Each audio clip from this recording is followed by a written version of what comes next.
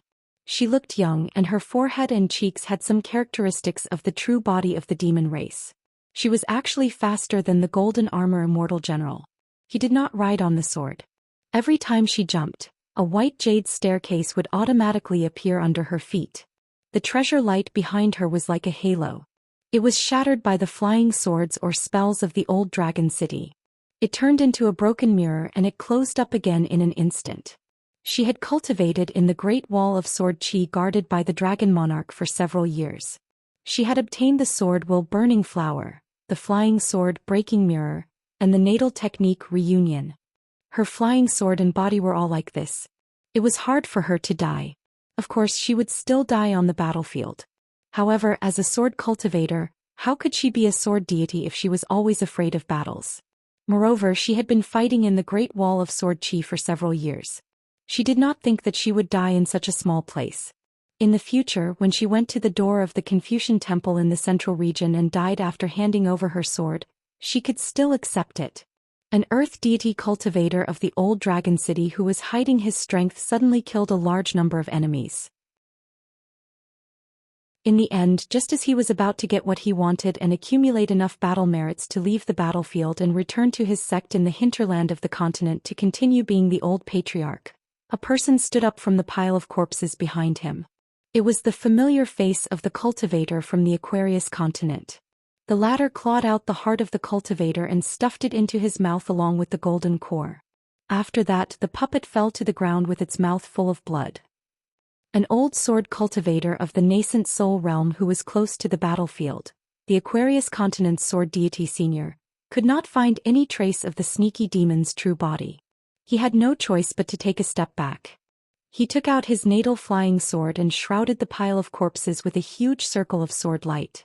Then the sword light fell and blasted more than half of the corpses into pieces. However, he did not expect that the puppet would suddenly fly away. The old sword cultivator's flying sword went straight after it. He did not expect that the corpse of the cultivator whose chest was cut open would escape in the opposite direction. At the same time, the puppet that appeared first went limp and was about to fall into the sea. In a split second, the old sword cultivator was clearly caught unprepared. He subconsciously restrained his sword intent and cut the puppet into two. Then he immediately withdrew his flying sword and turned to kill the corpse without a heart. The beast's true body must be on the corpse. The sword light shone brightly and its momentum was like a rainbow. Li Kai was speechless. "What are you doing with your fancy tricks?" Even if this female sword deity who came from outside was indeed exhausted, she still used all her strength to take out her flying sword and completely shattered the puppet that had just been cut in half. She also shattered the soul of the demon's earth deity hidden in the human cultivator's skin. Glancing at the old man, Li Kai was too lazy to speak. She had to go back to the old dragon city and drink a few jugs of good wine to refresh herself. She was going to have a good sleep first before fighting. As for that sword cultivator, he looked very old. Looking at his nascent soul aura, he could be considered a newcomer. However, his golden core was of ordinary quality and had been polished for many years. Why was his battle experience like a fledgling's? He seemed to be an old sword deity, from Xingyang Mountain? Oh my dear mother. In terms of foresight, depth, and decisiveness of the sword, not to mention my clever disciple Qin Li, even that little girl Gao Yuqing was far inferior. However, that old sword cultivator from Xingyang Mountain had already cupped his fists and thanked the famous female sword deity from the North Continent. As expected of sect Master Li of Floating Duckweed Sword Lake. Cultivators from both continents knew about this female sword deity. A good sword deity. Her swordsmanship was truly exquisite. Her natal flying sword never missed its target. Every time it would be a great harvest. If he could visit Xingyang Mountain's ancestral hall in the future, he would definitely be half a disciple on the mountain and ask sect Master Li for advice on swordsmanship. Li Kai almost rolled her eyes and returned the greeting to the old sword cultivator. She finally managed to hold it in and could not say anything more. She did not hit a smiling person. If someone else saw this kind of expression in his eyes on the Great Wall of Sword Aura, not to mention the hidden official, even that little hidden official would roll on the ground laughing. There were many strange things on the Great Wall of Sword Aura. Among them there was an inconspicuous little oddity. It was that the young hidden official seemed to be particularly energetic every time he dealt with those moving mountains demons on the battlefield. Li Kai had once asked him in private, did he have a huge grudge with that Yuan Shou? Was it because his cultivation level was not high enough that he could only vent his anger on Yuan Shou's disciples and grand disciples? At that time Qin Pingon gave Li Kai a reason that she thought was a joke. He said that Ning Yao and he had risked our lives to fight against an enemy for the first time, but we still did not gain any advantage. Li Kai was puzzled. Did Yuan Shou attack Qin Pingon and Ning Yao before? Or perhaps he encountered an Ascendant Realm great demon of the Moving Mountain clan on a narrow path on the battlefield, but the battle was not earth-shattering? Just like how the young hidden official and Fei Ran exchanged pointers and quickly brushed past each other? Li Kai returned to the inner city of Old Dragon City on her sword and drank. Actually, her posture of riding the sword was already swaying. The woman seemed to be drunk. *CK the Immortal Realm. This time it was really hopeless. Even the last chance was ruined by her. Who could she blame but the wine? Wang Zhu was still not on the dragon platform of Old Dragon City's battlefield. She had recovered a bit and was able to sit up. The robe she was wearing was in the style of an ancient dragon robe. It was quite different from the Emperor's dragon robe in the future. It used to be the semi-immortal weapon cloud sea above Old Dragon City.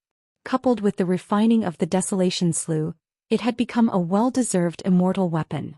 At the bottom of the stairs, the yellow-clothed boy who was sitting in a daze suddenly stood up and said with a straight face, "Ma Kuxuan, please stop." In addition to Ma Kuxuan, who had a cat on his shoulder, there was also his personal maid, Xu Dian, and a direct disciple that Ma Kuxuan had taken in a few years ago. The name was also given by him, Forgetful Ancestor. The yellow-clothed boy was the most unhappy about this. Forgetful Ancestor?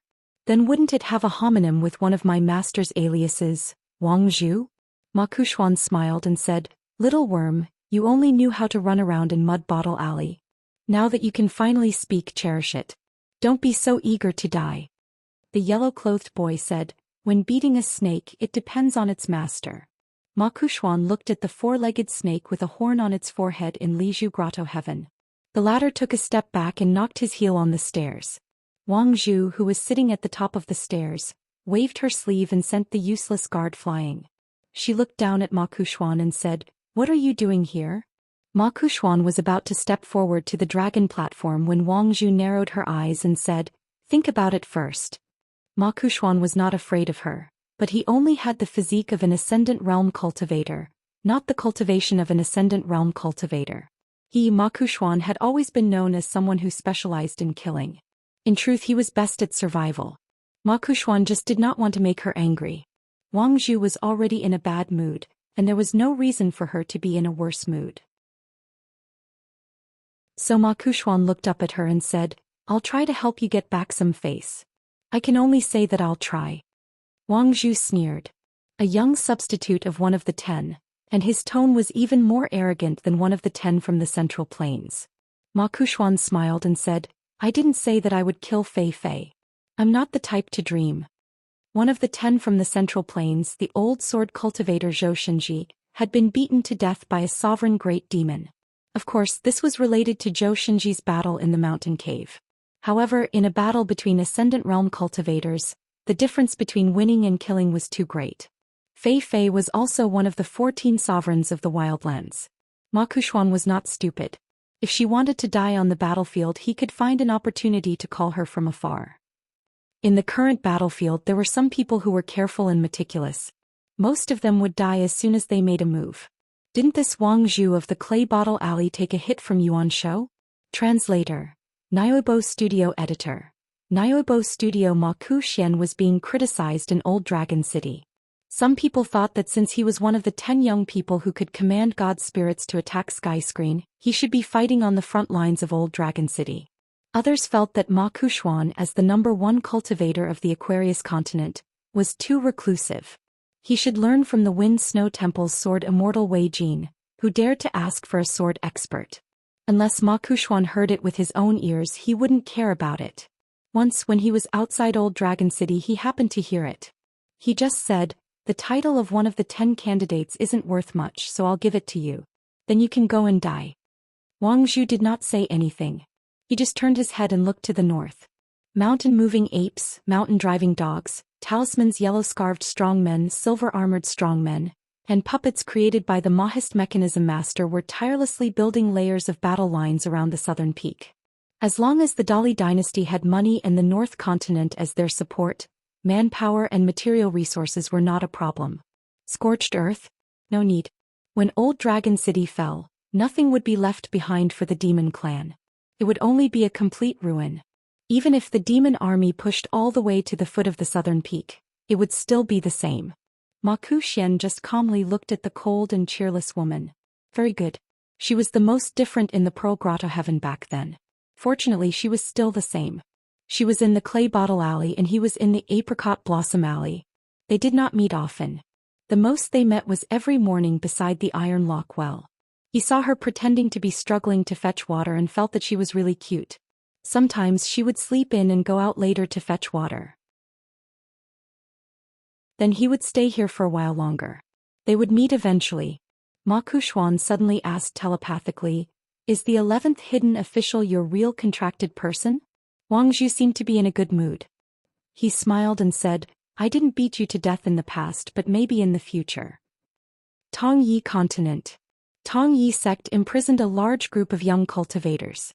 Without exception, they were all the most talented cultivators of Tongyi sect.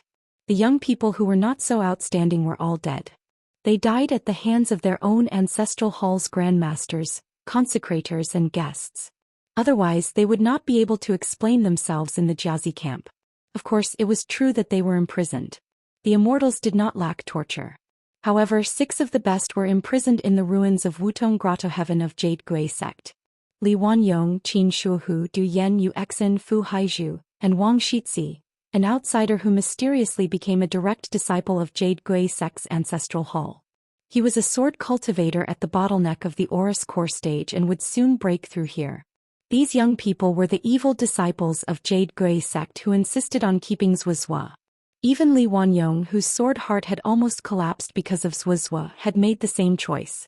As for the sect master of Jade Gui sect, the immortal realm sword cultivator Fu Lingqing, he had already died in battle. If not for this, there would probably not be any incense left in Jade Gui sect's ancestral hall now. It would be completely cut off. What replaced it was a good reputation that would last for who knew how many years. Jade Gui sect's newly appointed ancestral master of discipline opened the mountain and water restriction and arrived at the ruins that were only a few dozen li in radius.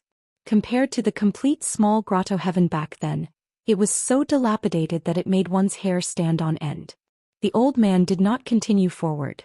As for the 6 young people, some of them continued to concentrate on their sword practice. Some of them raised their heads to look at him.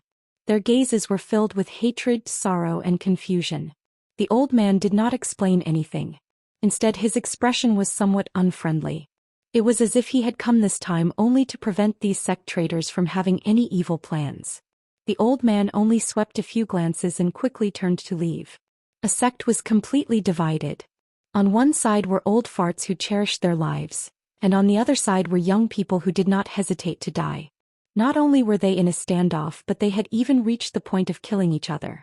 Could be considered a big joke in the eyes of both the vast world and the savage world. However, ever since Jade Gui sect's ancestor of resurgence, Du Mao, had died, it had been treated as a joke. It was fine after getting used to it. The old man was different from many of the old cultivators of Jade Gui sect. He was actually not that afraid of death. The bottleneck of his realm was difficult to break through. His body was rotten and his soul was like a candle in the wind. Since he was not even afraid of death, he had to do something that he was not afraid of. For example, he had to leave behind some incense for Jade Gui sect that was truly worthy of the word legacy. The young people behind him were such. However, if they wanted to live, they had to draw a clear line. In the future, if the savage world won, they would win the entire vast world. Then you children would still have a chance to come out of seclusion and make up for your mistakes. Even if you took 10,000 steps back, you could still concentrate on cultivating in the Tongyi sect and live in the mountains for a long time. The demons of the savage world revered the strong. As long as your realm was high, the world was vast. Perhaps you would be able to cultivate more freely than in the vast world. However, if the savage world lost and retreated to the barbarian land south of the Great Wall of Sword Qi, you would still have a choice. I am the oldest person in the Tongyi sect's ancestral hall now. As someone who is about to die, I can only do so much for the ancestral masters. These young people who were willing to die for the honor of the sect must not die. The Jade Gui sect in the southern part of the Tongyi continent had only been the leader of the continent for a few years. The patriarch of the disciplined sect had already died in battle. Even the cute little girl Lu, who later became Hua Mao's elder sister, had died in battle. Even if the ancestral hall still existed in the future, how many people would scold him? In that case, wouldn't he be lonely? Xianxia would definitely die of loneliness. A figure suddenly appeared and took a Dao technique from an ascendant realm demon that was waiting for him. He crashed into the sect's last mountain and river array and shot towards Jui Peak. Since no one was staying there, he could use it to practice. Xianxia spat out a mouthful of blood. Raise your sword and welcome the guest. Jui Peak collapsed and cracked. In the end, countless chess pieces, 9 sword arrays and 9 flying swords appeared. Old Man Sun and the other ancestral masters who had eaten even more incense ashes. Don't blame me for being a prodigal. Most of the old ones are dead. My young people really can't take it anymore. Aquarius Continent. Wind Snow Temple's sword immortal Wei Jin, the #1 sword cultivator in the northern lands of the northern lands, Bai Shang and Cool Breeze sect master He Xiaoyang, were rushing towards Shiyu domain. As for He Xiaoyang's senior brother, Old Boat Zi, he had already bade farewell and went to Old Dragon City alone. Under the arrangement of the Dali dynasty, they were in charge of helping Aquarius Continent defend Shiyu domain. They only needed to defend against the enemy's great demons. The three of them had a subtle relationship. Wei Jin and He Xiaoyang and Bai Shang. Especially Wei Jin, who had not drunk for many years. Now he secretly drank the wine brewed by the Wind Snow Temple. It was as if he had become the Jianghu man who rode a donkey and carried a wine jug. As for He Xiaoyang's Qing sect, because of Zhou Xian, he had a grudge with Zhou Xian's master, Bai Shang. Bai Shang had once said that He Xiaoyang could forget about ascending to the ascendant realm. This caused the relationship between Wei Jin and Bai Shang, 2 sword immortals who were completely unrelated to each other, to become more subtle. Wei Jin could not help but scold Xiao Hu. What were you thinking? Why did you have to group the 3 of us together? After reuniting, He Xiaoyang had always been courteous to Wei Jin and did not deliberately alienate him. But the more so, the more Wei Jin wanted to drink. Bai Shang, who was originally in a bad mood, had a rare smile after discovering this. He was in a good mood. Mountain Lord Jin Qing of Zhongyu's territory. Now, in addition to showing a majestic golden body to protect the Imperial Tutor's Baek Okekyung building, his real body often went to deal with Wan Ting, an old friend. The Zhuing dynasty used to be the place with the most sword cultivators in the Aquarius continent. As the top swordsmith of the continent, Wan Ting was naturally familiar with Jin Qing, who was originally from the Mountain Lord. As the head honorary elder of the Dali dynasty, Wan Ting had already taught all the sword crafting cultivators of the Dali dynasty his specialty, the sword crafting technique, many years ago. But at this moment he still had to personally craft swords for those earthly immortal realm sword cultivators, and he didn't have to pursue the quality of the swords too much. Besides that, he still had to allocate a small portion of his energy to head to the numerous sword furnaces and provide guidance on the flaws in the sword crafting for the other sword craftsmen. These swordsmiths, who were equivalent to nameless disciples, forged long swords for all the sword cultivators in the middle 5 realms. As for the sword cultivators in the lower 5 realms, they did not have the qualifications to enter the battlefield. Not only that, Dolly also strictly forbade these sword cultivators to leave their respective sections. Without exception, they were all grounded by their elders. They could not bear to let them die, and with Dolly's law, why not? Which of the Aquarius continent's sword cultivators were not the golden nuggets in the grass that the northern continent mocked in the past? They really could not be compared to the lavish spending of the northern continent. But now, the Aquarius continent's cultivators on the mountain were really convinced by the northern continent. In fact, the northern continent's cultivators, especially the sword cultivators, had changed their impression of this small Aquarius continent, which was only slightly better than the white snow continent. They really dared to die, they really could fight, they really could fight. In the past, they really did not realize that this small neighbor in the south was so similar to the northern continent. In the entire vast world, it was the most similar. The Book Lake's True Realm sect leader Wei Ying, head consecrator Lu Laoqing, consecrator Lu Jimao, and a total of 3 people in the upper 5 realms, went to the seaside Jiang clan of the Cloud Forest. Apart from that, there was also the Taoist Heavenly Lord Xianxia, who led a large group of sword cultivators, other than the northern continent's Qi cultivators, who were already at the Cloud Forest Jiang clan.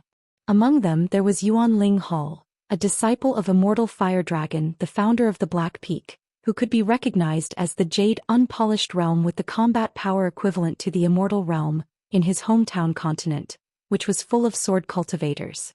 There was also a sect that was obviously an immortal sect, but had the title of the Invincible Divine Fist sect. The old sect leader met his old friend Lu Laoqing, who used to be the only unpolished Jade Realm cultivator in the Book Lake, and became the current immortal master of the True Realm sect records. The world was unpredictable, but that was all. After meeting his good friend Lu Laoqing, the old sect leader still had the spirit of the Jianghu and drank a few drinks. After drinking for the last time, Lu Laoqing could not help but say, "Old Senior Sun left just like that." The old sect leader took a big gulp of wine. That 1-foot spear was not very capable, but it was bold and had bad luck. What else could it have done? The old man was silent for a long time.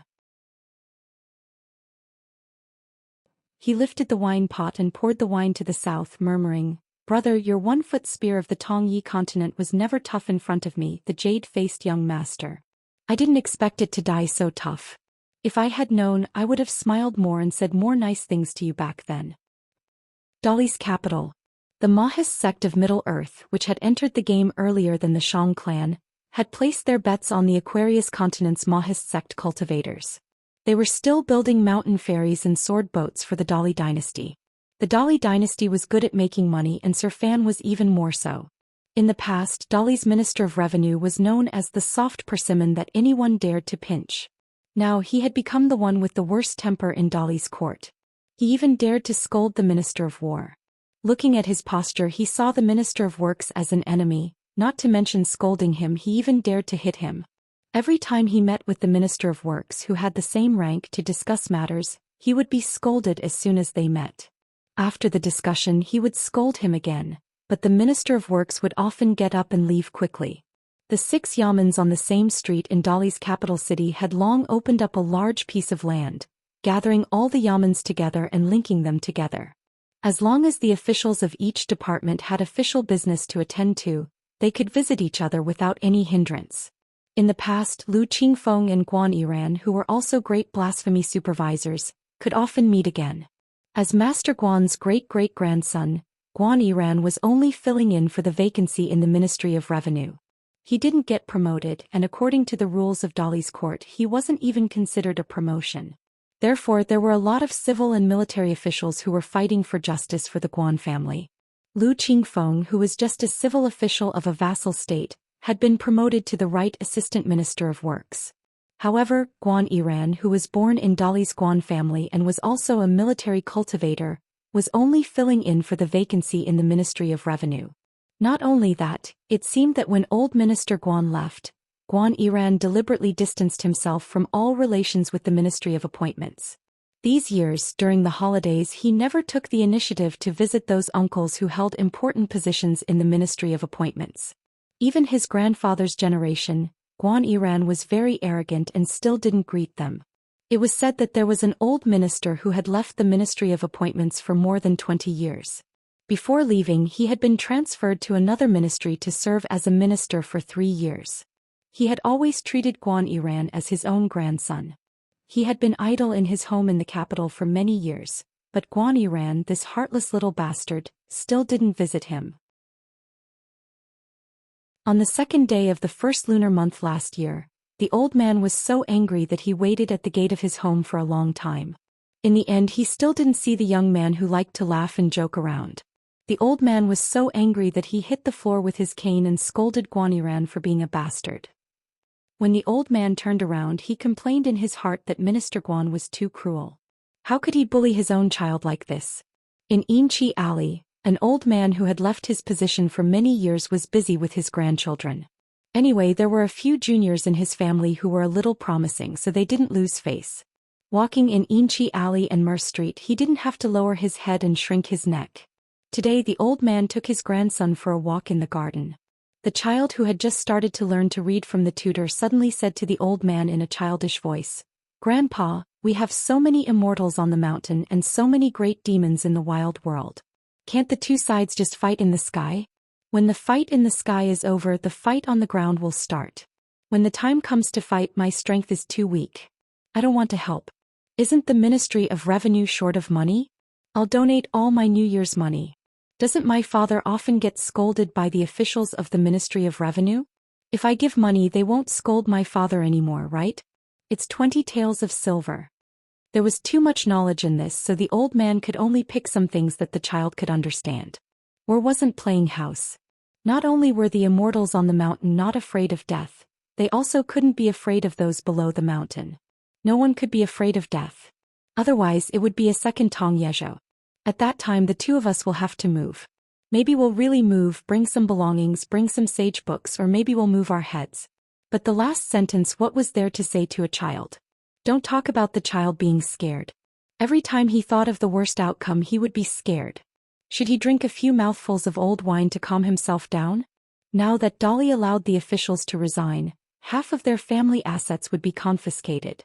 The remaining half, if it was enough to pay for the cross-continent ferry, they could go north to seek refuge in the North Continent. Dolly wouldn't stop them. If they didn't have enough money, they could still borrow.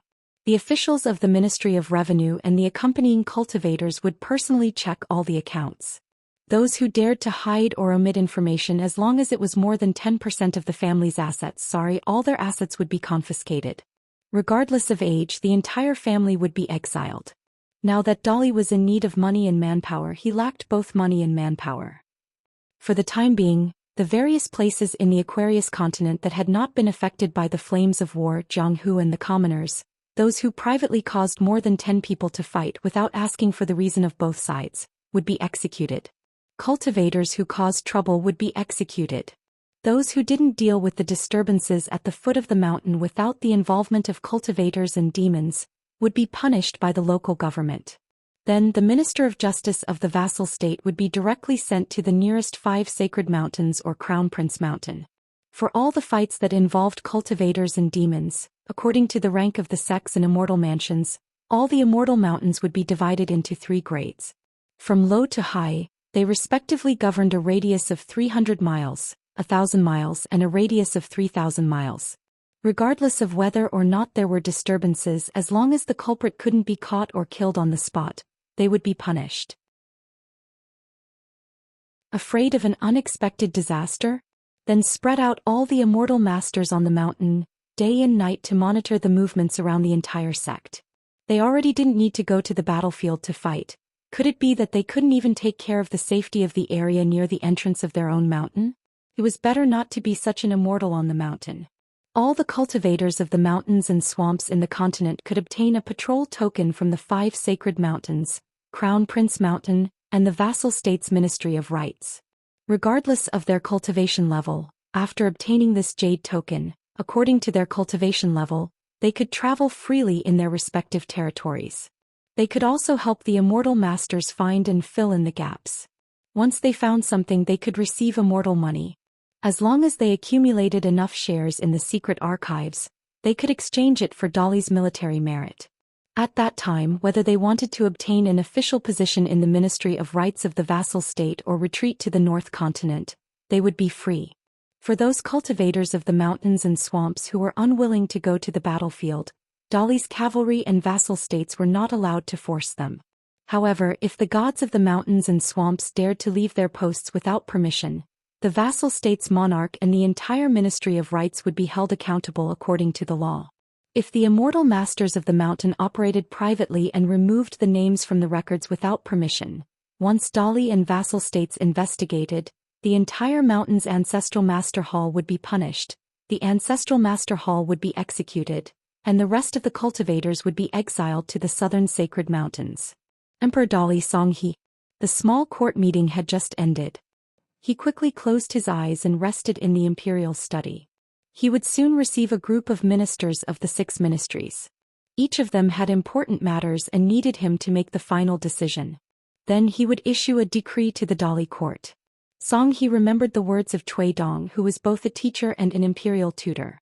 Today all kinds of Dali Cui Dong were unreasonable and mean to vassals. In the future, if His Majesty changed slightly and relaxed his governance, it would be the future Song clan's popular opinion. He could not let His Majesty lose at least half of the continent's mountains and rivers and not get a few good words in the history books of various countries. In and out of the books there were good reputation. Rest assured. Dali's vassal state, colorful clothes country near Yanji County. The haunted house on a rainy night in the past was now a place with beautiful mountains and rivers, an immortal's mansion. She reached out and tugged at his sleeve, shaking her head gently. However, she could not speak of her selfishness and the reasons that she knew were wrong. But she just did not want him to go to Old Dragon City. He comforted her. Was her husband's cultivation enough? It was not even enough to fill the gaps between the big demon's teeth. He was just going to do odd jobs. He would try his best to help out a little to gain peace of mind. How could he bear to go and not come back, leaving you alone? He would come back definitely. Only then did she nod and gently hold his hand. Anyway, she could not stop her husband if she did not nod. A vassal state that was lucky to be located in the central hinterland of the Aquarius continent. An old master who had closed his door and refused to receive guests for many years actually went out to bask in the sun today. However, the usually elegant old man was actually cursing today, saying that the tyrannical government was so harsh. Those who destroyed my homeland's mountains and rivers were not far from defeat. A group of young ruffians passed by. The leader and a dog-headed military advisor who had been in school for a few years asked, "What is old Master Zhang talking about?" It was rare for him to go out and show his face. Why did it seem like his precious son was beaten up? The educated young man softly said that the old master was scolding Dali barbarians for being too nosy and liked to kill people at the slightest provocation. The young man who asked the question was puzzled. Was the scolding reasonable? The young man who had been educated but could not be considered a scholar was not particularly sure. He could only say that our old Master Zhang was very knowledgeable. Thinking of this, the young man looked at old Master Zhang's back. Old Master Zhang was very knowledgeable, but his son was really not a good person. He liked to gamble, and when he owed money he would pretend to be dead. There was one time when the gambling house was really anxious and beat him up and tied him up. It was the young man who went to plead for leniency and paid the debt. This was because one of old Master Zhang's students happened to be his school teacher. He couldn't read it from books, but he still respected the teacher very much. In the past he had scolded and beaten him a lot. When he was young he was quite resentful and thought that he was too nosy. However, as he grew older he felt that he had let down that teacher, so he also respected the teacher more. However, that old Master Zhang's son was really not a good person. He helped out of kindness, but later on he blamed him. In the end, the leader of the ruffians nodded to himself and said that he was right. Now that they were walking on the road, those official dogs who called them brothers when they treated them to drinks usually looked at them as if they were guarding against thieves. Jinjia continent. Zhou Xian was located high in the sky of a continent. The place where he was now was supposed to be the place where a certain Confucian temple worshipped the sages. As for the native Ascendant Realm cultivator Wanyan Laojing, he was already an Ascendant Realm cultivator, but he was like the old man in the marketplace who was dying of old age. He watched as time passed bit by bit until he died of old age. He was even worse than the old man in the marketplace. As the number one cultivator in Xianxia continent, Wanyan Laojing had been famous for a long time. However, before he came out of seclusion, he had already been in seclusion for 500 years. Almost every 100 years, there was a rumor that the founding ancestor was about to break through the bottleneck and resonate with the heaven and earth. However, after so many times, no one paid much attention to it. After the North Continent's Fire Dragon Venerable, the South Whirlpool Continent's Chen Chunan, and the White Mountain Continent's God of Fortune, Wanyan Laojing, the Xianxia continent's Ascendant Realm cultivator, was once the most promising Ascendant Realm cultivator in the world. He was regarded as one of the top 10 cultivators in the Central Plains. As for why he didn't go to the battlefield in his hometown where the outcome of the battle was uncertain, he didn't go to the desolate world's Ascendant Realm demons and perish together with them. He didn't want to destroy the demon army in one go. Why did he choose to kill the cultivators of the upper 5 realms in his hometown? Was it because his Tao was severed and his soul and body were already rotten to the point where he could only wait for death? As a result, his Tao heart collapsed and his inner demons caused trouble, attracting some otherworldly demons to steal his heart lake? Was it because of the huge restriction of the Central Plains Confucian Temple? Was it because he had been holding a grudge for a long time? Or was it because of the various old grudges that had passed for countless years? In any case, it was destined to become an unsolved mystery that would never be solved. Zhou Xian didn't bother to get to the bottom of it. That Wanyan Laojing was a stubborn old thing to begin with. The grudge between the two of them wasn't small.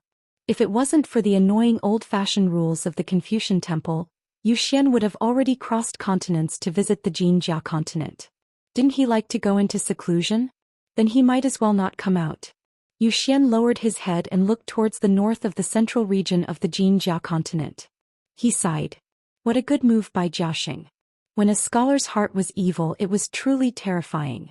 The Tongyi continent's catoptric deflection could be clearly seen in the north-central region of the Xianxia continent under the old man's feet. What a good move by the Tongyi continent. Zhou Xian descended into the mortal realm and didn't dare to travel far with his own soul. Was he seeking death in the Xianxia continent, where most of the mountains and rivers belonged to the desolate world? Zhou Xian knew some small tricks of the talisman Tao. So what if he was one of the 10 of the Central Plains? That Jiaxing even wanted to kill by. The Central Plains divine continent, which occupied half of the world, had the 10 of the Central Plains' most famous people. The most proud person in the mortal realm was the immortal poet Bai. He was the only one. The other 9 people were roughly divided into 3 groups. They might not be accurate, but they were the most widely spread. Longhu Mountain's Grand Heavenly Master. The cornerstone of all military cultivators. Talisman Zhou Xian. Baidi City's Xing Juzhong. Female martial god Pei Bei. He was a great demon who founded a sect. Mahist's Master. He was known as a special existence who could single-handedly take down a city. It was said that as long as one of the 10 wasn't present, any of the 10 of them could be destroyed in the blink of an eye. Old Sword Immortal Zhou Xianji. Huaying. This list naturally avoided the Confucian Temple of the Central Plains. There were also the 10 of them. However, the busybodies were noisy and annoying. Even Zhou Xian felt that it was too boring. The Holy Ancestor. Ritual Sage. Secondary Sage. Bai. Eastern Sea Monastery's Taoist Temple Head. Longhu Mountain's Grand Heavenly Master. These people were the ones that the talisman Zhou Xian, who was a great cultivator at the peak of the mountain, recognized. Other than that, there were ups and downs. The 10 of them plus the substitutes had different opinions. Everyone had their own selfish motives and preferences. For example, the secondary sage's swordsman Alliance. His sword intent was at its peak, his sword Tao was supreme, and his sword was the most magnificent. Another example was the literary sage's second disciple. His sword arts were the best in the world. Zhou Xian realized that the Ascendant Realm Great Demon had already run away, and the 2 young martial artists were fine. Zhou Xian was a little worried. What? Did he really have to return to the Central Plains with his tail between his legs? Only by killing or seriously injuring an Ascendant Realm great demon that wasn't at the 14 thrones would he feel better. As for the Fuyao continent, Zhou Xian really didn't want to get involved. The water was too deep. Zhou Xian short. Zhou Xian couldn't decide what to do, so he decided to chat with the two young martial artists to ease his mind. He didn't expect Cao Ci to smile. After cupping his fists and thanking him, he took his leave. He looked rather calm and composed. But the tanned and charming young lady was more courteous. Not only did she cup her fists to thank him, she did not immediately leave. Zhou Xian couldn't help but look towards the south. The Fuyao continent was no longer the vast world and had become the territory of the savage world. Bai Yi, maybe you don't mind being in the vast world, but the other party's 6 beasts were stepping on your own territory. The 24 solar terms formation of the Aquarius continent seemed to be illusory and useless. But the most profound part of it, ordinary people might not be able to see it, but how could Bai not know about it? 10% heaven's luck. One side was weak, the other side was strong. The Aquarius continent's cultivators that had no chance of winning suddenly had a 10% chance of winning. Was it important? Evenly matched 50% chance of winning became 60% chance of winning? Was it important? 90% chance of winning became 100% chance of winning? Wouldn't the cultivators of the demon race tremble in fear when facing him? Bai Yi's sword landed in the Fuyao continent. This was no different from choosing to be alone, waiting for the encirclement. But the number of great demons surrounding Bai Yi and their cultivation, even Bai Yi would be surprised. But Bai Yi being surprised was just being surprised. It would not hinder him from using his sword. Hui Clan's old man was someone who liked to take advantage of others, and wanted to gain fame. So he went to the South Whirlpool continent where Qin Chunan was stationed. Zhou Xian, that bad-tempered old man, left the Central Plains divine continent and rushed to the Fuyao continent. How was it? Was he a hero? Very heroic. In the Fuyao continent's mountain cave, killing demons was painful, very satisfying. Then what? Gone. One of the 10 of the Central Plains gone just like that. Bai Yi made Hui Abacus go from the bottom 10 to the 9th. When Zhou Xian was alive, what did he say? As long as I am alive, I will always sit at the 9th position. Even if you give me the 8th position, I will not want it. I want that Hui Abacus to be at the bottom forever, to shit and piss on his head. 6 great demons. What if there was a 7th? Bullshit, there definitely was. At the northern ferry of the Tongyi continent, Zhou Mi silently pinched his fingers. Fuyao continent. Good name. Just right for Bai Yi. Wuxia would be the 7th. Lu Cha was indeed on his way to the Fuyao continent, and he did not deliberately hide his sword qi. In the eyes of the cultivators at the peak of the South Whirlpool continent, he turned into a beam of sword light and flew away. Mr. Zhou had previously given this bearded ranger of the wilderness 2 choices. He could cooperate with the Dragon Monarch and kill a junior at the Great Wall of Sword Qi. Or he could go to the Fuyao continent and send Bai Yi off. A swordsman sending off a swordsman. Compared to Bai Yi dying tragically under a spell, he would die a more meaningful death. If he liked to stand out, then he would be killed. Zhou Xian was only the first. The Ascendant Realm Wanyan Old Jing who had lost his mind was on the other extreme. It was indeed as the grand ancestor of the moon-bearing mountain had said, at the ruins of the inverted mountain, he had announced to the world that they would not be free for long. Who told the cultivators at the peak not to be free? Of course, it was the Confucian rules. The most hateful thing was that the higher the realm, the heavier the restrictions. When Ascendant Realm cultivators left their continent, they had to greet the Confucian temple sages who were in charge of the sky screen and obtain permission to travel across continents. Not to mention the savage world, even in the green underworld where Taoism was the dominant sect, would there be such a rule? However, in the vast world where hundreds of schools of thought contended, there were all kinds of rules to restrict immortals and Ascendant Realm cultivators. Lu Cha chose the second option. In the wilderness he did not contribute much because he respected Qin Qingdu and those sword cultivators. After all, he could not go to the vast world and ask Qin Chunan for a sword and not attack a few times. Bai Yi was the same as Alliance. Lu Cha wanted to ask for a sword the most. So what if he could not ask for a sword alone? Lu Cha wanted to do something, but in the end he could not do anything. Mr. Zhou finally said 2 sentences. The first sentence was, "Please remember where your hometown is, Mr. Lu." The second sentence was, "Moon-bearing mountain invites Lu Cha to attack." Apart from this, Mr. Zhou was also scheming against Qin Chunan and the entire South Whirlpool continent. Zhou Xian died, and Fuyao continent and Tongye continent fell into the hands of the wilderness. Only the South Whirlpool continent, which was closest to the inverted Hanging Mountain and the Great Wall of Sword Qi, still had few battles. Once Bai Yi died in the Fuyao continent. Then what about the mellow scholar Chen Chunan? The South Whirlpool continent now had the Huai family's patriarch and one of the top 10 sword immortals of the Great Wall of Sword Qi, Lu Ji, who could hold the line. Chen Chunan was very leisurely. What a noble and mellow scholar he was, sitting calmly on the fishing platform. Zhou stopped his mental calculations and lightly shook his sleeves. He smiled at Tuisha and said, "Let's wait for left and right to strike Xiaochua with their swords. As a student, I'll take half of Mister's life before going to the Fuyao continent." Cui Dong remained silent. It was something that Zhuozhuo would do. If Zhuozhuo did not do it, the old scholar would force Zhuozhuo to lower his head and attack. Cui Dong's gaze was on the south of Zhou. Soon, a towering tree and a majestic tower would be erected there. The old scholar gave him something and Lu Shirlu helped him take it to the Tongye continent. Taoist temple Tongye continent Wutong tree. You calculate your own, I calculate mine. I Cui Dong do not care about your calculations. Not to mention Bai Ye's life or death, I don't even care about the old scholar and Zhuozhuo's life or death. Not to mention Chen Chunan, who was born of the secondary sage. Which one does Cui Dong need to worry about? However, I, Cui Dong, will return the favor. Let's see if you, Jiaxing, dare to not care, and if you cannot care. People were dying on the 3 fronts of the continent. Dali Imperial Tutor remained calm.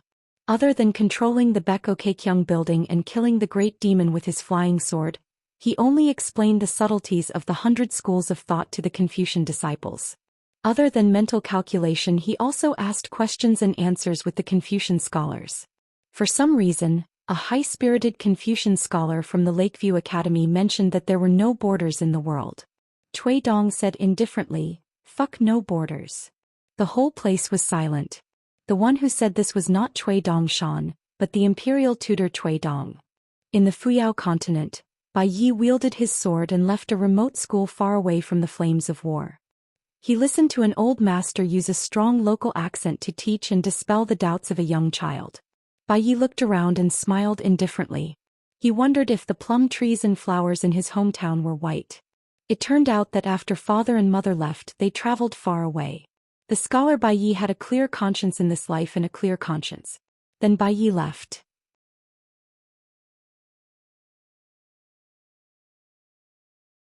(722). In the ruins of the Jinjia continent battlefield, a short and skinny old man with white hair and purple clothes with a wine flask tied around his waist stood barefoot on the tip of an iron spear that was inserted into the ground. Yu Xian looked around. Corpses of elite soldiers and qi cultivators were everywhere. There were also piles of corpses that were supposed to be built by the beasts of the demon race for the skeleton throne so that Bai Ying could make use of these skeletal ghosts that had been reduced to puppets to push northward and take over the remaining territories of the Jinjia continent that was no longer capable of fighting a decisive battle. Bai Ying was indeed the most deserving of death among the 14 throne demons. Otherwise there would be no end of trouble. She had already wreaked havoc in the Golden Armor continent. Once this beast reached the central divine continent, how terrible would it be? It was a pity that he was a step too late. He could not stop the crazy Wanyan Laojing and could not take the opportunity to take down Bai Ying. Actually, Yu Xian's purpose of crossing continents was to put aside his grudges with Wanyan Laojing and help the Golden Armor continent hold on for a few more days. Yu Xian admitted that his talisman skills were indeed enough to suppress Bai Ying's skeleton army. After all, Yu Xian did not have much, but he had a decent number of talisman. Winning with numbers. In addition, Bai Ying did not look like someone who was good at fighting. Yu Xian felt that since his life was not in danger as long as he did not learn from Zhou Xian, it would not be a big problem to join in the fun. But at this moment Yu Xian was standing on the tip of the spear. His sleeves were fluttering in the wind. The old man tugged at his beard and was even more worried. Bai Ying was nowhere to be found. She must have gone to the Fuyao continent to kill Bai Yi. Did he want to be in a favorable position? It was just that he did not know how this throne demon who did not seem to be good at fighting was feeling. Was he as worried as Yu Xian? After all, to kill Bai Yi he had to pay a price. Yu Xian looked at the little girl who was slowly walking over and stopped a little further away. The old man smiled and said, "You're called Pei Qian, right? You're famous. You look like Xianxia. Young people like you can scare us old farts to death. Very good, very good. Pei Qian had been looking left and right. She stopped and cupped her fists. Then she asked, Old immortal you, can I clean up the battlefield? Possible, at most 5 minutes. Half an incense stick will do. He could kill a pure Jade Realm demon cultivator with a flick of his finger, and this old senior was dressed like this. Pei Qian recognized him with a single glance. He was the talisman of the Central Plains, Zhou Xian. Pei Qian felt that although he had missed out on Sword Immortal Zhou, he had not missed out on Old Immortal Yu. His master had once mentioned Zhou Xian and admired him greatly. For an old immortal that even his master admired to be willing to come alone to the Golden Armor Continent's battlefield, Pei Qian felt that he had missed out on Old Immortal Yu, but he had not missed out on Old Immortal Yu. This battle had not been in vain. Back then, Pei Qian had asked his master whether the yellow paper talisman on his forehead was more valuable than the talisman that old Yu had painstakingly drawn. At that time, his master nodded and gave Pei Qian an extra bowl of fish soup. Actually, at that time, Charcoal had already eaten her fill. When she took the bowl with a bitter face, he didn't know if he was right or wrong. Pei Qian couldn't help but think of these things from his childhood. He felt that he had let Old Immortal Yu down.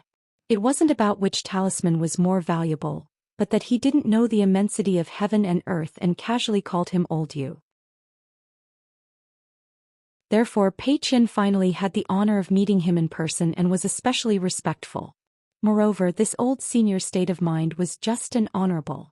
He was like the Milky Way hanging in the sky and the stars shining brightly.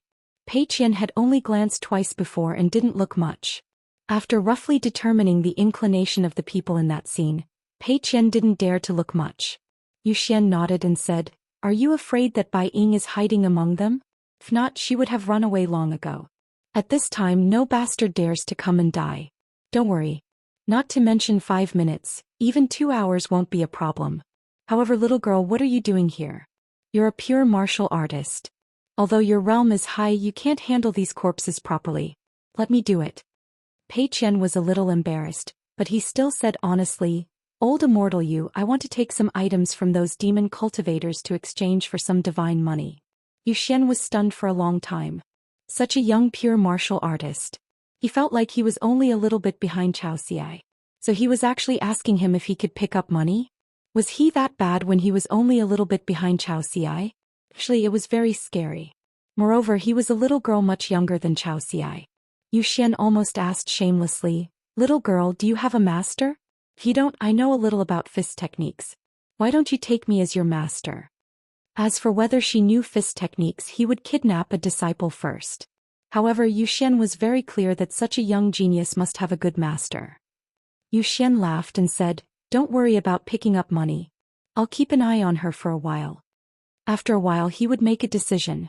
Anyway, Bai was not that easy to kill. Pei Qian received the old immortal's decree. He cupped his fists and smiled brightly. He took out an ancient seal from his sleeve. Then he gently stomped his foot and shook the brightest treasure-light objects on the mountain from the corpses of some demon cultivators. With a wave of his hand he kept them into the object close to him. Pei Qian swept over. Wherever she went, she would step on the ground. Within a radius of a few miles, only the items on the demon cultivators would be uprooted from the ground. Then she would accurately guide them with her fists. As if they were guests, they would all be brought into the mansion close to him. She had borrowed an object close to the seal from Sister Zaishi. Later, she borrowed an object close to the seal from Sister Zhu Mei. She did not gain much from the previous few battles. After all, the battles on the battlefield were tragic. Survival was the most important thing. Pei Qian did not dare to be distracted. Today was the only exception. However, the ruins of the battlefield could be said to be full of heavenly treasures and immortal items. Pei Qian still planned to leave after the time it took to burn a stick of incense. She could not delay the old immortal any longer. Zhou Xian seemed to be standing on the tip of the spear, looking towards the south towards the Fuyao continent. However, he was actually paying attention to the female martial artist behind him who was picking up scraps. He wanted to see if she kept her promise to only pick up the treasures on the mountain from the demon cultivator's corpse. If she accidentally picked up the wrong one, then don't blame this old man for being careless. Very good. The little girl had a good eye for picking things. She was also very careful in doing things. Since that was the case, no matter how many opportunities there were, they should be taken by her. As long as she could see them and take them away, the little girl could make a fortune. Of course, Zhou Xian did not care for these items that were too ordinary. Moreover, he was at most cleaning up the corpses of the battlefield to prevent them from becoming a problem in future battles. How could he be in the mood to make money? Moreover, Zhou Xian had never worried about money or his natal items in his entire life of cultivation. He had always relied on his own ability to make them come uninvited. What's so good about being a pure martial artist? Why don't you join my sect and learn my Dao techniques as a talisman? You don't even need to use your fists to kill people. One must know that in the central divine continent, there has always been a saying that, killing people with immortal aura, talisman of Xian. Little girl, have you heard of it before? Are you tempted? You can be tempted. It was a pity that the little girl's eyes were only shining. What a greedy person she was. She did not know that the real immortal money was right in front of her eyes. Exactly the time it took for an incense stick to burn. That Pei Qian returned to the place where he had stopped and cupped his fists again. He thanked old immortal Yu and took his leave. Zhou Xian nodded. The little girl was much more pleasing to the eye than that brat Xianxia. The old man had also made up his mind. He would go and take a look. He would only go to the Fuyao continent to take a few glances and throw a few talisman. If he could not win, then he would run. Pei Qian, who was covered in blood, took a deep breath. Before he left the battlefield, he looked at the corpses that were destined to be unable to be buried. Even if they were buried, it would be meaningless. Pei Qian bit his lips and said in his heart, "Everyone take care." Pei Qian bent his knees slightly and rose from the ground. The earth trembled and rippled, shattering the corpses of many Earth Immortal Realm demon cultivators. After Zhou Xian heard Pei Qian's thoughts, he smiled slightly and stepped lightly on the tip of the spear. The old man landed barefoot. The long bridge flipped and caught up to Pei Qian like an immortal riding the wind. It was neither fast nor slow. It was neck to neck with Pei Qian. Pei Qian hesitated for a moment, but still grabbed the long spear with the golden talisman engraved on it. It was the life weapon of the unpolished Jade Realm demon that old immortal Yu had killed. Pei Qian turned his head and shouted, "Old immortal Yu's reputation is not in vain. No wonder my master would say that the talisman is unparalleled. The talisman's Tao is mysterious. It is like the gathering of rivers into the sea. It is a myriad of phenomena. It is even more amazing in the central divine continent." Pei Qian felt a little guilty. His master had not said that before. He did not know if his words were too flattering. If only his master was here. He would definitely know his limits. Pei Qian did not dare to look at the mortal world. It turned out that his master was not the only one who was not by his side. Did not matter. She had temporarily taken in an anonymous disciple. He was a little mute who did not like to talk and did not speak much. Thousands of miles away from the battlefield, Pei Qian found the child at the top of a mountain. He was still squatting on the ground habitually. Xianxia and Sister Zaishi stood side by side. They were both dressed in white and looked like a pair of immortal couples that had walked out of a painting. After Pei Qian landed, she called Aman. The little mute who did not want to say anything just looked up at her and then lowered his head again. Pei Qian looked at Xianxia and felt a little helpless. Until he saw the confrontation between Xianxia and an Ascendant Realm demon. Xianxia was at a disadvantage, but she was not in a difficult situation. Only then did Pei Qian know the truth. It turned out that Xianxia still did not use her full strength when fighting on the battlefield in the past. Killing demons, saving people, punching, strength, trajectory, pulling back and punching again. Every punch was just right. Xianxia seemed to be able to predict every punch, so there was no need for her to fight first. After Pei Qian and Yu Feng left, Zhou Xian stroked his beard. No wonder the little girl was so polite. It turned out that she had a good master who taught her carefully. He did not know how old she was, but she actually had such steady knowledge. Zhou Xian restrained his smile and disappeared in a flash. He went all the way south and traveled across continents. He muttered, "If I die, I die." The old man was all alone. He only had the talisman to accompany him. How ran saved Bai Yi the talisman Zhou Xian. Fuyao continent. Bai Yi was alone with a sword. Dressed in a green robe, he flew to the sky. The mountains and rivers of the continent under his feet had become a big world of formations. From the sky to the land, everything was shrouded in the fate of the wilderness. With the coast of the continent as the border, it became a huge cage to detain, suppress and kill Bai Yi alone. Bai Yi did not care. As long as the battlefield was far away from the human world, Bai Yi was not used to seeing too much. The final battle of his swordsmanship in this life was like a poem. How could it be like this? As for the rest, you can do whatever you want as long as you are happy. Bai Yi hovered with his sword and looked around. He was not at a loss. The only regret was that Bai Yi did not want to owe anyone. It was just that this sword that had accompanied him for many years could not be returned to Daoist son of Dashiandu Temple. This celestial sword was called Tai Bai. This was the first time Bai Yi met Daoist son and the celestial sword Tai Bai. It was also the first time Daoist son traveled the vast world to relax. Daoist son gave Bai Yi the sword as a gift at first, but Bai Yi was unwilling to accept it. Daoist son changed it from a gift to a loan. The reason was that the celestial sword's name clashed with the color of the peach blossoms in his temple. It was difficult for him to get lucky. The celestial sword Tai Bai was a perfect match for Bai Yi. I'll treat it as marrying off my daughter to Hao Ran and get a son-in-law. It's not a loss at all. From this, it can be seen that I only split the big and small profits. There were only 3 people who could make Bai Yi feel that he owed them. The patriarch of the Dao sect's sword immortal lineage, Sun Huaizhong. His close friend Zhou Xian. Teacher Wen Xing. Grand ancestor of moon-supporting mountain. Wen Haizhou. Swordsman Lu Zhe. Baiying. Yangji. Feifei. Yuan Shou. Yao Jia. Huang Wan. Lotus Nunnery Master. Yu Dao. Qian. Dragon Lord. 5 mountains. There used to be 14 thrones in the wilderness. Now that was a matter of the past. At the end of the battle at the Great Wall of Sword Qi, Lotus Convent matron who had refined half a moon had already been killed by Dong Senging. Not only that, he had also slain the greater demon and the moon. It was said that the greater demon Yellow Luan, who had refined countless immortal cave abodes and pavilions, had been killed by Alliance and sword immortal Yao Chong Dao. As a result, its cultivation realm dropped continuously and it had no choice but to change its physical body. It was reduced to the nascent soul realm, living a life worse than death. As for the first throne greater demon that had perished in Hao Ran in the Fuyao continent, it had changed its name to Dazzling Armor. In the words of the old scholar, it liked to flaunt its wealth and hated such trash the most. It was an existence that had killed countless mountain and river deities in the Fuyao continent to make up for the loss of its great Dao at the Great Wall of Sword Qi.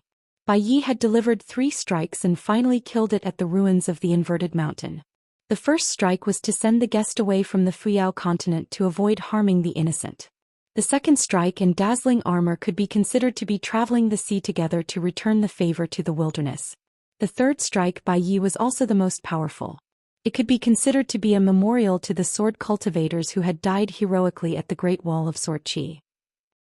Bai Yi should have delivered 1 or 2 more strikes to truly kill Dazzling Armor. However, at that time, someone had made a move and suppressed the moon-bearing mountain grand ancestor's heaven and earth transformation mystique. Otherwise, Bai Yi would not have minded traveling with his sword. It was a good opportunity to see the remaining half of the Great Wall of Sword Qi that still belonged to Hao Ran. At this moment, Bai Yi was hovering in the middle of a sea of clouds above a continent. The sea of clouds beneath his feet was the withered skeleton greater demon Bai Ying's natal technique. It was filled with the surging resentment of vengeful spirits. Countless white bones, skulls and arms wanted to surge towards Bai Yi, but they were all dispersed by Bai Ye's noble spirit without needing to use his sword. Bai Ying no longer sat on his skeleton throne. He stood up. Beside him stood a powerful sword attendant who had the appearance of a dragon monarch array master. Great Demon Wu Yu stood on top of an ancient deity's corpse that floated in the air. He extended his hand and grasped a long spear that pierced through the skull. Thunder rumbled. 5 colored lightning surrounded the long spear and Great Demon Wu Yu's entire arm. Thunder rumbled in the sky above the continent. It made Wu Yu look like the supreme deity of the Thunder sect had returned to the mortal world. There was a 3-headed and 6-armed giant sitting on a cushion that was covered with golden books. The sword scar on his chest was only half wiped away after passing through the Great Wall of Sword Qi. He deliberately left the other half. He wanted to wait until he personally destroyed the Ascension City under the 5th heaven before he could completely wipe away the sword scar. The great demon Yangji, who wore an emperor's crown, wore a black dragon robe. He had a human head and a dragon's body. Around his huge body, there were many Ascension Realm cultivators with pipa in their arms. Coincidentally, his old friend Yuan Shou, who had crossed the continent at the same time, caught them and chewed on them like soybeans to treat his injuries. In the battlefield at Old Dragon City, Yuan Shou had suffered many flying swords from the North Continent's sword cultivators. Although it did not hurt the foundation of his great path, he was still severely injured. Moreover, the great demon true body was tough. Once he was injured, he would not be afraid of Ascension Realm opponents who were not sword cultivators. However, now that he was facing Bai Yi, Yuan Shou and Yang Ji were not polite. Yang Ji did not mind this little loss. Both of them had to recover to their peak combat power. Yuan Shou was still hovering on his sword. He carried a long rod on his shoulder and a string of beads that were refined from many mountains in his hand. Now there were many more beads in his hand. They were all from some of the big mountains in the Tongyi continent. In fact, it was not a matter of whether they had a chance of winning or not. It was a sure-win situation. Whether it was Lu Cha from his own camp or Alliance who returned from the outland to the Great Wall of Sword Qi or even Bai Yi, they would all end up the same way. The only thing that concerned Yang Ji and Yuan Shou, or rather all the great demons, was whether or not one of the 6 of them would die, and which one of them would die was the most important. Bai Ye's last sword strike in his life was bound to drag one of them down with him. Even if he could not kill anyone, he would end up as a yellow phoenix, which was equivalent to death. A burly great demon dressed in golden armor looked no different from a human, but he was 100 feet tall. The ancient golden armor on his body was both a cage and a shelter. The golden armor was on the verge of shattering. Streaks of golden light that were as thick as water flowed out of the stone stream like a stream. His alias was Niu Dao, which was an extremely vulgar name. He was different from the other sovereign stage great demons who stared at the vast world and took what they needed. His true target of revenge was still in the Qingming Tian, not even the Beko Keikyang building. It was a young old fellow, who liked to stay in the Lotus Grotto heaven to observe Dao. The only great demon who did not like to reveal his true body was the unusually handsome Jie Yun. He had a blade-strengthening gourd at his waist. Therefore he appeared exceptionally small and was roughly the same size as the scholar Bai Yi. By Ying 5 mountains, Yang Ji, Yuan Shou, Niu Dao and Jie Yun. They came from different battlefields and different locations. In the end, they were all present in the Fuyao continent. The 6 great demons who surrounded and killed Bai Yi were all sovereign stage great demons. The Lotus Monastery Master Huang Wan and Yao Jiao, the 3 great demons, were already history. However, there was now Xiao Chui, who was in a rather high sovereign position, and 2 more ascendant realms who were not so popular. The last 2 new sovereign stage great demons were actually not taken seriously by the previous sovereign stage great demons. They were just there to make up the numbers. For example, in this encirclement that was unprecedented and perhaps would never be repeated in the future, Zhou did not let them show up at all. Bai Yi smiled and said, "Less than half of the new 14 sovereigns came to the Fuyao continent. Are you looking down on me, Bai Yi?" Jie Yun twirled a strand of hair at his temples and said with a smile, "These are words that only the Holy Master can say." Bai Yi shook his head and said, "There are some words that the Holy Master may not be able to say." The meaning behind his words was naturally that there were some words that only he, Bai Yi, could say in the world. The 6 great demons did not speak. They probably had nothing to say. Bai Yi reached out and gently held the hilt of his sword. He said doubtfully, "What are you all standing there for? Just come and kill Bai Yi. You don't dare to kill? Then I'm going to kill a demon." He unsheathed his sword. The immortal sword was too white. The sword light was too white. Suddenly there was only light between heaven and earth. The first mountain river restriction in the Fuyao continent's sky canopy that belonged to the wilderness completely collapsed. A torrential rain of 7 colors, all of which were sword qi formed by Bai Yi, smashed towards Yunhai and the 6 great demons. At the northern ferry of the Tongyi continent, the teachers and students of the wilderness's Sea of Literature lineage, a total of 4 people, were taking a walk together. Zhou was in a good mood. It was rare for him to talk about some old matters with his 3 direct disciples. After leaving the central divine continent, Jiaxing wanted to become the wilderness's Sea of Literature. Zhou naturally, he had to pass through the Great Wall of Sword Qi. At that time, the scholar who boasted that he would bring peace to the human race was still unwilling to give up on his hometown. Therefore he found Qin Qingdu, the eldest sword celestial who had nothing to do all day anyway. At this point Zhou Mi smiled knowingly. You can say that it was a fake imperial edict. At that time he claimed that he had a tacit agreement with the vice leader of the Confucian Temple and the chancellor of the Learning Palace. As long as the tens of thousands of sword cultivators of the Great Wall of Sword Qi were willing to help and follow the Qi cultivators of the vast world to attack the moon-bearing mountain of the wilderness and open up a new territory for the vast world, the sword cultivator's identity as a condemned disciple for 10,000 years would become a thing of the past. The Confucian Temple was willing to give out a piece of blessed land for the sword cultivators to rule over. From then on, both sides would not interfere with each other's business. A young blind man with a scholarly aura said, in terms of sentiment, reason and the general trend, the Confucian Temple should make such a sacrifice. No, they should make such a sacrifice. Zhou Mi's last disciple Zhou Qinggao was now the last disciple of Zhou Mi. The teacher said that the world was changing and many good words would turn into bad words. Just like the name Lofty, the original intention was good, but what about the world now? Then as the last disciple of Zhou Mi, you should strive to turn this name into a good word in everyone's heart. Zhou Mi smiled and said, of course I have to promise Qin Qingdu that at least half of the sword cultivators will survive when the war ends. Otherwise the scholars including Jiaxing will easily regret their decision. Zhou Qinggao asked curiously, what did that sword immortal boss say? Qin Qingdu likes to walk on the city wall with his hands behind his back. I walked with him for a few miles. Qin Qingdu smiled and said that this matter has nothing to do with me.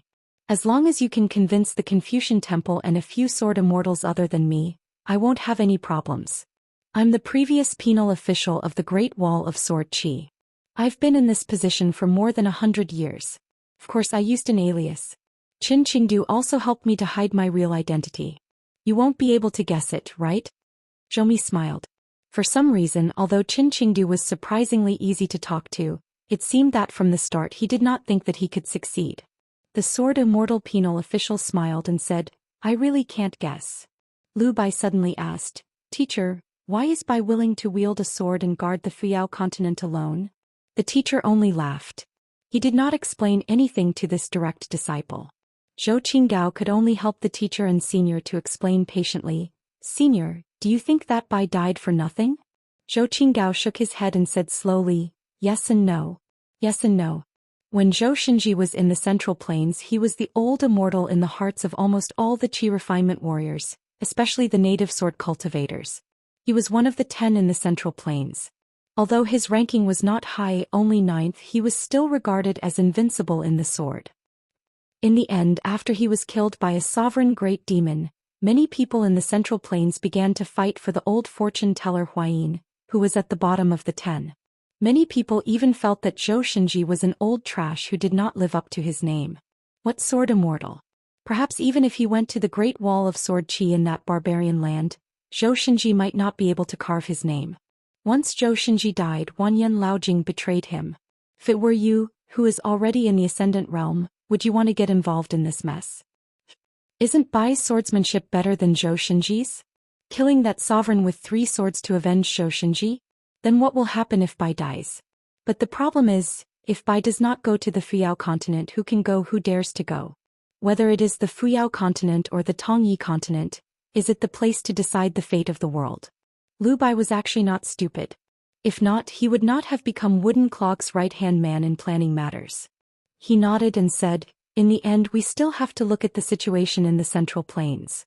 As long as the vast world can defend itself, it will be in an invincible position. We will be in trouble, very troublesome.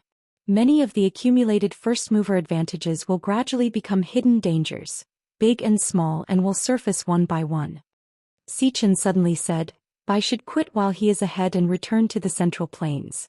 He has opened up a brand new world and has already done a lot of good deeds.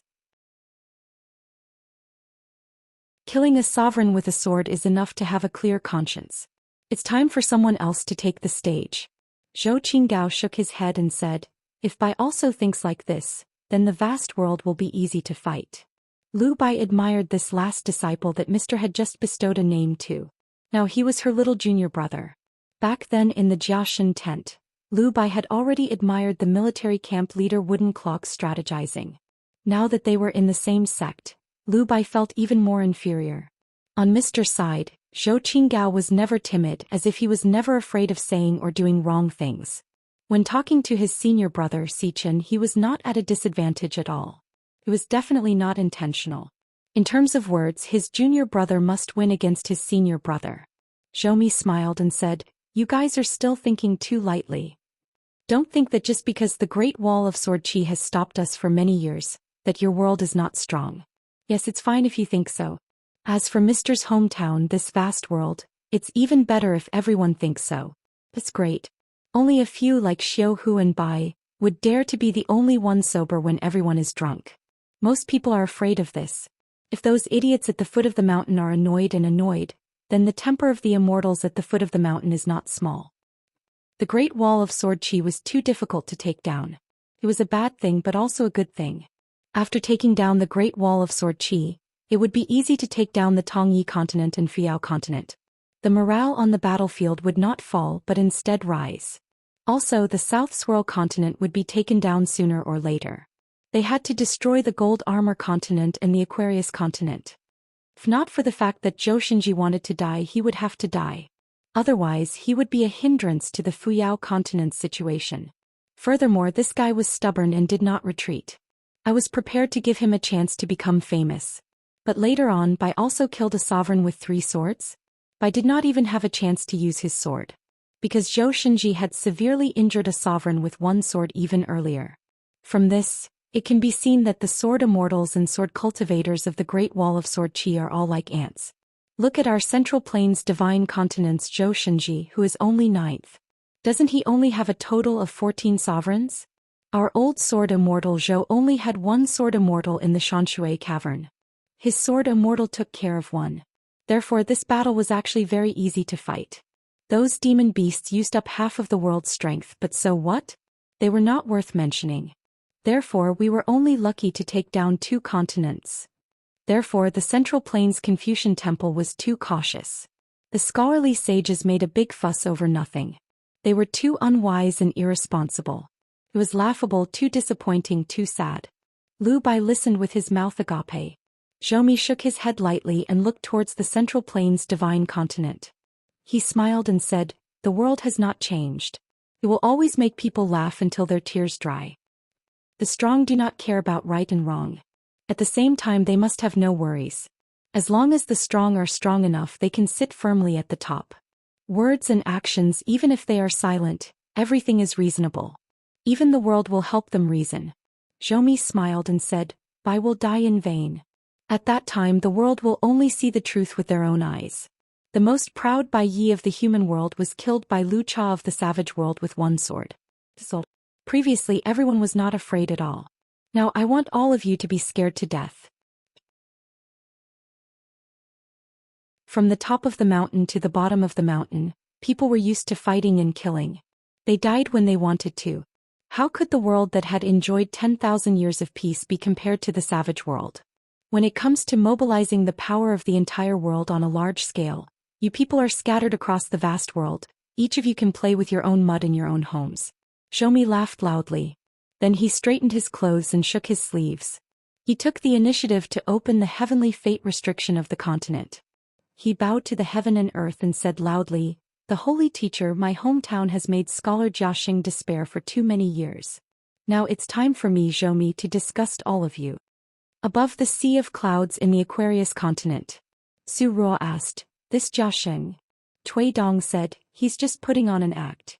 He's hiding something." Zhou turned to look at the Aquarius continent. "Only Xiao Hu knows me best." Zhou Qinggao only asked one important question: "What about the Confucian temple?" Zhou smiled and said, "Why is it so important? My hometown is not a reasonable place." Zhou was a reasonable person. Therefore he had already spoken for the Confucian temple. He had already pointed out why the Confucian temple in the Central Plains was so restrained. Jiaxing's 12 strategies for peace. Which strategy was not to prevent the Confucian temple from what happened today? Which one of them was not the root cause of the current situation? Even the gentleman and the sage could not be the imperial tutor of the Confucian temple, the ruler behind the scenes. Even the emperor could not be a disciple of the Confucian school. Therefore they deserved to suffer today. The Confucian temple asked for it. When people had to die on the battlefield, how could the sage, the gentleman, and the sage reason with them? Would they bring a few books of the sage to those who were about to die and talk about the sage's principles in the books? Back then the righteous world did not listen to them. They shelved the 12 strategies for peace that I painstakingly wrote. Now let's listen and think more about it. It's a pity that there's only one Cui Dong. It's a pity that Xiu Hu will die. Not only will he die, but his name will also go down in history. Even if the righteous world wins the war, it will still be the same. The Confucian temple has given the world too many paths to take. It has given the world too much freedom. However, it will only make people feel that they are not free. It's far from enough. Very good. If you want pure and unrestrained freedom, I will give you Yushan. The only principle is that the strong are respected. This is what the savage world has always believed in. It's not what Zhou Mi said. Zhou Mi quickened his pace. The 3 students tactfully let the teacher walk by the beach alone. The official stopped and looked at the battlefield at the southernmost part of the Aquarius continent.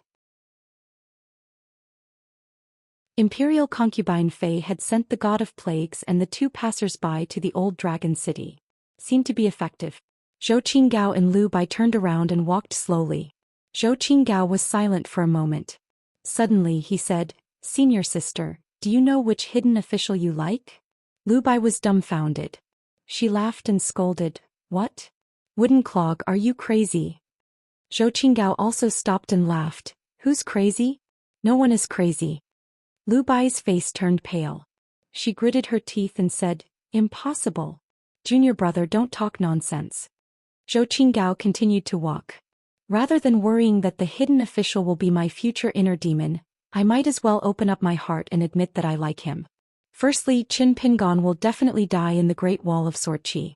Even if I take a step back and say that Qin Pingon doesn't die, senior sister actually knows that she is destined to never be able to personally take revenge on him in this lifetime. Then the hidden official will always be on the path of cultivation waiting for Lu Bai. The more you deceive yourself, the more opportunities the hidden official will have. Secondly, not only do you have to like her, but you also have to really like her. Then Lu Bai only needs to have a thought in his heart. In the future he will personally ascend to the city to let the culprit who killed Qin Pingon know one thing.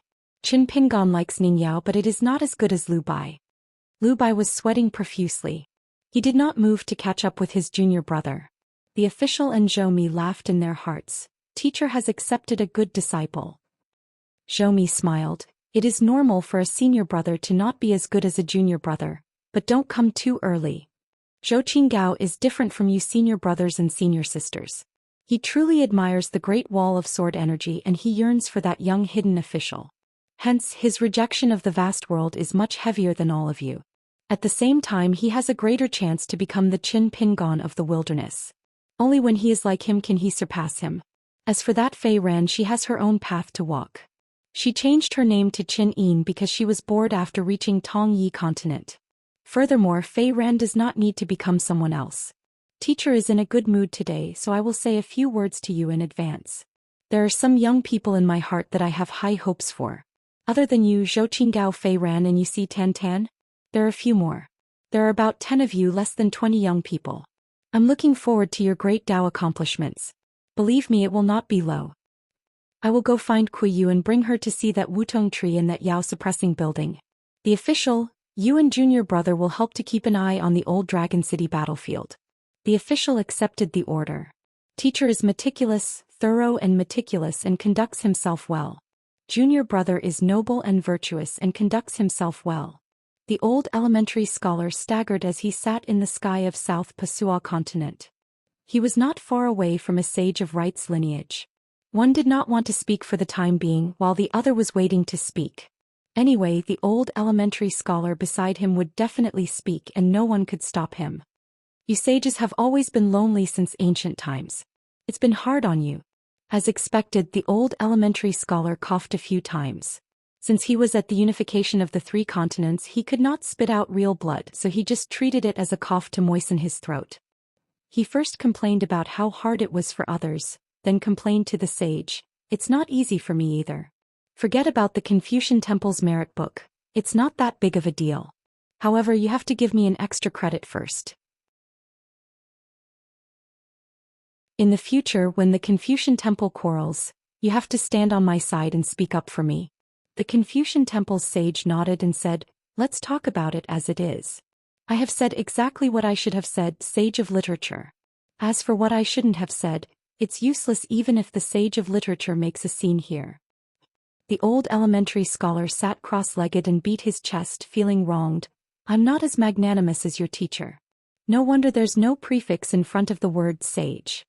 Look at me, you should learn from me. The sage said straightforwardly, I've seen a lot. I can't learn from you. The lineage of the sage of rites in the Confucian temple had always been the closest to the lineage of the sage of literature. Otherwise, the Grand Chancellor of Rites Learning Palace would not have hoped that Mao Xiaodong, who was not a direct descendant but was a registered disciple of the sage of literature, could stay in Rites Learning Palace and focus on his studies. The supervisor of the Great Wall of Sword Qi, the gentleman Wang Zai, who was from Rites Learning Palace, would not have taken the initiative to speak ill of Qin Pingon, who was not a hidden official at that time. In the end, he even took the initiative to ask Qin Pingon for a seal with the seal script. The sun shines in the day and the moon shines in the night. He did not even regard Qin Pingon as an outsider and asked Qin Pingon to sign his name. The old elementary scholar sighed. What a boring person. If he was not too lazy to go far, he would have changed to a more sensible and witty person to chat with. The Confucian temple in the central region had a total of 72 sage of rites learning palace. These sage of rites learning palace were responsible for guarding the sky canopy of the 9 continents year after year. They had to watch over the brightest lights in the world day and night. They had to suppress the actions of all the ascendant realm cultivators and prevent them from leaving the continent without permission. They also had to monitor the whereabouts of the immortals and their indiscriminate use of supernatural powers to prevent harm to the people in the world. For example, the Tongya continent and the Fuyao continent had 3 sage of rites learning palace. The Aquarius continent had only 2 sage of rites learning palace because it was the smallest continent. As for the South Hassa continent, it had 4 sage of rites learning palace because it was the closest to the inverted mountain and the Great Wall of Sword Qi. There was 1 sage of rites learning palace in the Fuyao continent. He had a good temper with the old elementary scholar and was relatively talkative. He joked with the old elementary scholar in private that he saw the lights of praying and making wishes in the world from afar. They rose up one by one and were getting closer and closer to him. He really felt that the beauty of the world had reached its peak. It was because of the sage's words that the old elementary scholar had the humorous comment of sitting on wax. It was the old elementary scholar's unique skill to be able to take bad words seriously and say good words seriously. As for being able to say nice things in such a weird way. Bullshit your mother. I, the old Xianxia, am a scholar with a scholarly reputation. Who would he say anything bad about? The old elementary scholar asked, do you have any wine? There is always an endless supply of good wine in the world. You can borrow 2 pots from any rich family. Let's drink. Remember, don't pick the divine wine from the immortal mansion on the mountain. I'm not a picky person. The sage shook his head. The old elementary scholar hit his palm with his fist. Then I'll go find Qin Chunan to drink some wine later. I don't even need to borrow it. Lass, look at how things have turned out. It's as if the scholars of the Sage of Rites Learning Palace are not as generous as those of the Sage of Secondary Learning Palace. Blame me, blame me. It's hard to absolve myself from the blame. Fortunately, there is no wine here. Otherwise, I would definitely punish myself by drinking 3 cups. The sage said, if the Sage of Literature says so, then so be it. The old elementary scholar immediately laughed. If you stand upright, your heart will be full of noble spirit. No wonder you can be a sage above Qin Chunan. The other sage of Rites Learning Palace are not as impressive as you. The only imperfection is that you are a little stingy with some small things. The sage said, if I remember correctly, someone almost put a sack over a registered disciple and threw him into the school of Rites Learning Palace. Before doing so, he even encouraged him that if one day he really became a sage of Rites Learning Palace, he must go to the South Pasua continent to oversee the sky screen. Must he help his teacher vent his anger? The old elementary scholar waved his hand vigorously in denial. Impossible, impossible. Mao Xiaodong respects his teacher the most. He would never betray his teacher. It was unknown whether he was denying it or admitting it. The sage said, Mao Xiaodong drank too much at the Grand Chancellor's place. He said it as if his teacher was still as elegant as ever. The old elementary scholar stroked his beard and nodded. He praised, that makes sense. That makes sense. The sage suddenly looked into the distance beyond the mountains and rivers of a continent and asked, Sage of literature, can we win? Can we save people from dying? The old elementary scholar thought for a while and answered, Since we can't do more, you should think more positively. There were still some sages in the Confucian temple who, at the cost of their cultivation of the Great Way, searched for broken secret realms in the long river of time. Then they placed them on the map of the vast world, either waiting for the fated person or waiting for the right time. In the end, they would become the newest paradise or blessed land in the vast world. He would never occupy the Confucian temple. There was once a vice hierarch who joked that there was no need for the sage's principles to compete with the world for benefits. In the past 10,000 years, the biggest gain was, of course, the discovery of the fifth heaven. The discovery of the traces and the stabilization of the path were credited to a certain sage who had quarreled with the old elementary scholar the most and embarrassed the old elementary scholar the most during the battle of the third and fourth heaven. Only when the old elementary scholar and Bai Yi showed up together did the sage feel relieved and passed away. The sage only smiled at the old elementary scholar when they met. The remaining sages who accompanied the sage of literature, some of them all, some of them only half. They were so strange and resolute that they went to a faraway place where they would never return. They accompanied the sage of rites for hundreds, thousands of years. Therefore, the old elementary scholar who loved his youngest disciple the most, never said a word for his last disciple when it came to the faraway journey. However, when he was in the fifth heaven, he met his last disciple who had gone through untold hardships to find his wife. She was a wonderful young lady, Ning Yao. She was an old elementary scholar. He almost burst into tears in front of his good friend Bai Yi and a junior. Indeed, it was hard to talk about such hardships. It was even harder for his last disciple to go through such hardships alone. It was rare for the sage to take the initiative to speak. He even smiled and told the old elementary scholar about an old friend's story. Actually, compared to them, it was not that long ago. But now that he thought about it, it seemed to be a long time ago. My good friend passed by this place in the past. Before he returned to Tongye continent, he scolded the sage of literature a lot. The old elementary scholar scratched his head and then crossed his arms in front of his chest.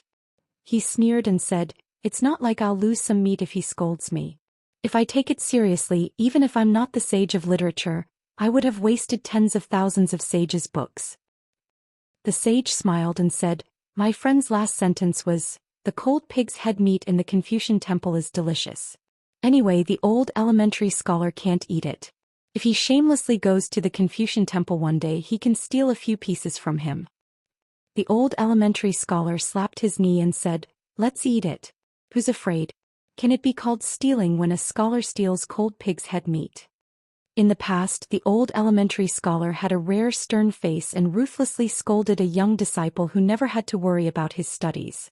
The old elementary scholar told a young boy that it was a matter for the future. Really? Today I'm angry with you for the first time. Listen carefully, I have to raise my voice. You're not allowed to cry. Okay, the truth is that it's not about your voice. Is cold pig's head meat that easy to eat? Is it that delicious? It's best if you can eat it. If you can't, then don't eat it. You can't be a sage just to eat pig's head meat. What's wrong with being a gentleman and a headmaster of the academy? Why don't you have lofty ambitions? The old elementary scholar did not come up with the idea of eating cold pig's head meat, but he really carried it forward. Many sages would occasionally mock themselves and be willing to take the initiative to mention this saying. Is it that easy to be a sage? The old elementary scholar once said that in the Confucian orthodoxy, it's easy for a gentleman to die, but difficult for a sage to die. The old elementary scholar only said half of his words. Is it that easy for a sage to die?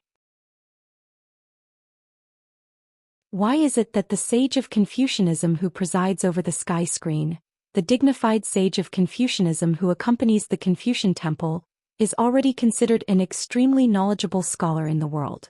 Even the sage of Confucianism can use Confucianism's supernatural powers? For example, the headmasters of the 72 academies in Fuyao continent and Tongye continent, the sage of Confucianism, and the scholars who no longer have the chance to flip a page of the sage's books can still kill their enemies before dying. Then why is it that in the face of the large-scale invasion of the wasteland, the sage of Confucianism who presides over the sky screen can only integrate their fate into the world of one continent? This is the most that those pitiful sages can do. Does that old thief Wanyan old Jing know? Of course, does he care? Not at all. Do those who silently criticize or curse the Confucian temple in the Central Plains for not making any contributions know what happened to the sage of Confucianism, the headmasters and the Confucians of the Three Continents Academy? Do they care if they know? Not necessarily. They want people to be heroes, but they also talk about winners and losers. For example, the old friend that the sage beside him mentioned was the sage of Tongye continent who allowed Du Mao to go to Old Dragon City. The old elementary scholar cursed and scolded. If it wasn't for the second sage who stopped him at that time, he would have beaten him up. So what? The Confucian temple in the Central Plains didn't have cold pig meat to eat.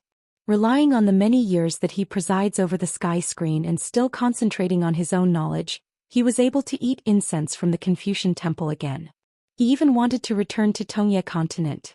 Not only did he want to die, but he also wanted to come early. As for that fellow's true body, he followed the sage of rights to protect the vast world and fought against the remnants of the ancient gods. Should the old elementary scholar give him a thumbs up? Yes, he should. Under the heavens, a Baek-ok-kyung building was created to suppress the otherworldly demons. Under the Lotus World, a Western Buddhist kingdom suppressed countless of the most stubborn vengeful spirits. Under the vast world, it seemed to be in charge of targeting the demon race in the wasteland. It was far more than that. As the most important enclave under the vast world, the Great Wall of Sword Energy and tens of thousands of sword cultivators guarded this place for 10,000 years and restrained the demon race in the wasteland. If the Great Wall of Sword Energy stood for 10,000 years, wouldn't the Confucian temple be safe for 10,000 years? Would they just watch from the sidelines? Why didn't the Sage of Rights, who was the second deity of the Confucian temple, appear in the Confucian temple? He didn't even say anything about the battle between the third and fourth deities. There were thousands of reasons, but the biggest one was that the external threat was too great. Distant worries were never far away.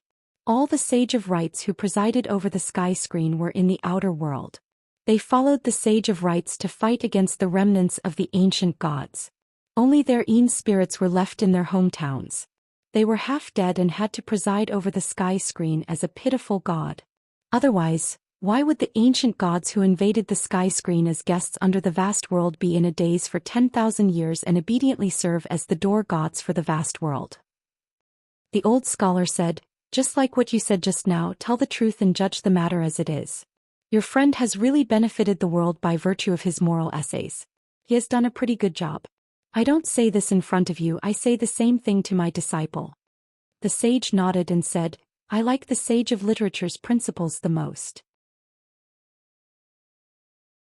In fact, other than the sage's principles, the words of the old scholar left a deep impression on the sage of the sky screen. He was a very old scholar, not a sage of literature. Those who don't get along with me are bad people with rotten hearts? Those who have a conflict with me are enemies with no redeeming qualities? Those who don't have the same literary heritage as me are blind scholars? Who the hell am I? Back then the old scholar was in the Confucian temple. He seemed to be talking about himself first, but he was talking about everyone else later. The old scholar turned his head and asked sincerely, since you admire my knowledge and my character so much, why don't you become my disciple? The sage said indifferently, I'm a few hundred years older than the Sage of Literature. Besides, I believe the Sage of Literature knows very well whether the Sage of Rights line is good or not. The old scholar rubbed his hands and said, oh, you're too shy. I have a good relationship with your Sage of Rights. It'll be fine if you change your school. I might even praise you for your good taste.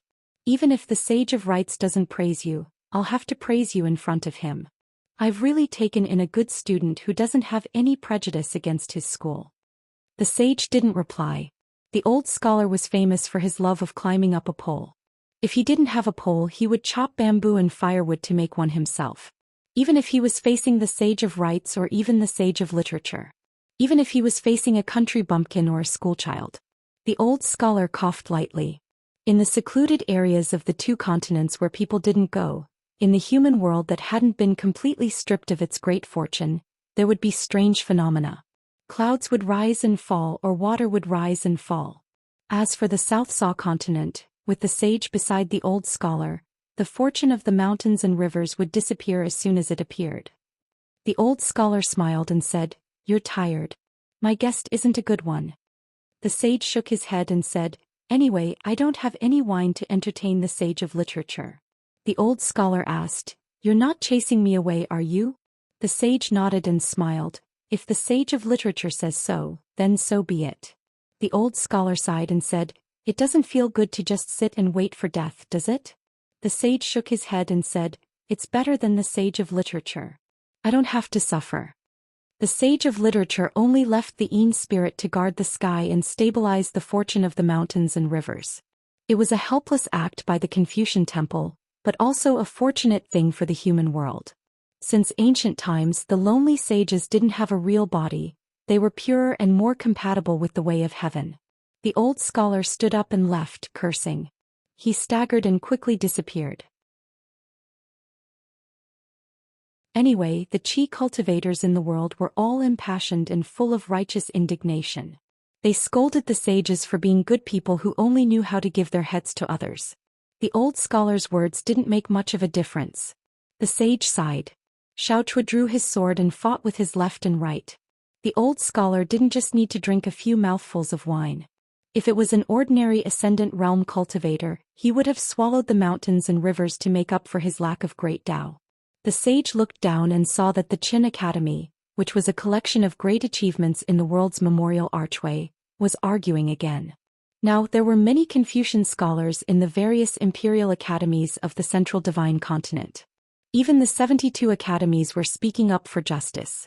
It was as if they were willing to sacrifice their identity as Confucian scholars to scold the sage of literature for not doing anything. They were so muddle-headed that it seemed like they hadn't even touched a single military book. They actually allowed the Tongye and Fuyao continents and half of the Jinjia continent to fall into enemy hands. How does the central divine continent need to build a battle line? The central divine continent can't even defend two small places like the Tongye and Fuyao continents? As long as the Confucian temple's sages all come out, the 10 people of the central divine continent will assist them. If 10 people aren't enough, they can add on 10 backup people. With the mighty Yu Pu and the immortals' help, those barbaric beasts of the world, the 14 thrones and whatnot, will all be easily destroyed.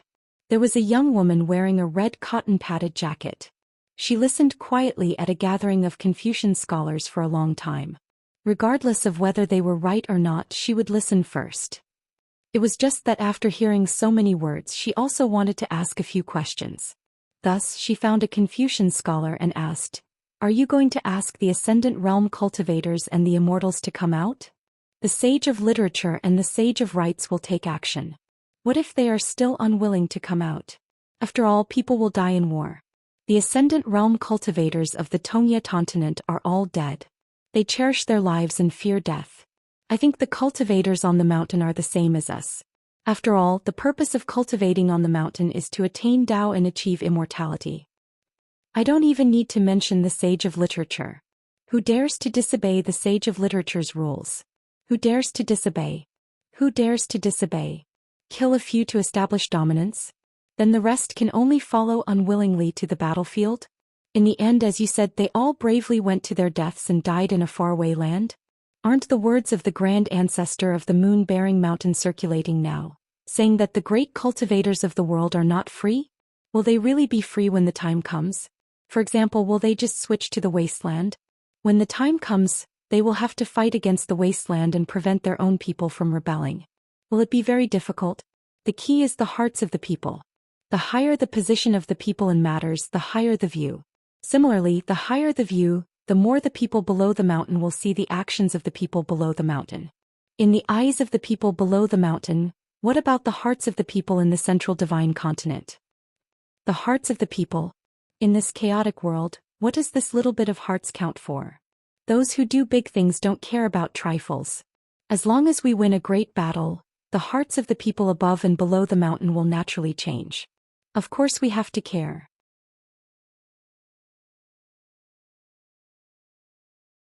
The wasteland, from the grand ancestor of the moon-bearing mountain, to Zhou to the entire Jiazi tent, has always been scheming against the hearts of the people. For example, didn't Zhou say that when they reach the central divine continent, the wasteland will only demolish the Confucian temple and the academy and leave everything else untouched? The dynasty will remain the same, the immortals will remain the same, and everything will remain the same. The moon-bearing mountain won't monopolize the additional authority of the Confucian temple. They are willing to sign a contract with the immortals of the central divine continent. They plan to share a continent with all the major sects of the central divine continent. The precondition is that the ancestors of the upper 5 realms won't help either side and will only watch from the sidelines.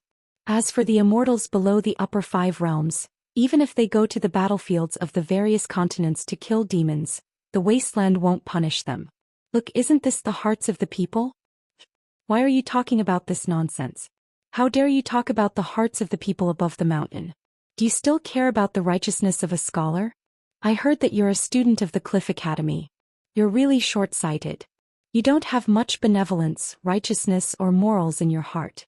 Aren't I talking about the facts with you? Shoo shoo shoo, don't be so noisy. What does a woman know? Here he is. The Confucian scholars of the Central Plains who were studying in the academy went to other places and continued to talk loudly with their fellow Taoists. They were high-spirited and full of mettle as they pointed out the world. If it were embroidered Tiger Cui Dong, he would have detained all of them and sent them to the battlefield in the north of the Golden Armor continent on a few intercontinental ferries. I don't care if you really want to die or if you're just fishing for fame. Li Baoping, who had traveled to the Qin clan alone from the central divine continent, couldn't help but sigh. He took off his wine gourd and secretly took a sip. So tiring to talk to people. Regardless of whether I'm right or not, you should at least listen to what I've said. It's not like you're all wrong just because I said something right. The old scholar went to the human world. Inadvertently catching a glimpse of that red robe, the old scholar was in a good mood. He planned to chat with Qin Chunan for a while before going to meet with Little Treasure Bottle. On a cliff near the water, the scholar who had changed from carrying the sun and moon on his shoulders to the sun and moon hanging in the sky did not even turn his head. Wuxia went to the Fuyao continent. Xiaochuo is still blocking his way. The old scholar lamented, the little girl with 2 pigtails looks cute, but she's not cute at all when she does things. Qin Chunan smiled and asked, you really don't hate Xiaochuo at all for what she did? The old scholar said, it's all because she's a living person. As for other things, they'll do as they should. If you make a mistake, you have to bear the responsibility first before you can talk about correcting it. Qin Chunan said, left and right are the most difficult. The old scholar nodded and said, it's different inside and outside the book. Scholars are always in a difficult position. Qin Chunan made a sound of surprise and joked for the first time, is the old scholar going to start scolding? If you want to scold, don't just scold the line of the sage of literature. Remember to scold the scholars from the other lines of literature as well. The old scholar said, the first few pages of the old almanac are the ones I borrowed from the old man. Do you want to hear about it? Not to mention you, even your teacher might not know as much as I do. You're someone who only likes to read the books of the sage and doesn't care about what's going on outside. You don't like to ask about those trivial things. That sage of ours is very reserved. Looking at his posture, it's as if he wants to burn a stick of incense for every page he turns. He's not tired, but in my eyes he's really tired. Qin Chunan raised his hand and a jug of wine appeared in his hand. He handed it to the old scholar. The old elementary scholar shook the unusual wine pot. The wine inside was even more miraculous. The old elementary scholar frowned and threw it back to Qin Chunan. You can keep the fate of the mountains and rivers here. I don't lack this little bit. The old scholar said, I don't have enough strength right now. Help me cover it up a little. If there's a mistake and the secrets of heaven are revealed, it's all your fault. Qin Chunan immediately helped to isolate heaven and earth. As long as it was a serious matter, the old scholar would never hesitate. The old scholar looked at the big water outside the stone cliff and told Qin Chunan some of the old almanac. 10,000 years ago, the human race climbed the mountain and even reached the sky. They either destroyed the heavenly court or killed or expelled those high and mighty existences. Those existences who regarded the human race as the source of incense and wantonly controlled the life and death of the human race became a thing of the past. In fact, when that moment really came, almost all of the human race couldn't believe that they had really won. From then on, it seemed that the human race was responsible for establishing eternal peace in the whole world. The demon race, which had existed before the human race, had made mistakes and made contributions. In fact, they still had a deep grudge against the human race. In the end, they were still given a quarter of the world, which was later called the wasteland. The mountains and rivers were vast and boundless, but the products were the most barren and the spiritual energy was relatively thin. After that, the sword cultivators who had made great contributions were moved to the area of today's Great Wall of Sword Qi after an earth-shattering civil war to build a high city. The three ancestors appeared one after another and in the end, they worked together to build the Great Wall of Sword Qi into a large formation that could ignore the weather of the wasteland and stand tall. Qin Chunan asked, "Those ancient sword cultivators didn't hesitate to break off relations with all the factions. What was the reason for this?" "I only know that if the sword cultivators didn't split internally, it's hard to say what the world would be like now." The old scholar sighed and said, "What else could it be? Sword cultivators have the greatest killing power in the world and have killed the most deities in the heavens." One group of sword cultivators was arrogant and felt that the ruins of the celestial court that the ancestors of the three sects didn't want anyone to touch should be sealed up.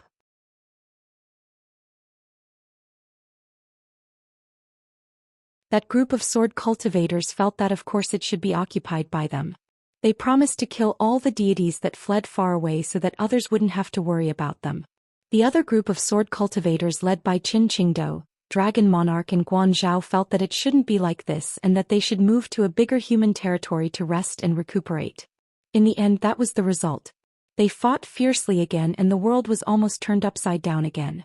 Although Qin Qingdou's group of sword cultivators didn't make a move, the founding ancestor of the school of the military had long been on the same side as the sword cultivators. "We were so close to winning." Qin Chunan asked again. At that time the human race won a Pyrrhic victory and didn't worry about the remaining sword cultivators? Although Qin Qingdou and the other sword cultivators didn't make a move, there were so many seeds of hatred. Sooner or later they would grow into a towering tree with sword aura. As long as Qin Qingdou, Guan Zhao and the others went back on their words, or if the sword cultivators had a conflict with other humans, they would definitely make a move. "That's why," the old scholar said helplessly, "that's why they became felons." Isn't that pitiful? Of course it's extremely pitiful. But you have to know that in the past, the remaining sword cultivators might not even be felons. Look at the Great Wall of Sword Aura. Did the Confucian Temple restrict them at all? Back then, a military school's second founding ancestor who had lost his wife said that these arrogant fellows had the closest temperament to deities and would be a huge problem. Didn't the previous group of sword cultivators refuse to be controlled? They felt that they had made great contributions and wanted to occupy the ruins of the heavenly court. Very well, they weren't deities and wanted to be the new deities. The remaining ones changed their minds and joined the battlefield to make a move. Since that's the case, why don't both sides just fight for a few hundred years and see which side gets wiped out first? That's easy. Only in the next 1,000 or 10,000 years can the world be truly peaceful. Qin Chunan came to a realization. The old scholar waved his sleeves gently. "Watch carefully. Some of them were said by the old man himself, while some were from my own imagination. But when you add them together, it's not too far from the truth." Qin Chunan glanced over and saw numerous ancient figures standing by the banks of the great river. On the banks of the river, the figures seemed to be close to each other but also seemed to be very far away. An old scholar stood by the river, seemingly enlightened by the passing of time. A wooden-looking monk stood on the opposite bank of the river and looked over. A young Taoist priest sat by the river and was washing his face with water. A green bowl lay beside him. Then the young Taoist priest looked up and smiled at the old scholar and Qin Chunan 10,000 years in the future. A burly man in armor and holding a saber with both hands frowned and said nothing. But he was murderous and looked at a young man with a sword on his back who was closest to him. This was a discussion on the banks of the river. Only the sword cultivator was present. His name was Qin Qingdou. In addition, there were two demon ancestors who participated in the discussion. One of them was the master of the moon-bearing mountain, the great ancestor of the wasteland. The other was Bai Zhe. Beside Bai Zhe stood a middle-aged man in a green robe. He was the sage of rites. Further away there were several majestic figures with boundless ancient intent. But they were relatively blurry. Even Qin Chunan couldn't see their faces clearly. In the farthest place from everyone, there was a tall figure who seemed to be pulling up a head of black hair. The old scholar said, Qin Qingdu's first sentence was so tough that it seemed like he was holding up the world with his backbone. Just one sentence. Qin Qingdu said to fight and he fought. It was as if the young man with a sword on his back really said that on the bank of the largest river of time in the world. The old scholar pointed at the burly man with a saber in both hands. He held the saber in one hand and rubbed his chin with the other. Very good. Further away, Bai Zhe wanted to speak, but the sage of rites gently pulled on his sleeve and shook his head, indicating that there was no hurry. The tall figure in the farthest place was blurry, but his voice was cold and clear. I'll help Qin Qingdu. The monk on the opposite bank shook his head. The young Taoist priest sighed. Can't you see the true enemy of the great Tao? Even if he was only looking at a time scroll from 10,000 years ago, even if he knew the final result, Qin Chunan couldn't help but feel heavy. The old scholar chuckled. Next it's time for us old men to take action. Magnanimous, magnanimous, how magnanimous. Do you think my heartfelt words were just flattery? No way. Qin Chunan saw the old scholar, who was also the great sage master of the world, wave his hand and then walk to the side of the young man with a sword on his back. He gently pressed the hilt of the sword and looked up with a smile. I'll take care of the sword cultivators. I'll swear that no matter what the sword cultivators do in the future, no matter who they fight, the Confucians will bear all the consequences and responsibilities. The monk on the opposite bank put his palms together and the Taoist priest on the bank nodded. Then the old scholar withdrew his gaze and smiled at the young man. Qin Qingdu, believe me. In the future I'll give the sword cultivators an explanation. I can't say how good it will be, but I guarantee it won't be bad. Qin Qingdu, if you don't believe me, then there's no need for trouble. You just have to fight as you please. I'll protect the sword cultivators of the world. I've long been used to this. Qin Chunan suddenly became serious. This mellow scholar's expression became more and more solemn. He bowed to the great sage master from 10,000 years ago. He bowed to the true sage in Qin Chuanan's heart. The tall figure in the farthest place said indifferently, it's best if you fight. If you don't, I'll go to your territory in the future. The old scholar put away the painting of time. There was no more figure in the water outside the cliff. This was the truth and the truth. Otherwise, who could define the sword cultivators who were best at killing as felons? Because it was everyone other than the sword cultivators. Not only the human race but also the two demon race ancestors. Moreover, it wasn't something that the sword cultivators were completely reasonable. The sword cultivators' scabbards couldn't control their swords. The Taoist cultivators' Taoist hearts couldn't control their Taoist techniques. In the future, no matter how many thousands of years passed, the human race would only be a muddy pond. In the past, the gods were high up in the sky and treated all the humans on the earth as puppets. Would the human race be free of worries in the future? Would they then start killing each other? At that time, the two leaders who represented the demon race in the meeting actually had a huge difference of opinion on the matter of the migrating sword cultivators. One approved, the other didn't. But since it was divided into the wastelands, they didn't say much. However, the leader of the wastelands who approved of turning the sword cultivators into felons definitely didn't expect that the felons would be stationed in between the wastelands and the vast lands. After all, compared to the sword cultivators who were part of the human race, the enmity between the demon race and the human race was more complicated. At that time, the two demon race ancestors who were in the meeting at the riverside were the current master of the moon supporting mountain and Bai Zhe, who was later suppressed in the majestic town tower in name. Why were there so many remnants of the ancient gods who had been quiet for 10,000 years suddenly appearing all at once? And why were they all coming for the vast lands? Not to attack the Baek-ok-kyung building and not to trample on the moon-supporting mountain in the wastelands? Because the vast lands took in all the sword cultivators, the first two scholars took up the responsibility to preserve the legacy of the sword cultivators in the world. Otherwise, the vast lands and the wastelands would just be two separate worlds at most. Why did they have to go through the extra step of having a great wall of sword chi to kill people for 10,000 years? Why did they have to make the vast lands and the great wall of sword chi hate each other?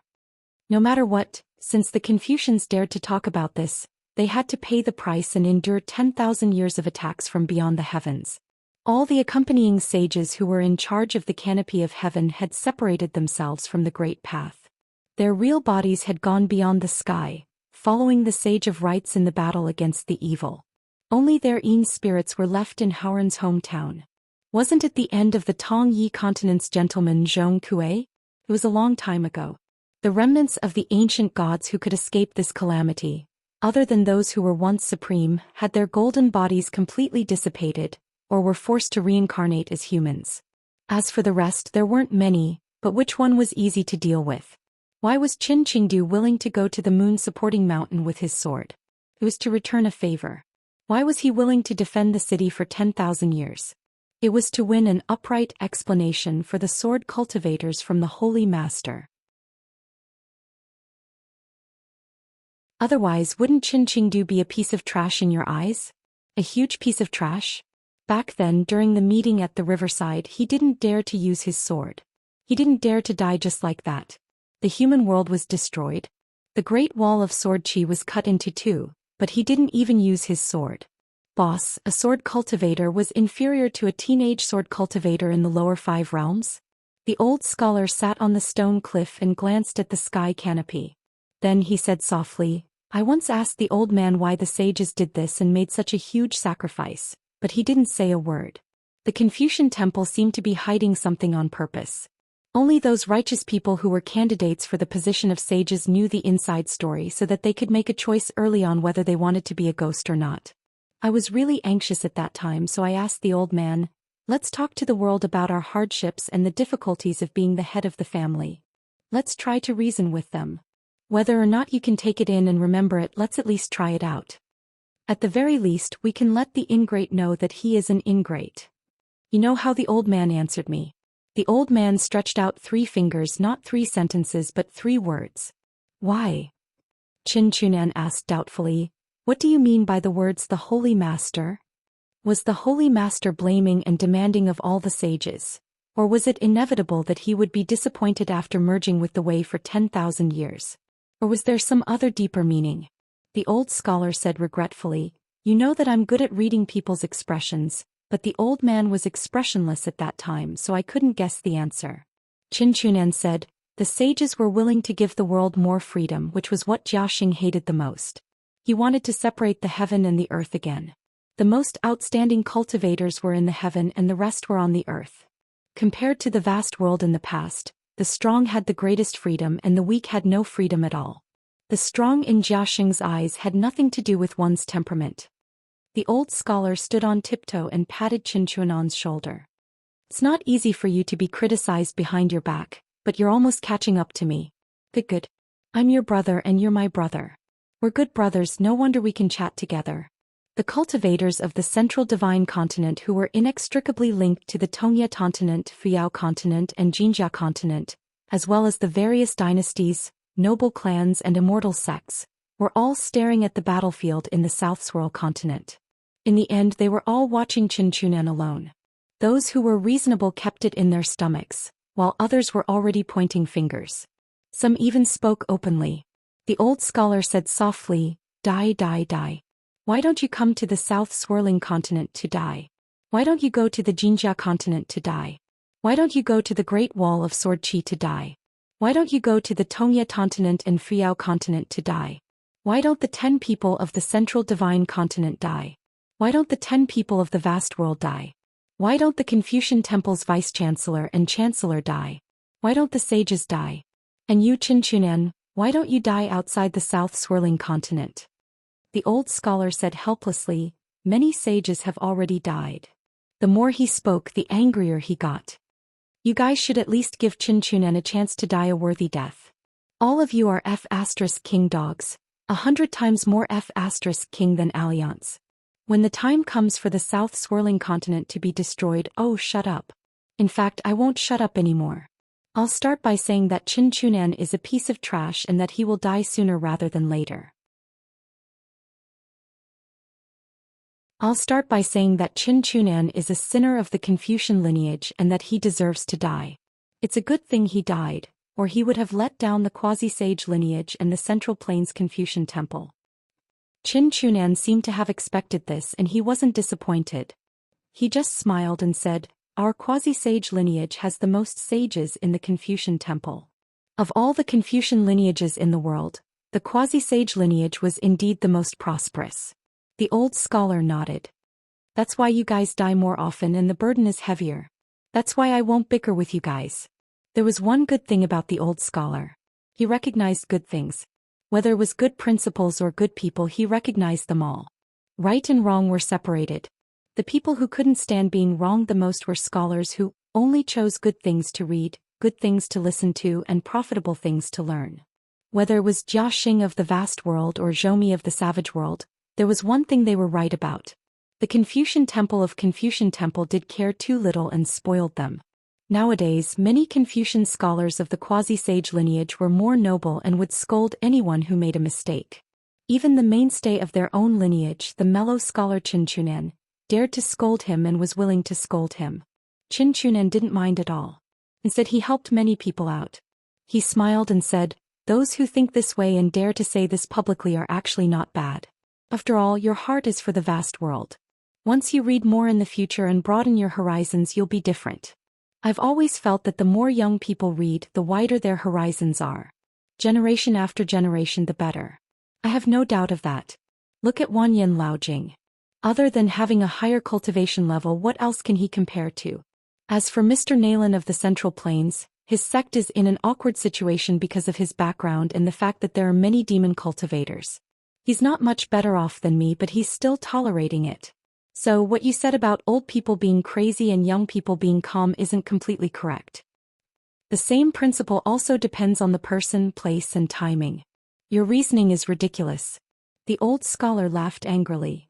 If it weren't for a large group of gentlemen and sages who worked hard to stop them and explain the reason, there would have been a huge fight between the cultivators on the mountain and the cultivators outside the mountain just because of the death of a demon chess piece. Qin Chunan suddenly said, "There are still too few old scholars in the world. Otherwise it would be much better." Only the old scholar could invite Bai Yi to open up the fifth world. He could invite Bai Zhe to not help either side, and even take out a map of the ancestors' search of the mountains and give it to the South Hassa continent. It was rare for Qin Chunan to speak up for the old scholar. Unexpectedly, the old scholar didn't appreciate it. He stomped his feet and said, "Old man, you're right. Why? Why did Zhou Xian have to go to the mountain and water cave of the Fuyao continent? Why did the talisman Zhou Xian have to take the risk to leave the central divine continent? Why did Jing Juzhong of the White Emperor City go to the Aquarius continent to accept disciples and conveniently pass by the Lushui pit? Why did he have to pinch his nose and bring people to the South Hassa continent to lose money? Why did the only son of the second sage have to lie down at the foot of the moon-supporting mountain? Why did my disciple have to go save Bai Yi when she was about to slash her own teacher? Why did Lu Ji chase after Lu Cha without saying anything? Why didn't Zhan Long go to the Pearl Grotto heaven? Why did the fire dragon Zhenren have to guard the bridge above the sea? Why would the Taoist temple be willing to take out a life iron ring? Why did the old monk in chicken soup take the initiative to enter the game? Why did Bai Yi travel with his sword and finally feel proud for once?" The old scholar sighed. Of course, the common people have a clear conscience. They never know what happens on the mountain or in the sky. We can't be harsh on them. He asked again, "Then what about the cultivators with enough vision? What about those who see everything but turn a blind eye?" Qin Chunan answered, "This is the freedom that the Confucian school gives us. If we're willing to do this, then we'll accept it and don't complain." The demons of the desolate world were like a starving person who barged into a rich family's house. They wanted to eat their fill and survive. If they were too slow, they would be killed by the demons behind them. If they were afraid of death on the battlefield, their entire family would die. Would the Confucian temple and the Confucian sage of the Central Earth do this? Would they dare? Would they be willing? Would they be willing? Would it be appropriate? Only the Aquarius continent was the most willing and dared to compete with the desolate world in terms of ruthlessness, meticulousness, and calculation of people's hearts. Some of the sages' teachings were temporarily placed in books. How many peak cultivators in the world heard the words of the moon-supporting mountain grand ancestor? How many of them actually listened? In any case, There was definitely more than one trader of the golden armor continent, Wanyan Laojing. The old scholar stomped his feet and said angrily, I want to complain.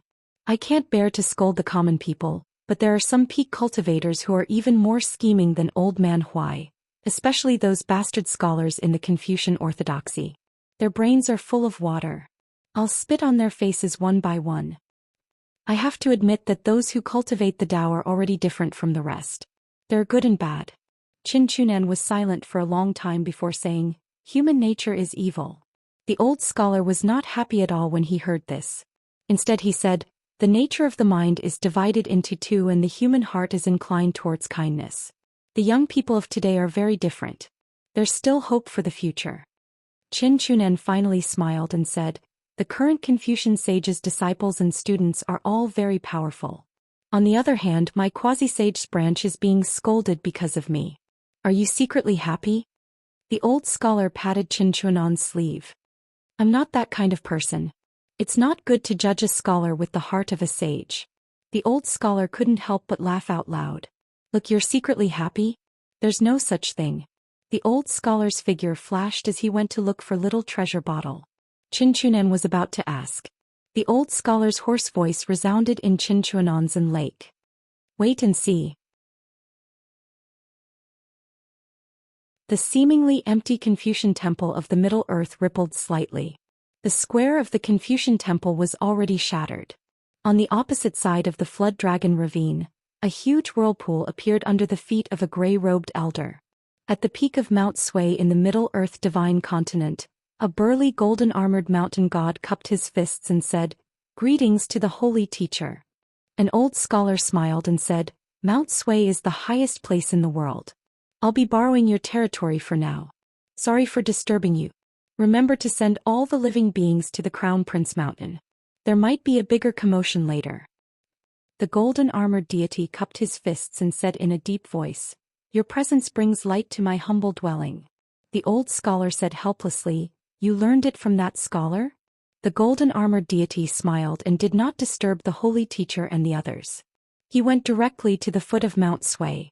The old scholar sat cross-legged and took out a book from his sleeve. He spoke telepathically to the sage of rites from beyond the heavens. Unlike you, I haven't fought in a long time. I'm sorry. When the old man took out the book, the golden-armored deity standing at the foot of Mount Sui felt his shoulders sink. Not only that, but the entire Mount Sui had also sunk by several feet. In the outer heavens of the vast world, a middle-aged scholar dressed in green robes was using the law phenomenon technique. He held his hands in the air and protected the entire vast world with his own strength and etiquette. The sages of the Confucian temple who had traveled to this place were fighting against the remnants of the ancient deities. The situation in the outer heavens had never been so dangerous in the past 10,000 years. A deity that was as majestic as the sage of rites Dharma idol slashed with his sword again because he was far away. Beside him was a huge deity that had followed him for 10,000 years. He casually grabbed a star beside him and used lightning to refine it into a lightning pool. Then he smashed it toward the golden avatar of a Confucian temple's vice-hierarch. The old scholar who presided over the vast world opened the first page of the book. The entire mountain trembled once again and fell even more. Only the vast world had white. Moreover, he was a scholar. At the peak of Mount Sui, the old scholar glanced at a human world in the Earth Divine Continent. Finally, he looked into the distance. Do you really think I don't know how to fight?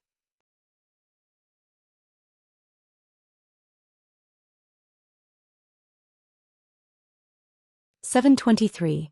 Li Baoping led the horse past the archways and headed towards the river. The mellow scholar Chen clan was known as the Master of the Archway. Shaoguang Academy and Fanlu Academy were both part of the 72 academies of Confucianism. They were also the two closest academies in the world. Fanlu Academy was almost the home school of the mellow scholar Chen clan. Most of the teachers had the surname Chen. The red-clothed girl had a small wine flask around her waist and a narrow knife talisman hanging from it. Li Baoping's reputation in these two academies was not small. This was attributed to her stubbornness and her extraordinary patience when debating with others. She did not annoy people but annoyed quite a few people.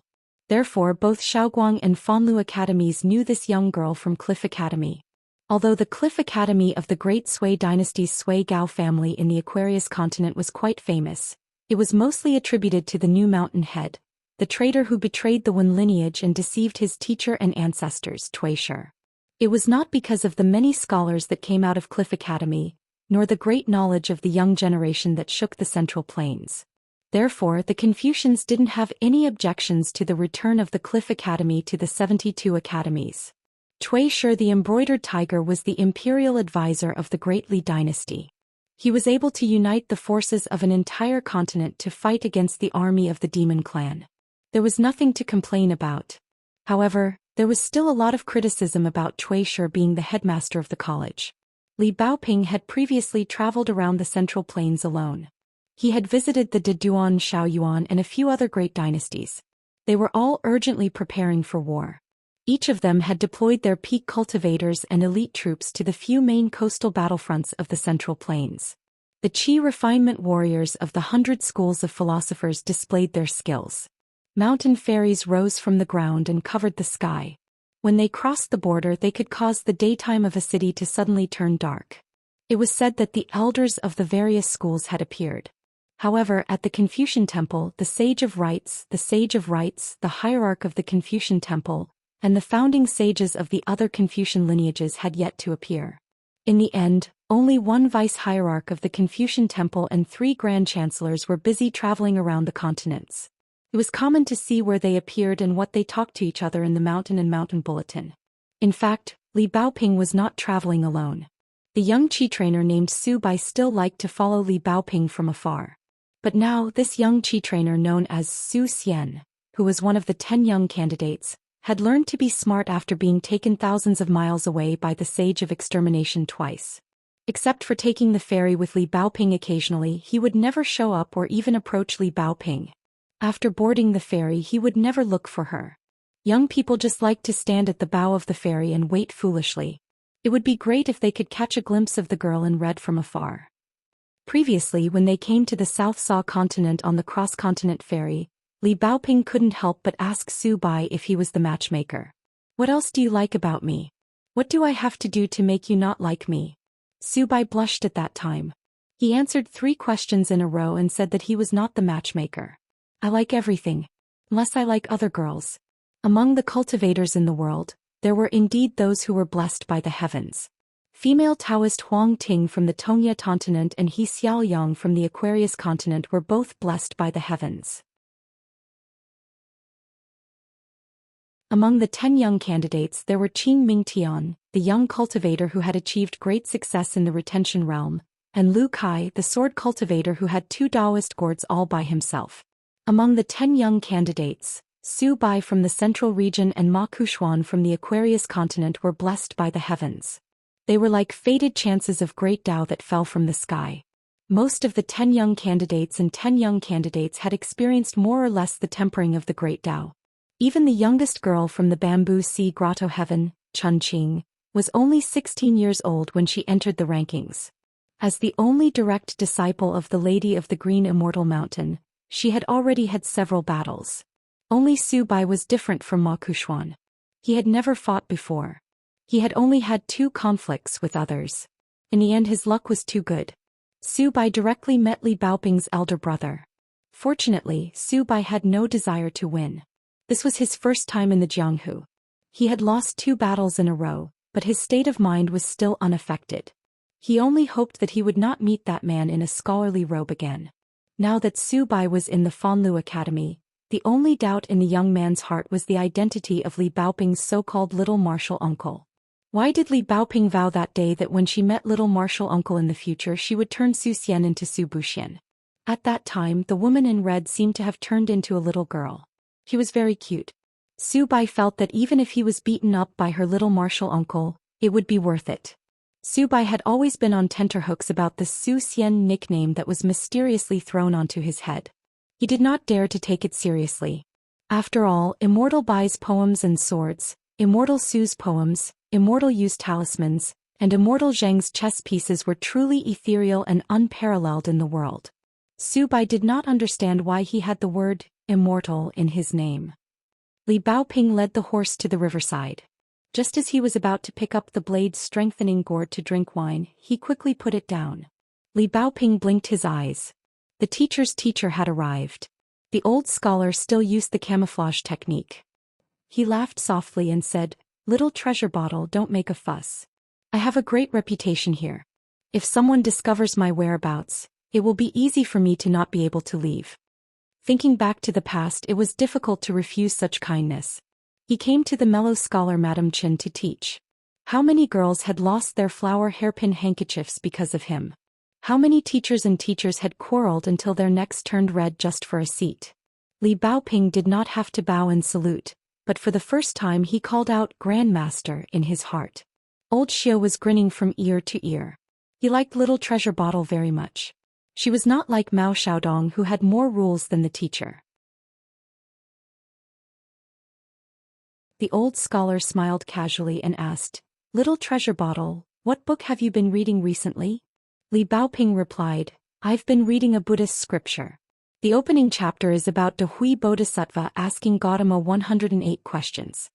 If it were other Confucian texts, the old scholar would have a headache after hearing it. However, the old scholar smiled knowingly.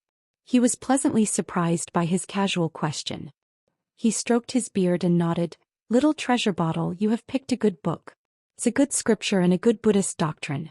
Gautama Buddha still felt that he had asked too few questions.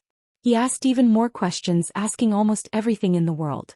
One of Gautama Buddha's intentions was to get rid of the doctrine of relativity. This is actually a different approach to achieve the same result as the doctrine of the mean that we Confucians hold in high esteem. Among us scholars, the one who echoes this the most is probably the scholar lake sage that your youngest martial uncle had interacted with. In the early years, I specially arranged a course for your teacher and several of your martial uncles to answer the heavenly question. Later, at the Great Wall of Sword Aura, your martial uncles would deliberately use this to make your youngest martial uncle feel uncomfortable. Li Baoping nodded gently. In these years, Li Baoping had dabbled in both Buddhism and Confucianism. The ancestor of her Confucian texts, the sage of literature beside her, had also mentioned in detail about the creation of names to refer to facts in the Book of Righteousness. Of course, Li Baoping had devoted herself to studying more. In short, they were all magic weapons for quarreling. The more the better. However, the more books Li Baoping read, the more doubts she had. She could not even win a quarrel with herself. Therefore, she seemed to be more and more silent, but in fact it was because she was talking to herself and answering too many questions. Reading the sage's books will naturally lead to Zen. The old elementary scholar sighed. In the past, your teacher could not say such things to you. At that time, you were too young and had not read enough books, so it was easy to be distracted. For example, when sweeping the courtyard, one must be neat and tidy inside and outside. When locking the door, one must personally check. When a child hears such a saying, he thinks it is tiring. However, when it comes to the elderly, they feel that it is the truth. They feel that the incense will continue to burn, and that farming and studying will be passed down from generation to generation. The same person, the same principle will have a completely different feeling when listening to it when you are young and when you are old. Once you have read enough books, you will be able to combine them into a text. You will see the text and you will see the meaning of the text. As the old elementary scholar spoke, he took out a jade bracelet from his sleeve and spread it in the palm of his hand. He smiled and asked, "Did you see anything?" Li Baoping seemed to have understood something and nodded. "Among the seals at the foot of the mountain, the square seal is the most precious. It is the same principle. Whether there is something or not is uncertain, there must be a myriad of laws." The reason why a jade bracelet was so precious was precisely because it was necessary to give up a lot of things. In the end, one would only get the taste of leaving something blank for others to see. As for the seals, the oval seal was far less valuable than the square seal. The reason was because of reluctance. However, within this, there was the matter of the jade bracelet and square seal being related to the immortal seed. However, little Precious Bottle's thoughts had skipped to a faraway place, which relieved the old elementary scholar of a lot of his worries. The old elementary scholar suddenly turned his head and asked with a smile, "Subai, what do you think?" Behind him, a young man hurriedly appeared. He first bowed in apology, then straightened his back and bowed again. He respectfully replied, "I do not know." Subai was born in a small and remote country in the Central Plains. His ancestral home was Xiaoling. His ancestors and father were all ordinary teachers who guarded the Wishing Bridge. Although Su Bai had studied the books of the sages from a young age, it was inevitable that he was not familiar with the affairs of the common people. This time he had mustered up the courage to travel alone, and along the way he had made a lot of jokes. The old elementary scholar looked at the young man in the green robe. Fortunately, this young man was not a Confucian scholar and was an honest person. Otherwise, if he dared to steal from the sage of literature, the old elementary scholar would definitely jump up and spit in his face. The principles of heaven and earth were the most important. Age and seniority had to be set aside. The old elementary scholar was in a good mood. Good boy, you are indeed worthy of being called Zhou Xian, the type who is infatuated with love. My sage of literature's lineage is indeed not lacking in good marriages. It's just that their family's martial arts are all focused on academic matters. How can the sage of right's lineage and the sage of literature's lineage compare? As for old Fu's lineage, forget about it. Li Baoping sighed. There was no other way. It seemed that she could only ask her big brother to help. If her big brother could do it, he would just throw Su Bai back to his hometown. The old elementary scholar quickly raised his palm and pressed it down twice, indicating that little precious bottle should not be in a hurry to use his trump card. With his grandmaster there, what was there to be afraid of? The old elementary scholar waved at Su Bai. When the young man walked over to the old elementary scholar's side, he bowed again and said, I am Su Bai. Greetings to the sage of literature. The old elementary scholar smiled and nodded. He asked, Su Bai, have you heard of a world-renowned teacher called Mao Xiaodong? Su Bai nodded and said, when I was young, my teacher made a list of 16 books for me to read over and over again. One of the books was the exegesis work of the Cliff Academy's headmaster Mao. I read it carefully and learned a lot. Speaking of this, Su Bai was a little embarrassed. His teacher was only famous. After all, compared to a headmaster of the academy, the difference was like heaven and earth. After all, young people who came from small places had simple hearts. There was still a difference between the rich and the poor, between the top and the bottom of the mountain. Therefore, in Su Bai's view, the teacher who taught him, no matter how much he respected him, was not as knowledgeable as the sage of the academy. The old elementary scholar was a little happy. He did not reveal the secret to the young man. He only said to little precious bottle, if I'm not wrong, Su Bai's teacher is the Lord Su of Xiaoling, a well-deserved Confucian scholar. However, although the teacher and student both have the surname Su, they do not have a family tree. Li Baoping understood in his heart. The Lord Su, who was crowned as the sage of calligraphy by the people, was not a Confucian temple worshipper. However, he was an old teacher that little Uncle Master admired a lot. The old elementary scholar smiled and said, your teacher has a good eye. He picked out 16 books for you to study. Among them was Mao Xiaodong's exegesis of Cui Dong. You can see the foundation of Cui Dong's knowledge and Mao Xiaodong's exegesis. That means you can see the power of spells. It was hard to imagine that Mao Xiaodong and Cui Dongshan, a junior brother who specialized in writing books to explain his senior brother's knowledge, would be at odds with each other in the Cliff Academy. The old elementary scholar asked, little precious bottle talked about the book. I heard that you read a lot of books. Have you read it? Su Bai nodded and said, I have, but I read more than I think. I can't figure it out. The old elementary scholar said casually, if you decide to become a Buddha, it's like riding the wind with dust. What's so difficult about it? Su Bai blurted out, once you start cultivating, it's like duckweed returning to the sea. There's no hesitation. The old elementary scholar nodded and said, when you return to the central divine continent, you can take a walk. Go to the Li Ji Academy and ask Mao Xiaodong about the exegesis of calligraphy. It's not easy for a young man to travel. You can't just enjoy the scenery. Su Bai blushed and nodded vigorously.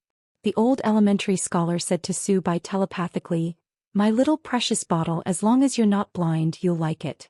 It'd be strange if you don't like it. It's just that the world is not peaceful now.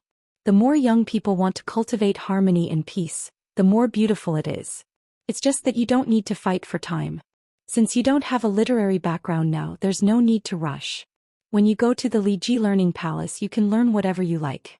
Whichever teacher you feel is more knowledgeable, you can learn from them what they are best at. There's no need to stick to the rules. Su Bai hesitated and asked, Mr. Wenxing, is that teacher of mine the legendary Lord Su? When he was learning in his early years, his teacher liked to impart knowledge by explaining words. Before he traveled, he recommended books to Su Bai and he preferred exegesis. But if it weren't for the Wenxing's words today, Su Bai would never have brought an old teacher from the countryside to the side of Lord Su. The old elementary scholar was helpless. Why were the young people nowadays so hard to fool? Each and every one of them was shrewd and cunning. They weren't as simple and honest as his last disciple. However, since Su Bai had guessed it himself, the old elementary scholar did not want to make things up. Furthermore, this matter was of great importance. Even if it was something that would spoil the mood, he still had to say it directly. Otherwise, according to the old elementary scholar's original plan, he would find someone to secretly escort Su Bai on his way to one of the academies in the Central Plains to seek protection. Although Su Bai was talented, the current world was dangerous and unusual. The clouds were treacherous and Su Bai lacked experience. Whether or not he was a young man of his own lineage, since he had met him, he had to protect him as much as possible. Especially that Lord Su. Because of the relationship between knowledge and the scholarly sage's name, he had become the target of all the king-level monsters in the wasteland. It wasn't difficult for the old elementary scholar to protect himself, but to say that an accident happened because of his disciple Su Bai wasn't good. Therefore, the old elementary scholar nodded and said, "It is indeed that Lord Su, the #1 scholar under the heavens. Therefore you have to be even more careful.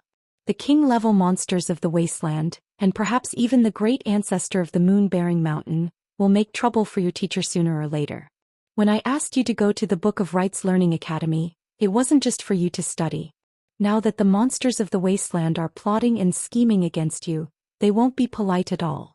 It's possible that some of them are targeting Su Bai and Lord Su. After hearing this, you can worry and think about it a little more. But don't be too afraid. Me, your teacher Lord Su, and Chinchunan are still here. After all, we old fellows are still here." Su Bai bowed in thanks. Su Bai had always been unwilling to visit the scholarly sages of the various academies as one of the 10 young candidates. He had always hoped to visit the scholarly sages as a disciple of the Confucian school. The former was too empty and unrealistic. Even to this day, Su Bai still didn't dare to believe it. However, he didn't think that his identity as a scholar was anything to be afraid of. His greatest wish in this life was to first pass the imperial examinations and then become an official who could bring good fortune to a region. As for learning the Tao, if he encountered any natural disasters in the future, he wouldn't have to go to the martial and civil temples or the Dragon King ancestral temple to pray for rain and heat. He also wouldn't have to beg the immortals to come down from the mountains to deal with floods. The old elementary scholar stroked his beard and smiled. "You must hit it off with Mao Xiaodong. When you go to the Book of Rites Learning Academy, be thick-skinned. Just talk about how you and the old elementary scholar enjoyed each other's company and how you regretted not meeting earlier. Embarrassed? When it comes to learning, as long as you are sincere, there's nothing to be embarrassed about. Honestly, learning Mao Xiaodong's knowledge is the best way to apologize. Old elementary scholar, when I went to the Confucian temple for the first time, how did I get in? Just say that I learned the true teachings of the sage ancestor. Who would dare to stop me? After entering, quickly offer incense and worship the old man. Won't the sage ancestor also laugh?" Su Bai became more and more reserved. After all, scholars were used to being refined. If it weren't for the rumor that Li Baoping came from Lizhu Cave, Su Bai would have thought that he met a fake sage ancestor. Su Bai bid farewell and left. The old elementary scholar smiled and nodded. Su Bai didn't move. Li Baoping reminded him with her eyes not to push his luck. Su Bai hesitated for a long time before he gathered his courage and looked at her. He said softly, "Li Baoping, if I've annoyed you, I sincerely apologize." Li Baoping still didn't say anything. The meaning in her eyes was obvious. "Then you should change." Su Bai smiled brightly and cupped his fists to Li Baoping to bid farewell. Li Baoping sighed and returned the greeting with cupped fists. After Su Bai left, the old elementary scholar joked, "Little Baoping, you don't have to worry too much. It's not easy to be liked by a young man like Zhou Xian." Li Baoping shook her head. "I know that Su Bai is a good scholar. But there are some things that you can't do even though you know it's impossible." The old elementary scholar smiled. Little Baoping, you can continue to stroll. I have a few words with an old senior. Li Baoping bowed to bid farewell to her grandmaster. Many words were in her eyes. The old elementary scholar naturally saw them and accepted them. He handed the white jade bracelet to little Baoping. Li Baoping didn't stand on ceremony. She took the bracelet and wore it on her wrist. Then she continued to lead the horse. The old elementary scholar stroked his beard and smiled. He was a person with good fortune in his old age. Li Baoping was the most proud of the sage ancestors' disciples. She already had the aura of a female teacher. As for the troubles in the future, the old elementary scholar only thought that, I have a direct disciple. I'll pass it on as a protector.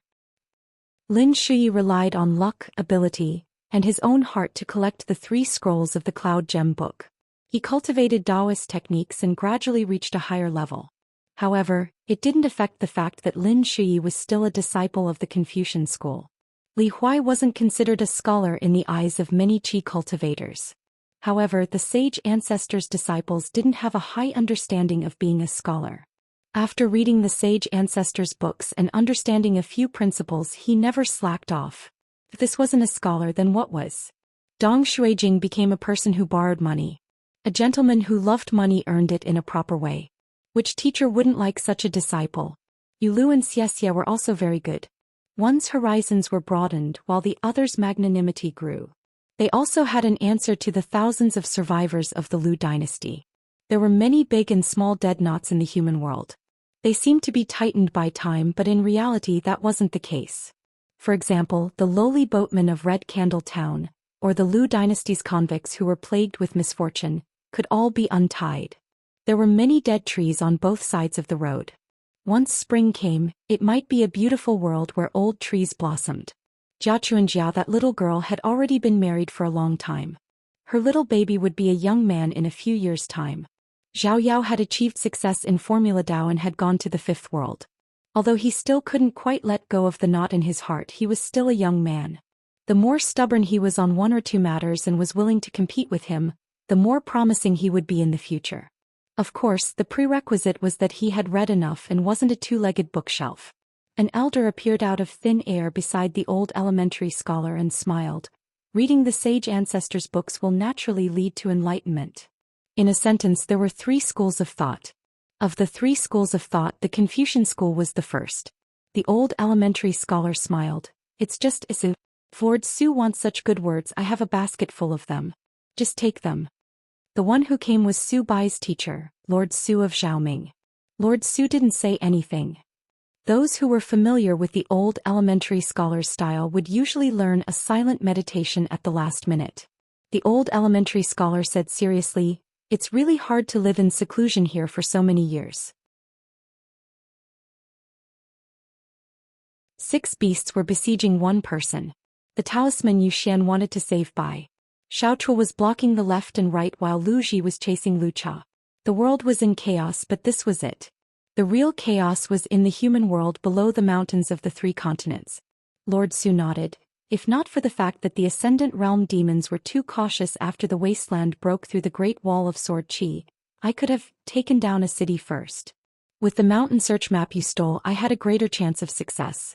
I wouldn't dare to say that I could kill the 14 sovereigns, but I could still make them wary. It's a pity that the ones who came here were either Lu Cha or Xiao Chua. That Jia Xing should have guessed that I was here. The so-called, taking down a city first, was naturally the true name recorded on the mountain search map. Lord Su used his natal mystique to explain words to the world and cut off the head of a demon. The price Su Jun had to pay to kill the Ascendant Realm would not be small. Even if he had an ancestral mountain searching map, Su Jun would risk his life and destroy 2 pages of the mountain searching map. He would still only be able to kill 2 Ascendant Realms below the sovereign stage. However, since he had been here for a long time, Lord Su had no intention of returning to his hometown of Xiaoming in the central divine continent. This was also the reason why Lord Su had left his hometown to travel and did not accept Meng Tong and Su Bai as his direct disciples. However, there was a crucial premise here. Both sides had to be in the world. After all, Lord Su of Xiaoming was not Bai Zhe. Therefore, Lord Su could only be stubborn and wait patiently for an Ascendant Realm demon to set foot in the South Whirlpool continent.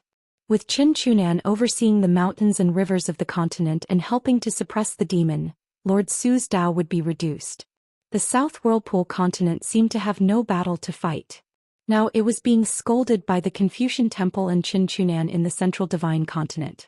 However, defending the South Whirlpool continent meant that the desolate world had to stretch out 2 long battlefronts.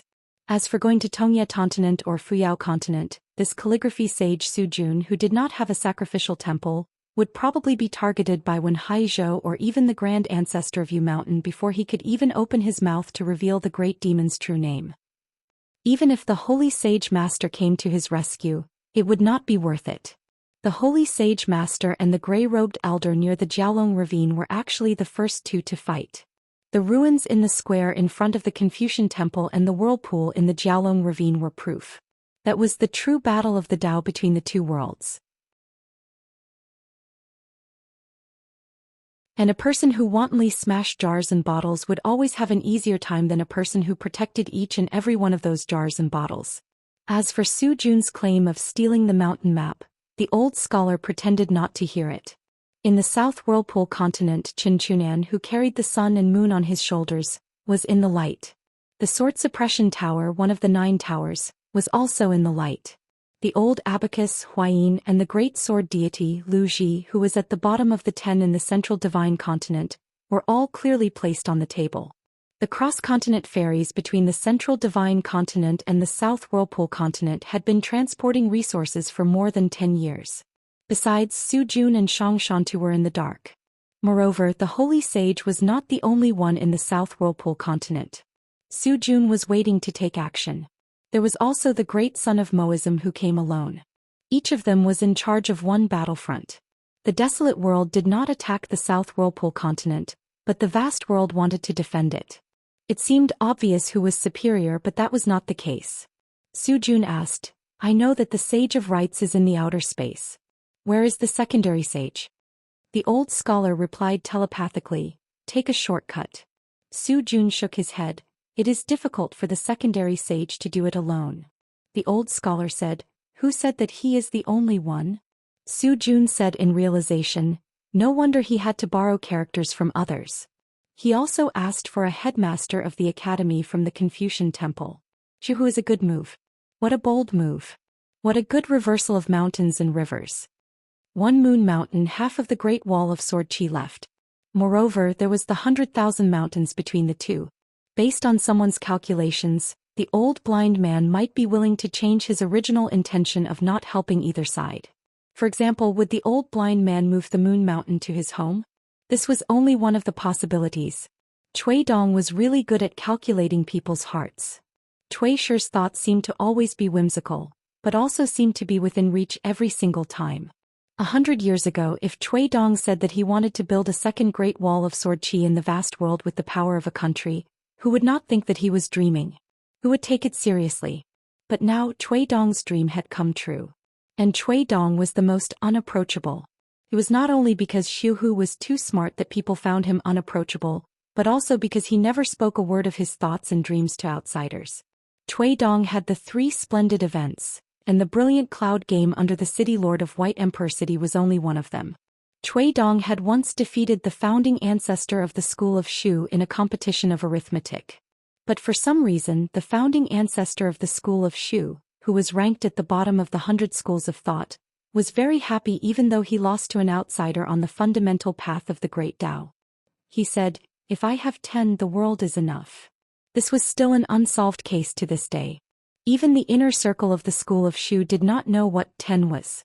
Before Cui Dong betrayed the lineage of the Sage of Literature, he gave up on the positions of Grand Chancellor and Vice-Hierarch of the Confucian Temple. Otherwise, he could have even fought for the position of Hierarch of the Confucian Temple 100 years later. Unfortunately, Cui Dong chose to walk the path of desolation. He became a stray dog and wandered the world alone. Then he went to the Aquarius continent and became the biggest joke in the world, the Dali imperial tutor. But this secret was not widely spread because it involved the inner workings of the Confucian Temple in the Central Plains. It was only known at the peak of the mountain. But it was a pity that it was all in the past. However, in the end there were still some people who sincerely felt that if Xiu Hu was missing from the world, it would be a lot less fun. The old scholar suddenly asked, "What is the cleanest thing in the world?" Su Jun shook his head and said, "I don't know." Was it the first disciple who asked him about his teacher? The old scholar answered his own question, "It's morality." Su Jun nodded and said, "I agree." The old scholar said again, "So what if the flaw does not obscure the jade?" Su Jun smiled and said, "That's true." The old scholar stomped his foot and said, "Let's go." Su Jun bowed. The old scholar could only return the gesture. These old seniors and sages were always so polite to him. He was still at a disadvantage because he did not have the title of a scholar. The old elementary scholar told Chen Chunan to bring him across continents to the central divine continent. Then he told the big guy from Zhou Xian to give him a hand. At the entrance of Zhou Mountain, the old elementary scholar staggered and fell to the ground, falling flat on his face. The golden-armored deity sat on the steps and said with a smile, "Oh, a big gift. I'll take it as you've made up for the debt you owed to Zhou Mountain." The old scholar stood up and shook his sleeves. He strode to the foot of the mountain and stood beside the mountain god of Zhou Mountain. The height of the person standing was about the same as the person sitting. The old scholar looked up at the peak of Zhou Mountain with a solemn expression. The tall and sturdy mountain god smiled and said, "What, do you have a favor to ask?" The old scholar rubbed his face and said, "Asking for help is like swallowing a 3-foot sword. It's difficult. Besides, asking for help is not my forte. It's even more difficult." The mountain god was gloating. If the Holy Master's request was useful, he would not be the Holy Master. The old scholar turned his head and asked, "When you saw the old man earlier, did you say, 'My humble abode brings light to your humble abode'?" The mountain god shook his head and said, "Not you, I did not say a word." The old scholar had a suspicious look on his face. Seeing the big guy's righteousness, he could only say regretfully, "You're still not enlightened. We've wasted so much time talking. If I were you, I would have set up a few tables at the peak and prepared tea. Then I would ask the old man if he needed me to chop off that guy's head. Then I would slap my chest and ask the old man if he needed me to say something. Even if I had to climb a mountain of swords or plunge into a sea of flames, I would not hesitate. If I could not chop him to death, I would bring my own head to see you." The mountain god's face darkened and said, "You really think the Holy Master can't hear your nonsense?" In the past, there were only the two of them and the old elementary scholar could spout whatever nonsense he wanted. But now that the Holy Master was seated at the peak of the mountain as the Lord of Zhou Mountain, he did not dare to accompany the old elementary scholar in his nonsense. The Holy Master did not like to joke with people. The Sage of Rites was within the rules and there was no harm in occasionally joking. The quasi-sage was well known for being cautious. In fact, other than the old scholar, most of the founders of the orthodoxy were very serious. The old scholar jumped up and gave him a slap. "How dare you? How dare you look down on the Holy Master's supreme Tao?" The mountain god of Zhou Mountain turned a deaf ear to him. It seemed that the old scholar's request today was not a small matter. In the past, even if his face was on the ground, he would still be able to pick it back if he wanted to. But today he was completely shameless. Praising others and praising himself did not delay. First he mentioned the hard work. Sure enough, the old scholar staggered and was dragged to the peak of the mountain. It seemed that the Holy Master could not listen to him anymore. The old man on the peak said, "Scholar, you are more likable when you are arguing with the 3 sections." The old scholar bowed and stood up. He said with a bitter face, "The Confucian temple did not give me more opportunities to show off my quarreling skills." In other words, it was not that the old scholar did not want to do anything for the Confucian temple, it was that the Confucian temple did not allow him to show off his talents. The Holy Master could not force him to do something against his will. He wanted him to be wronged but did not complain. The old man smiled and asked, "Are you here for Bai Yi?" The old scholar glanced in the direction of the Fuyao continent and sighed. "There is no need for me to beg." The Holy Master, who was sitting on the peak of Zhou Mountain and flipping through books, was still confronting the gray-robed old man at the Flood Dragon Ravine. The old elementary scholar heaved a sigh of relief. Sure enough, the old man was indeed the old man. In the vast world, the Xianxia continent and the Aquarius continent were still unaffected by the supernatural powers of the moon-bearing mountain ancestor. In outer space, the Sage of Rites was still fine for now. However, the remnants of the ancient gods who had traveled far away were still gathering. In history, the Sage of Rites once led the Confucian Temple's hierarch, vice-hierarch, a group of Baek-o-Kaekyung building immortals including the second Taoist, the Grand Heavenly Master of Mount Longhu, Sun Huizhong of the Taoist Temple, and a group of Buddhas from the Western Buddhist kingdom to travel far away. Unfortunately, the results were not great. The vice-hierarch of the Confucian Temple also died in outer space. If it was not for the battle between the 3 and 4 sects in the eyes of outsiders, Tui Dong, the first disciple of the Sage of Rites, would have been able to fill the gap. Unfortunately, the old scholar knew that Tui Dong's ambition did not lie there. 10,000 years ago, thousands of spells fell from the sky. Some were given by the ancient deities and some were defeated by the humans. Among the thousands of spells, the sword cultivators obtained the most lethal ones. There was no doubt that the sword cultivators obtained them. For the humans, the sword cultivators contributed the most and had the most merit. Therefore, the current great Tao of the human world favored the sword cultivators the most. However, it was suppressed by the great Tao of the heavens, which was why the bottleneck of the ascendant realm was the most difficult to break. However, in terms of the number of spells and spells they obtained as well as the number of self-enlightenment, sword cultivators who were focused on one thing could not compare. Among them, although the 3 patriarchs had different paths, they had already reached the peak 10,000 years ago. Therefore, the 3 patriarchs' ability to fight was enough to turn the world upside down. The old scholar was willing to ask and the Holy Master was more willing to tell him. Therefore, the old scholar knew that the patriarchs of the 3 patriarchs, including the Holy Master, had not really fought with their full strength since the moment they each attained the Tao of the heavens and earth. During the meeting by the river, Qin Qing, who used to be very good at swordsmanship and had a good temper, said, "Let's fight then." The reason why they did not fight in the end was the attitude of the patriarchs of the 3 patriarchs. In fact, the Taoist ancestor had already revealed the truth with a sentence. The enemy of the great Tao was already me. In the hearts of the humans, in the human world, in themselves. It was not the Tao nor the spells. The key to victory of the Baek-o-Kaekyung building was the otherworldly demon manifested by the Tao heart of the cultivator. It was the object of suppression of the Western Buddhist kingdom, and it was the obsession of the vengeful spirits that could not be understood. The vast world enlightened all living beings and the hearts of the people were good. It allowed the 100 schools of thought to rise in order to help the Confucian school, to help the world and the people's hearts fill in the gaps. Ultimately, it was because of me. For 10,000 years, the true enemy of the human race has always been ourselves. Even if another 10,000 years passed, it would still be the same. If we lose, it will be an unstoppable age of chaos. If we win, the world will continue to move upwards, and the hearts of the people will truly reach the heavens. All living beings are saints. All living beings have Buddha nature. Everyone will be at peace. Everyone will be at peace. In this life, the hearts of the people are good. The karmic hindrances of the past life and the future life, the hearts of the people of the Tao are high and deep. Who am I? Where did I come from? Where did I go? Generally speaking, I already have the answers. As for the Fuyao continent, by Ying 5 sacred mountains Yangji Yuansho Niudao and Qianyun, there were only 6 sovereign great demons. What was there to be afraid of? So what if Lu Cha was prepared to attack with all his might? So what if the Fuyao continent was the territory of the boorish world?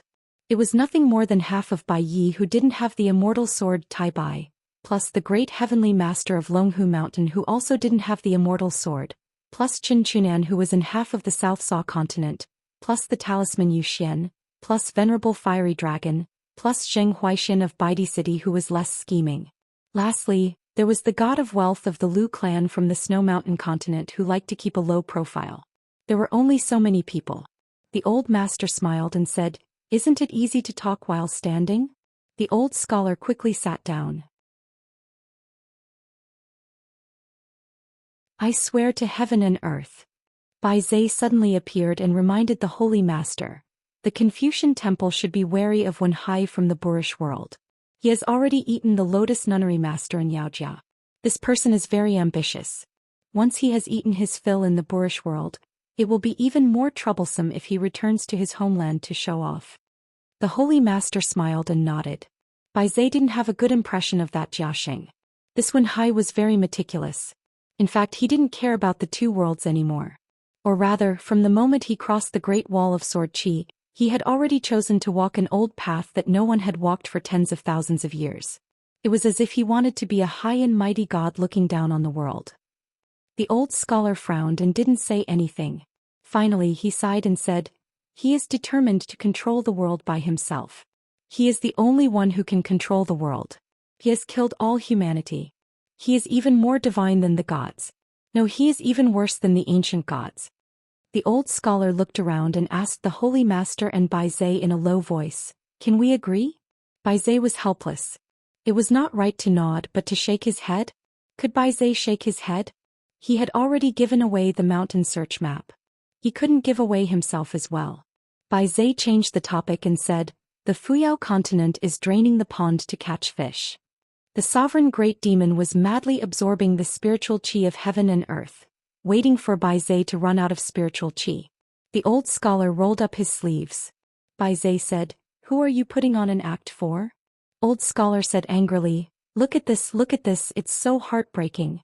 Both of them are my most respected brother Bai, but look at brother Bai, he's also an invincible poet and a sword deity. First he split the Yellow River Grotto heaven with his sword, then he killed the Ascendant Realm monster from the central continent with his sword. Then he worked so hard to open up the fifth world with his sword, killing the Sovereign Realm monster Yao Jiao with his sword, and now he's fighting against 6 Sovereign Realm monsters alone. The old scholar said indifferently, "Damn it, I know all of this."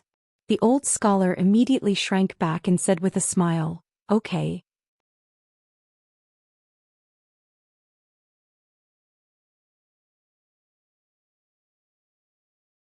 "724. Yuan Shou stepped on a long sword that was a relic of the ancient times. The long rod in his hands spun unsteadily. His vigorous gang qi formed a big circle and spread out continuously. It shattered the rainbow-colored glaze rain that fell from the sky. Donned in golden armor, the sovereign stage great demon named Niu Dao stood motionless. He allowed the swift and fierce sword qi to hit his armor. He hated that the sword qi was too light and too little. It couldn't break through the cage on his body. Hence, when Bai Yi used his full strength for the first time, he received the sword. Xie Yun patted the blade's strengthening gourd on her waist and used her sword aura to clash with the sword aura. She held her cheeks with her fingers and squinted at the beautiful scenery. She muttered to herself.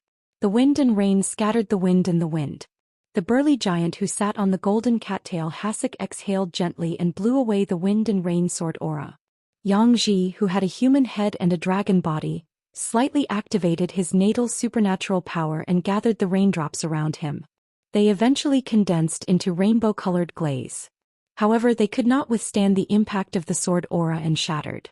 They gathered again in an instant. After a few rounds of gathering and dispersing, a few puppet maids who were holding Pipa received the order and collected the raindrops that were mixed with sword aura into their strings. Most of the Pipa could not withstand the attack of the sword aura and turned into dust along with the puppets. However, there were still some Pipa that shone brilliantly. Slender sword aura followed the fine patterns on the wutong board and the palms. Finally, the strings of the Pipa revealed traces of pure sword wool on the strings. Yangji reached out and grabbed a Pipa. He looked at it and the strings of the Pipa moved.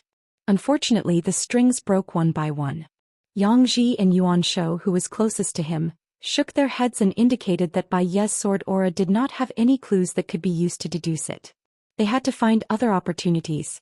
Yang Ji, or rather all the sovereign stage great demons who participated in this siege, had to understand one thing. What kind of Dao did Bai Ye's 14th level merge with the vast world? Bai Ying had appeared on the battlefield as a white skeleton on the throne, whether it was the Great Wall of Sword Aura or the Golden Armor Continent. Today she had removed the withered bone throne and became a middle-aged man. It wore a dull robe, but it was the manifestation of the withered bone throne. Beside Bai Ying was an old sword attendant whose head had been watered with immortal wine to grow flesh and bones. He was more than 10 feet tall and was the true appearance of the Dragon Monarch in the past. However, he had lost the Dragon Monarch's intelligence and was named Dragonstream by Bai Ying. The long sword that the sword attendant was holding, Candlelight, was one of the remnant souls of the sword cultivator's clairvoyance. Bai Ying had spent a lot of effort to find it. After consuming countless heavenly materials and earthly treasures, She finally refined it into an immortal weapon. The moon-supporting mountain actually knew about this long ago but pretended not to know. She stepped on the head of a dragon monarch and refined a wisp of the soul of clairvoyance. This time in the Golden Armor continent, Bai Ying was one step ahead of the talisman Zhou Xian. She made a deal with the Ascendant Realm Wanyan Laojing in private. She refined the rotten Wanyan Laojing into an existence similar to a heroic spirit puppet. It was neither human nor ghost, neither god nor immortal. Great monster Bai Ying seemed to dare to do anything. The only benefit that Wanyan Laojing got was that he could avoid the impending heaven's doom and completely destroy his life as a top cultivator of the human tribe. Even if he had to live a life worse than death, Wanyan Laojing still had to live. If the great Tao really existed in the desolate world in the future, Wanyan Laojing might have a chance to rise again. It was not impossible for him to become the god of mountains and rivers. Bai Ying's mind was not on the heavy rain, but Bai Yi casually unsheathed his sword. He was one of the key figures in this siege. The reason why he was one of the key figures was that Bai Ying did not know that Mr. Zhou was the one who instructed the other great monsters. Dragon Stream, the sword attendant with the face of the dragon monarch, swung his sword at the heavy rain above his head. It was as if he was opening a crack in the sky. On both sides of the sword light, the rain of sword aura seemed to flow into a thin river of time that appeared out of nowhere. Then it was washed away by the great Tao and disappeared without a trace. Bai Ying was still operating his natal supernatural power, using the sea of clouds to temporarily collect the spiritual aura of a continent. Bai Ying needed to absorb all the spiritual aura of heaven and earth in the formation of a continent. Even if he could not take all of it, he had to use the filthy evil spirit to mix up the spiritual aura. The vast sea of clouds under Bai Ying's feet was filled with white bones and evil spirit. Every time Bai swung his sword, the spiritual aura accumulated in the small world of the human body would be consumed. Generally speaking, the top cultivators who had ascended to the Ascendant Realm would rarely run out of spiritual aura when they fought with others, even if they were in a life-and-death situation. Back in the wildlands where the sovereigns were hidden, Liang had been like this. Even if he had been chased by several sovereigns, if there had been even the slightest sign that he had been trapped, he would not have hesitated to shatter it with his sword. His sword had never been careless. This was the most crucial method of escaping. Flying on a sword allowed him to travel thousands of kilometers in the blink of an eye. Liang was not afraid of being bombarded by magical techniques. He could take on a few divine abilities and magical techniques without any problems. His only fear was that he would be accidentally trapped and then exhaust his spiritual qi. As long as the small world of the human body of a cultivator was always the same as the big world, it meant that the human body and the heaven and earth were connected. For the top cultivators, as long as there was a source of living water, it was extremely difficult to be killed. Generally, in a fight between Ascendant Realm cultivators, each of them would use their supernatural powers. The time and the place were all variables. Victory or defeat was actually a common thing. Whether there was a great disparity in strength between the two sides, in fact, there was only one way to say whether one could kill the other party.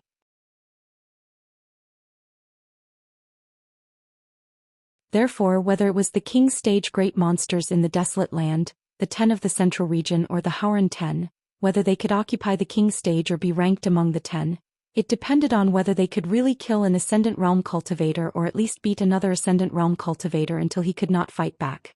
For example, the Fire Dragon Immortal once blocked the entrance of the Lushui pit for several months. The old Immortal could send an Immortal flying with a slap. As for the talisman Zhou Xian in the ruins of the Jinjia continent battlefield, he easily killed a Jade Realm demon cultivator without using any spells. In fact, in the eyes of the top cultivators, it was not worth mentioning. If it were not for the fact that there were too many rules in the Hauran realm, there would be a lot of such not worth mentioning. Therefore, the Ascendant Realm cultivators in the desolate land often judged the situation and took the initiative to choose to rely on stronger cultivators, or simply left the place where the King Stage great monsters lived in seclusion. For example, the guard dog by the old blind man's side was once an Ascendant Realm cultivator who was known for his ferocious fighting. What happened to him?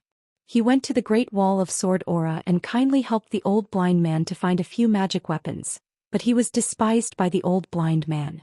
After he was kicked away, he simply lay on the ground and did not dare to get up.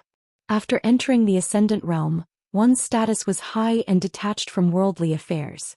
Every time the sun and moon passed by one's shoulders, the mountains and rivers were always in one's hands.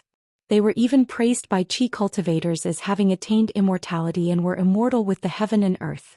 Of course, this was an exaggeration on the mountain. If one wanted to be immortal with the heaven and earth, the ascendant realm cultivators were not qualified to say so. Wanyan Laojing could only sit and wait for death. The closer one was to the peak, the fewer paths there were. So much so that the cultivators who reached the peak in the end only had one way to go, which was to break through the next realm. They needed some kind of heaven and earth unification for each of the 14 realms.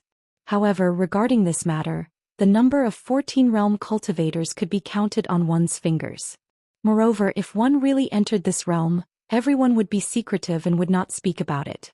Otherwise, it would be equivalent to giving away half of one's life. The old scholar's unification of the 3 continents in the Hauran realm. What happened to him? The fate of the mountains and rivers of the 3 continents was carefully and precisely cut out by Wen Hai and refined into a robe for Xiao Tuo to wear. Bai also gently held the celestial sword Tai Bai in front of him and flicked his finger. The long sword vibrated and a ray of bright sword light was like an autumn pond, clear and deep.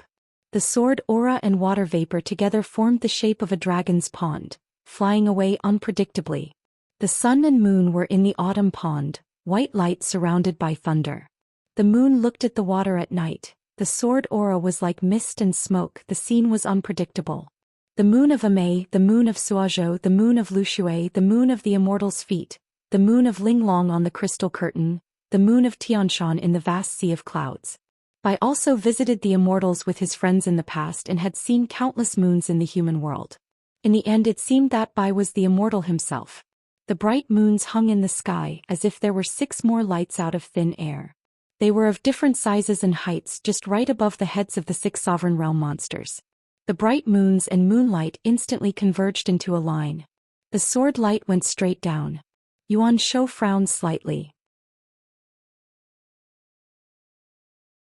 This kind of swordsmanship was frighteningly fancy. It was indeed the 14 realm. The image in the cultivator's heart was close to the truth of the great Tao. Fortunately, Bai was not a swordsman. Yuan Shou suddenly became 1,000 feet tall and hit the sword light with his staff. The surrounding spiritual energy of heaven and earth was turbulent. It was unknown whether it was the moonlight or the sword light, but it shattered like thousands of flying swords. The sea of clouds under Yuan Shou's feet crashed into a huge hole. The immortal in golden armor still did not move. He took the sword and allowed the sword light to pierce through his head. The golden armor on his body trembled and shattered even more. Yang Ji used his dragon body and huge tail to sweep away the sword light. Instantly, his flesh was badly mutilated and a huge wound appeared on his real body. However, Yang Ji did not feel it at all. The shocking wound was healing at a speed visible to the naked eye. Yuan Shou stepped on the long sword Kun Jin, with a long history, and pointed his staff at Bai, who was high up in the sky. He laughed loudly. Bai, do you only know these fancy tricks? It's far less impressive than the previous 3 sword strikes of the dazzling armor. Or are you saying that after 3 sword strikes, you are already injured? Why test the cultivation of the 6 of us? Anyways, you are going to die. Why not learn from Dong Sanging and be more direct and try to exchange lives with me? Anyways, Bai would definitely try to exchange lives with one of them. Of course, it was not that Yuan Shou didn't mind Bai Yi landing his sword on him, but the moment Bai Yi used his full strength, be it 3 swords or 5 swords, who knew who he wanted to kill? Anyways, he couldn't guess. Yuan Shou's ferocious nature was a little sincere. He wanted to see what Bai Yi would do before he reached the end of the road. Would he cherish his life and purposely delay to wait for the talisman Zhou Xian to save him? Or perhaps his thoughts were even greater and he had placed his hopes on the saint ancestor being able to free himself from the battle between the Daos of the 2 worlds and save him. If that was the case, the moon-supporting mountain grand ancestor would definitely cause the treasure bottle continent's old dragon city battlefield or the remaining northern land of the gold armor continent to be destroyed. Bai Yi was too lazy to speak to Yuan Shou. His finger casually brushed across the body of the sword, and tens of thousands of golden words instantly appeared in the area. They were densely packed together. Bai Yi smiled. Go. A sword light flashed like a sword cultivator taking out a life-flying sword. He took the lead to fight Yuan Shou, similar to an ascendant realm sword. The other 5 King Realm monsters all had to take a sword. None of them were doing nothing. Before meeting Bai Yi, it was okay that they had so many plans. Now they all had to think about their own plans. Good move, I will use my rod to smash your flying sword. Yuan Shou laughed out loud, holding the rod with both hands. He leaned sideways and smashed onto the sword light that drew an arc. The strength of that rod was really strong. Under the sword, there wasn't a single cloud within 100 miles. The great monster Niu Dao, whose body was covered in a golden light, dared to raise his neck even when facing Bai Yi. At this moment he frowned slightly. Bai Yi found the flaw in his Dao so quickly. He didn't let the sword light break through his armor. Instead he revealed a huge Dharma form and reached out to grab the sword light. After clenching his fist, golden light poured out from between his fingers like a waterfall in the sky. At the same time, Niu Dao used a special ability to move mountains and seas in his small world. He directly changed the dozens of cave abodes where his life item was placed. The turbulent spiritual qi in his body changed its course like a flood and finally changed to a lake where he was stationed. The handsome great monster Qian smiled. He formed a sword seal with 2 fingers and pointed lightly, "Go to." Previously he used sword qi to fight sword qi. Now he used sword light to fight sword light. Dozens of miles away the 2 sword lights collided like flying swords. On Bai Ying's side, the sword attendant was still in charge of receiving the sword. Fortunately, the sword in Long Jian's hand was a real immortal weapon.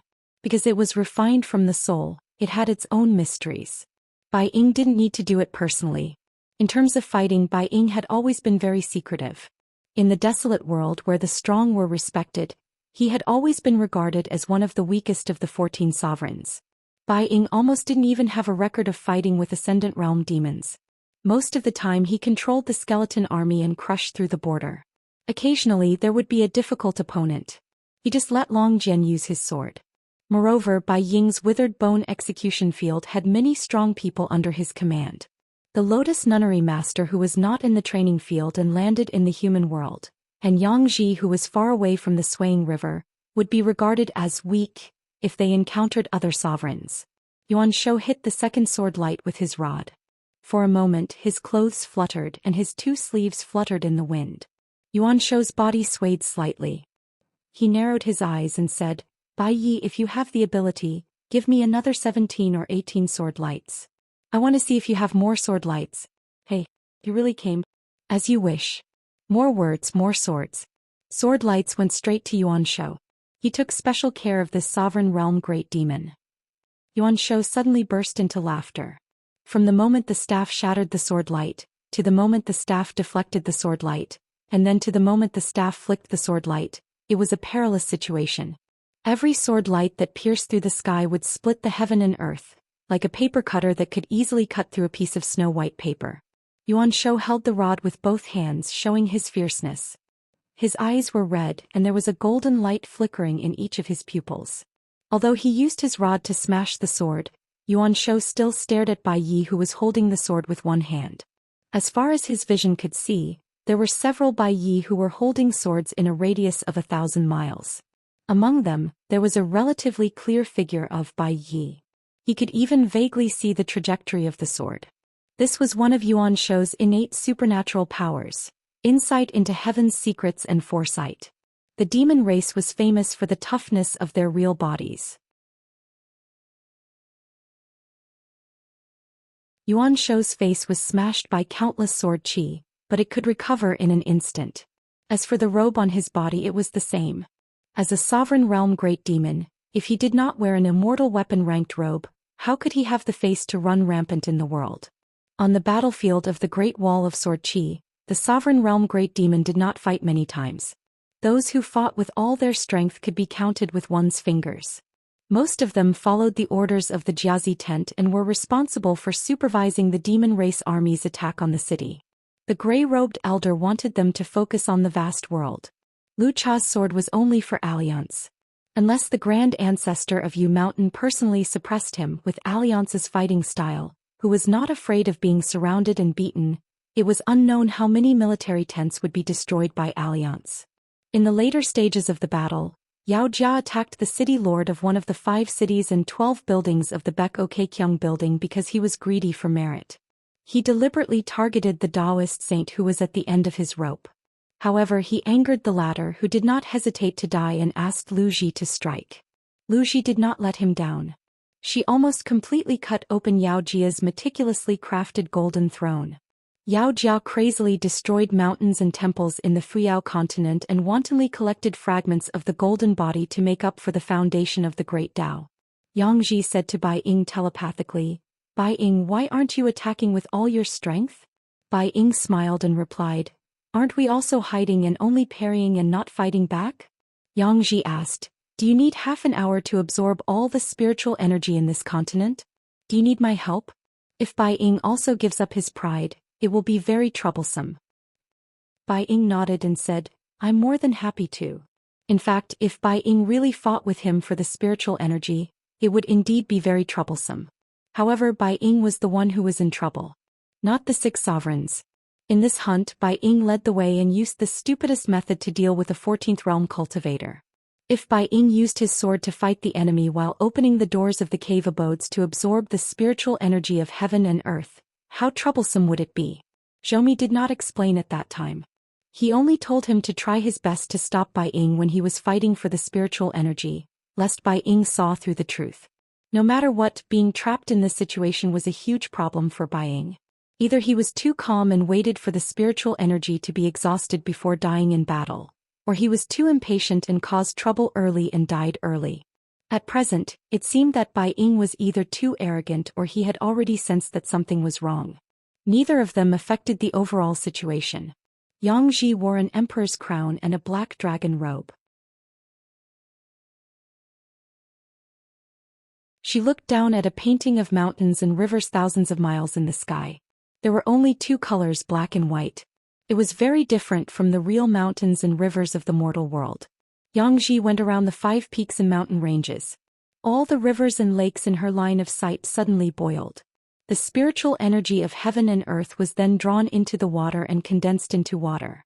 First, there was Bai Ying controlling the sea of clouds to absorb the spiritual energy of heaven and earth. At the same time, she used her evil aura to mess up the atmosphere of heaven and earth. Then there was Yang Ji controlling the rivers and swallowing the spiritual energy like a whale. It was obvious that they wanted to work together to forcefully turn the Fuyao continent into a land of decline that Qi cultivators hated the most. Xie Yun took advantage of the time when Bai Ying's sword shone on the head of the Yuan Shou. She had nothing to do. Seeing Yang Ji's action, Xie Yun put 2 fingers together and gently pressed against the blade's strengthening gourd at her waist. She smiled and said, "Since I have nothing to do, I'll help a little." From now on, the immortal wine on the mountain would be the only wine that contained the most spiritual energy. Xie Yun, who had changed her name to Jiugui, felt that she could not bear to drink it. When she arrived at the Great Wall of Sword Qi, she changed her name to Qinghua. She personally saw the sword immortals at the Great Wall of Sword Qi shattering like porcelain. When she arrived at the vast world, she changed her name to Jiugui. Other than liking to collect all kinds of immortal wine, she was also good at skinning female cultivators to sow their faces. The Rain Dragon sect near the Inverted Mountain, the Yuji Mound in the Tongye continent, and the Yuju sect in the Kongli Mountain at the Ancestral Mountain. The journey to the vast world was not in vain. At that moment, the only one who was not idle was probably the old man who was holding the staff with both hands. There were too many sword gleams, one after another. He really did not dare to be idle. The so-called understated ordinary sword gleams were also the natal flying swords of the Ascendant Realm sword cultivators. Some sword gleams were swept down by Yuan Shou's staff and fell to a certain mountain under the sea of clouds. The mountain collapsed and the earth cracked, raising it to the ground. Some sword gleams were smashed into the great river by the staff. Not to mention the huge waves that were 1,000 feet high, a huge lake was created on the spot. The river slanted and poured into it, causing the water level of the river downstream to suddenly drop by more than 10 feet. Yuan Shou scolded angrily, "Are you done yet?" Half of it was because he was targeted and was extremely sullen. He did not dare to get close to Bai, but he also could not get away. The other sovereigns saw him as a joke in vain, as if they were watching a monkey show. The other half of it was because Yuan Shou truly felt sorry for the damage to the magic robe on his body. If this continued, it would not be as simple as damaging his appearance. Instead, it would drop by a level. The magic robe was refined from a total of 12 dragon veins and mountain roots from all over the wilderness. However, Bai had unleashed too many sword gleams. Without exception, they all arrived in the blink of an eye. Even if Yuan Shou's staff could shatter or repel the sword gleams, the shattered sword gleams were still too dense. This caused the magic robe that could be sewn together to become more and more tattered, with countless holes of various sizes. Qie Yun used the blade's strengthening gourd to absorb the spiritual energy of heaven and earth. She smiled and said, "Great staff technique, elder ancestor Yuan. After this battle, your name will definitely spread far and wide. You only destroyed Bai with 17 sword gleams. This is more praiseworthy than destroying a continent's ancestral master hall. That's 18 sword gleams." Yuan Shou held the staff with both hands. His palms were badly mutilated. First, he used the staff to deflect the sword gleams. Then he swept the staff horizontally and broke the sword gleams. The sword gleams were split into two. This was the terrifying part of Bai's sword gleams. As long as they were not fragmented enough, any one of the sword gleams could endlessly entangle Yuan Shou. There was no way for him to evade. Yuan Shou roared angrily. The old man's face turned into that of an ape. He controlled his sword to shrink mountains and rivers and moved hundreds of miles away, shattering the two sword gleams one by one. Previously, Yuan Shou was slacking off. He was slightly weaker when he used the staff. As a result, he accumulated 3 sword gleams that approached him at the same time. As a result, his neck was directly torn open and his head was almost separated from his body.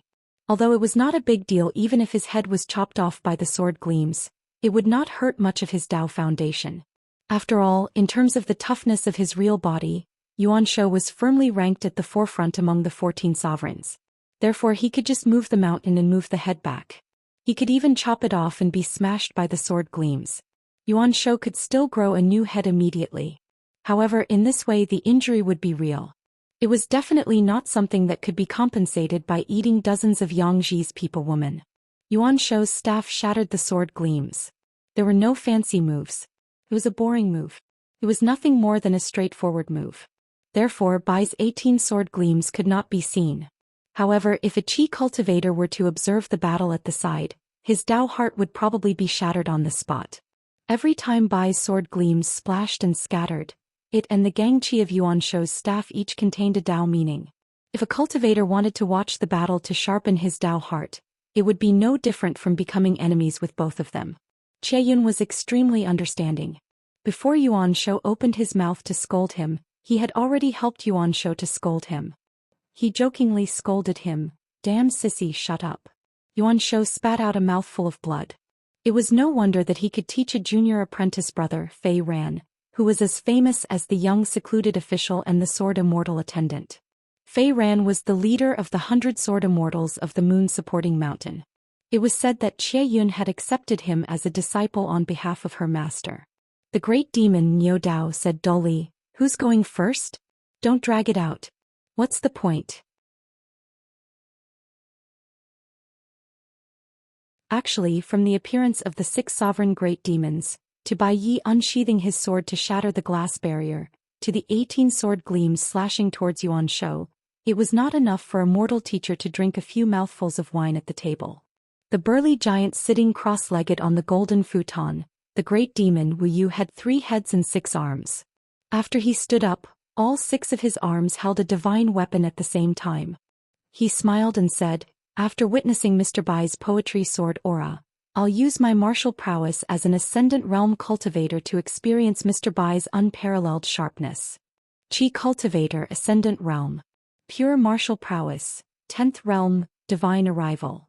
After Wu Yu stood up, not only did he hold his weapon, the futon that was originally piled up with countless golden books instantly turned into 11 golden talisman. They were attached to the ankles of his legs, the glabella of his 3 heads and the 6 arms.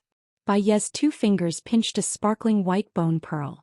He used it to accurately measure the remaining spiritual energy of the continent. He smiled and said to the burly giant, "It's still better to be more careful. After all, what Bai Yi wields is an immortal sword from the Dexian Du Temple. Actually, Wu Yu, you don't have to do this. It won't be too late to make a move in half an hour. Wu Yu shook his head and did not listen to Bai Ying's suggestion. His body became the height of a mortal and his 6 arms each held 2 blades. One was a straight blade and the other was a horse-chopping sword. He also had 2 swords, a hammer and an axe. The Confucian scholar who had once been the most disappointed in the world was now the most proud scholar in the world. His etiquette could not be said to be light. Not only had he mobilized 6 great thrones to surround Bai Yi in one go, he had even set up 3 layers of restrictions for the Fuyao continent. The outermost layer was the flow of energy of the mountains and rivers of the continent. It enveloped the entire Fuyao continent and completely cut off the possibility of the spiritual energy of the Fuyao continent being connected to the world. This was similar to the 3 enclosures and 4 divisions formation of the Tong Yi continent in the past, and the 24 solar terms formation of the Aquarius continent today. This caused this battlefield, which had a huge disparity in numbers, to always be on the side of the sovereigns of the wasteland. The huge continent's territory was only a battlefield for 7 sovereigns. The heavenly glass barrier that Bai Yi broke with his sword was Zhou cutting off a part of the river of time as the second heaven and earth. Between the two, there was another heavenly phenomenon, mountain and earth formation. It was formed from the 5 mountains and hundreds of rivers of the various countries in the Fuyao continent. It was located under the Sea of Clouds and it was like a painting of mountains and rivers. Zhou dragged the mountain and earth formation into the sky above the Fuyao continent. The mountains were scattered all over the place and the rivers weaved a net. This separated the heaven and earth of the Fuyao continent into 2. It was as if one of the greatest merits of the Sage of Rites, the heaven and earth formation, had appeared in the world. Zhou did not hesitate to kill the 14th realm Bai Yi. When Bai Yi saw Wu Yu stand up, he only shook his head and did not comment. In an instant, 6 sovereigns landed beside Bai Yi. They gradually lined up with 3 on each side. However, each of the sovereigns held a sword in their hands. You used 3 heavens and earth to trap me, Bai Yi, but I also used the heaven and earth in my heart to trap the enemy. In the past, I was in high spirits and wandered the world with my close friends. Everywhere I looked, I saw mountains and rivers. Everything and everyone was a heaven and earth in my eyes. Wu Yu bent his back slightly and stomped heavily. He did not use the earth-shrinking mountain river ability. Instead, he charged forward. Every time he stepped on the void, there would be ripples in the heavens and earth. The spiritual energy of the heavens and earth within 100 miles would be stirred up. He chopped off the head of Wu Yu, who was holding the sword. After it shattered and dissipated, it condensed and appeared elsewhere. The 6 sovereigns who had manifested from Bai Ye's heart surrounded Wu Yu and attacked him. Wu Yu was blocked and temporarily could not fight with Bai Ye's true body. With 3 heads and 6 arms, his body was as fast as lightning and unpredictable. He shattered those Dharma manifestations with 1 strike and killed the 6 Dharma manifestations. Wu Yu also wanted to see how long Bai Ye's heart manifestations could last. He also wanted to confirm whether Bai Yi needed to consume spiritual energy. Qieyun could not help but laugh. She gently rubbed the blade's strengthening gourd with her thumb. Bai Yi was a true sword immortal. She admired him and longed for him from the bottom of her heart. Qieyun's blade's strengthening gourd had an extremely long seal at the bottom. He was willing to receive 3 million celestial coins, to befriend all the beauties and famous scholars, and to drink 1,000 caddies of wine with all the sword immortals in the world. If Bai Yi died today, then for the next 10,000 years, there would probably be no one who looked like Bai Yi. As for Wu Yu, it was not strange. The demon race had an innate advantage in the martial path. However, it was easy to enter the martial path and it was faster to climb higher. Only reaching the top was harder for the demon race than for the human race. After all, there was no such thing as a free lunch in the world. This was because compared to the human race, the demon race's martial path had less invisible great Tao pressure. At the same time, there were both pros and cons. They lacked training. The number of martial artists in the 10 realms in the savage world was not as high as in the vast world. Actually, the martial path today was half of the path to becoming a god in the early years. The gods had set up many restrictions on the human race. Their hearts fluctuated, their thoughts were chaotic, and their souls were unstable. This was only one of them. Their innate physiques were weak because they were destined to be unable to avoid the river of time from the start. The river of time continuously washed the physical body, causing the human race's lifespan to be short. This was a huge restriction. There were many gods in the ancient heavenly court. The human race ants under their feet, regardless of whether it was their appearance or their innate physiques, were set to be the closest to the gods. However, they were still too weak. This caused a portion of the gods who were used to the supply of incense to become more and more dissatisfied. Even if they deliberately allowed those ants to gather together, the human race's population exceeded 1 million for the first time. The gods then descended upon the human race. In the blink of an eye, the earth shattered, mountains and rivers were destroyed, and everyone died. This couldn't be compared to the fights between the gods or the killing of the larger demons. Therefore, the martial path that the gods took the initiative to give to the human race to strengthen their physiques came to the human race earlier than spells and supernatural powers. The earliest golden body realm was the bottleneck, the end of the road. However, the human race had many talents. The first ancestor of the military school became the first existence in the human race to break through the golden body realm. After that, he was like a hot knife through butter. He climbed higher without stopping. There were many people following behind him. After being discovered by the gods, almost all the humans who broke through the bottleneck of the golden body realm were killed. Then only this person was able to escape the gods' inspection under the protection of a supreme god. He personally named the 3 stages of the martial path realm: vigorous spirit, pure spirit, and divine arrival. However, in the end, for some reason, his martial path achievement stopped there. From then on, it was the end of the martial path. During this period, some gods saw this person as half a comrade. Some gods looked on coldly and coveted more incense in the human race. When the human race's martial path reached a higher level, their incense would be purer and more valuable. Therefore, the military school had the merit of the great Tao in the human race. This caused the military school cultivators in the future to be similar to the martial arts grandmasters with martial arts fate. Compared to other Qi cultivators, they ignored the gains and losses of the human race's merit and karma. In the end, the military school cultivators were the furthest away from the river of time. As for pure martial arts and military school cultivators, there was a great relationship between them. Since the human race was destined to be unable to avoid the river of time, they could only drink. This was the most helpless choice of the human race back then. However, as time passed, the heaven and earth were born. Qi cultivators who were different from the gods appeared. In addition, a supreme god favored the human race and taught them swordsmanship from the heaven to the human race.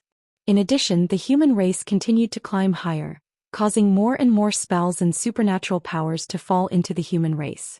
The river of time became one of the biggest accidents that caused the collapse of the gods and the division of the heavenly court. Yuan Shou asked Bai Ying telepathically, "Did you find any clues from that little bit of soul observation?"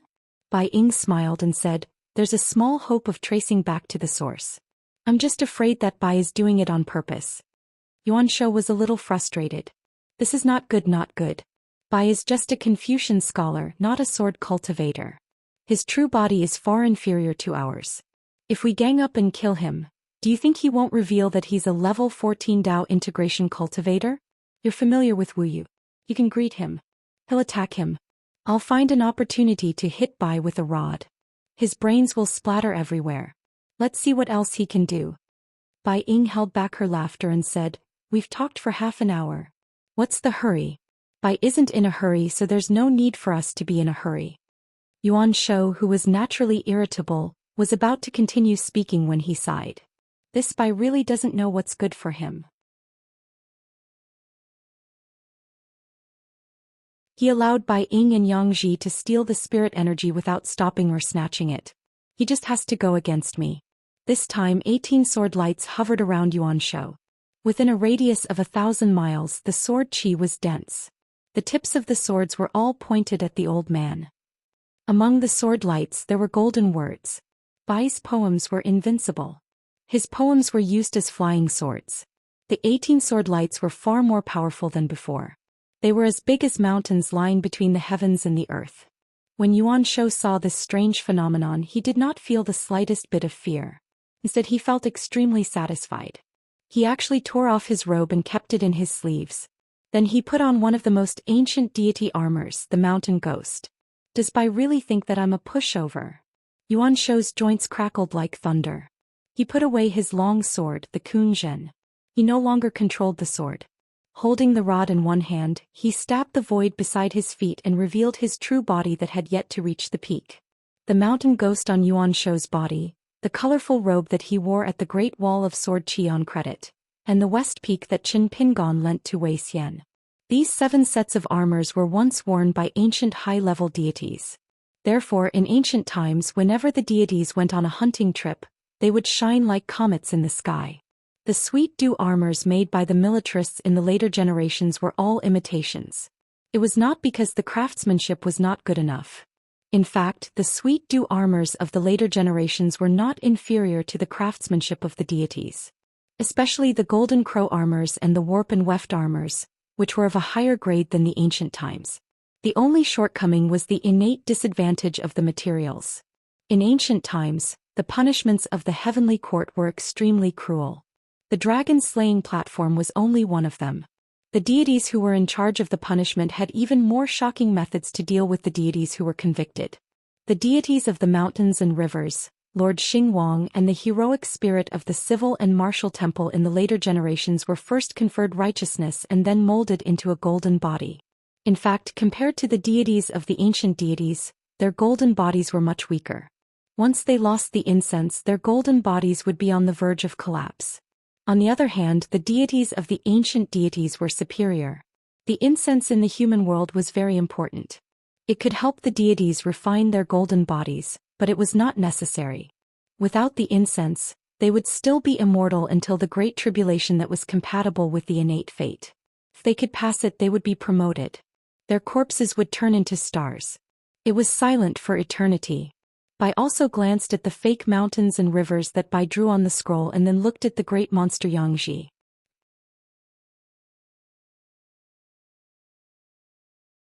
Previously, the bright moon turned into a line and asked the 6 sovereigns. There was the Tao meaning of the sword light that cut down the flood dragon.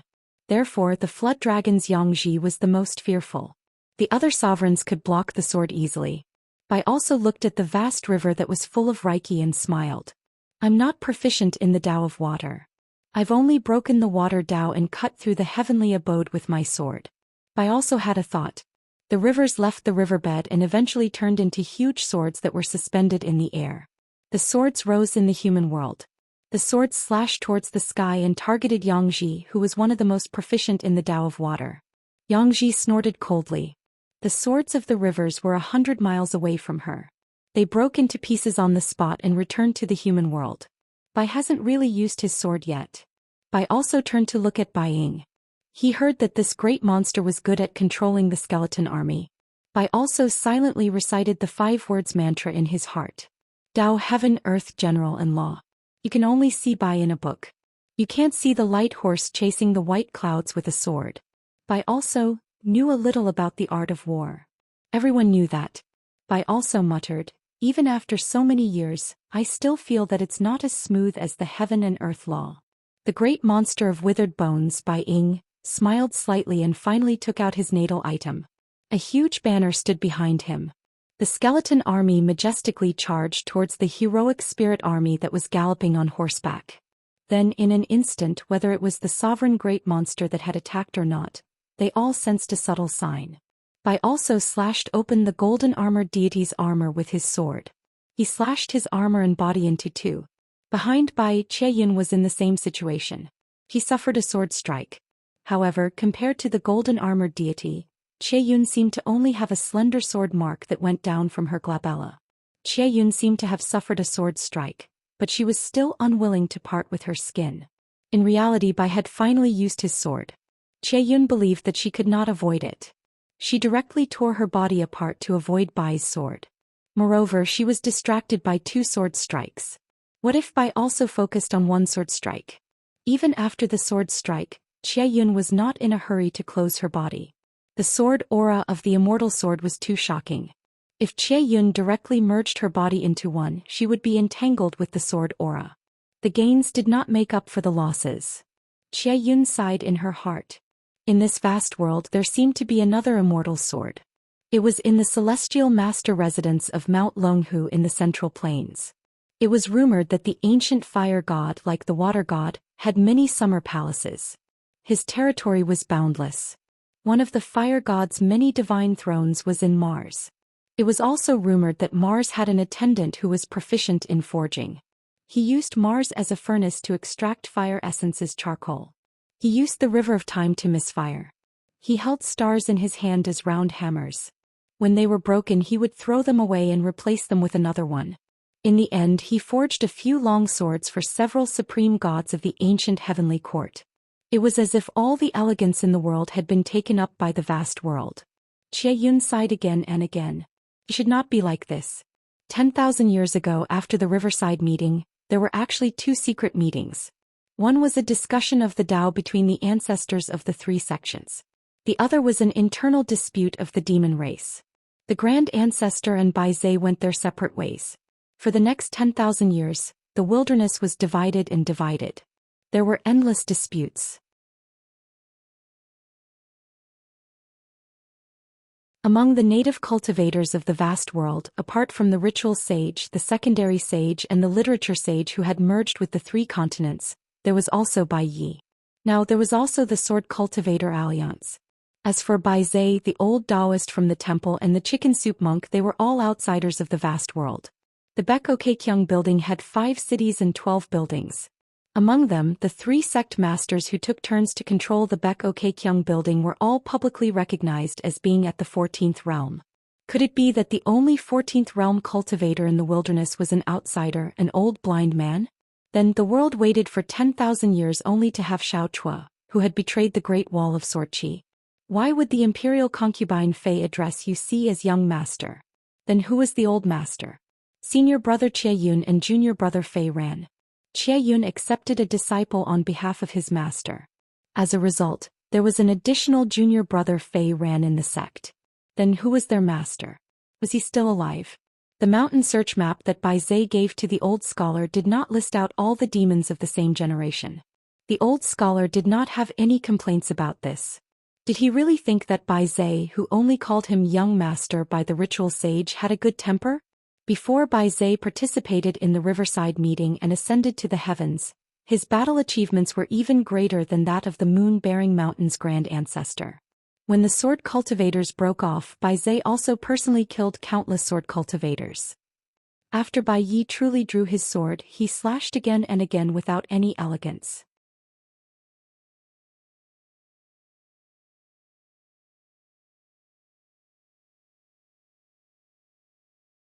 "725. Slashing again and again at level 14 was already an eye-opener for the talisman Zhou Xian. Especially when Bai Yi killed 6 sovereigns without missing a single strike, Zhou Xian was even more impressed.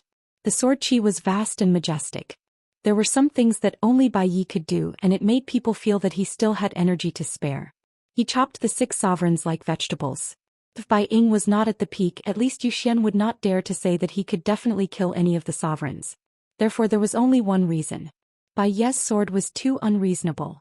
However, when Zhou Xian heard that Lu Cha was also coming to Fuyao continent, and it was exactly as he had predicted, he laughed bitterly. Not only was there a 7th sovereign, it was Lu Cha without a doubt. A sovereign great demon who could call Alliance brother and exchange swords with each other was indeed the most suitable trump card. In the vast world, every great cultivator who was already at the peak of a mountain and was only a step away from ascending to the heavens received a mountain bulletin. Every bulletin they received was usually very important. It was completely different from the bulletin that ordinary immortal masters used to pass the time in their free time. Zhou Xian quickly collected his emotions and reminded Bai Yi telepathically, "The spiritual energy here is strange. However, since I am here, you can rest assured and absorb the spiritual energy of heaven and earth within a radius of 100 miles. Do not touch anything further. If you are contaminated, there will be endless troubles." When Zhou Xian came, he used his specialty, the talisman, to forcefully break through 3 layers of heaven and earth restrictions. It was not easy for him to reach Bai Ye's battlefield. As expected of the Central Plains divine continent. Not only did he break through the door, Zhou Xian also used tens of thousands of rare talisman to display the mysterious ability of supporting the mountainside. From the north-central region of the Golden Armor continent to the south, and then crossing the sea to Fuyao continent, Zhou Xian did not spend much time. However, opening the door took Zhou Xian a full 45 minutes.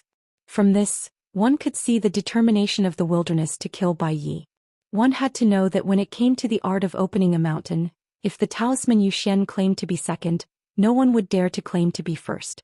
The native Taoists of the vast world were divided into the talisman and danding branches. As for the talisman branch, in addition to the Taoist sect outside of the Beko Keikyung building, there were 3 altars in total. The talisman Zhou Xian occupied one of them. Zhou Xian was able to snatch the word talisman from the celestial master residence of Mount Longhu. Such a feat was almost comparable to the North Continent snatching the word north from the Snow Mountain continent.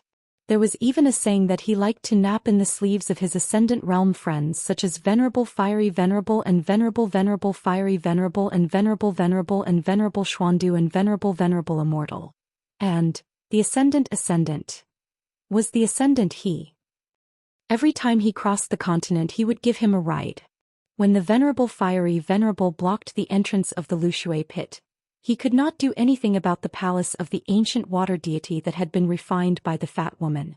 He once used a talisman sword to send a message to Zhou Xian, asking him to quickly open the door so that they could discuss how to split the loot. Zhou Xian used a talisman dragon to reply to the Lushui pit. In the secret letter he claimed that he was in a life and death retreat. His life was hanging by a thread every day. When the talisman dragon was outside the Lushui pit, it had exhausted its spiritual energy and revealed its true form.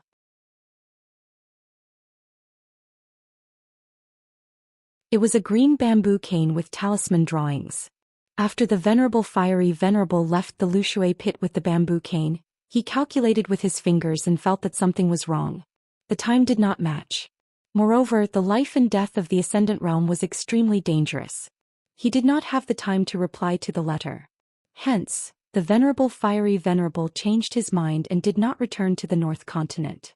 When he returned to the Central Continent, he found out that the Venerable Immortal was attending the Green Immortal Mountain Banquet at the Bamboo Sea Cave.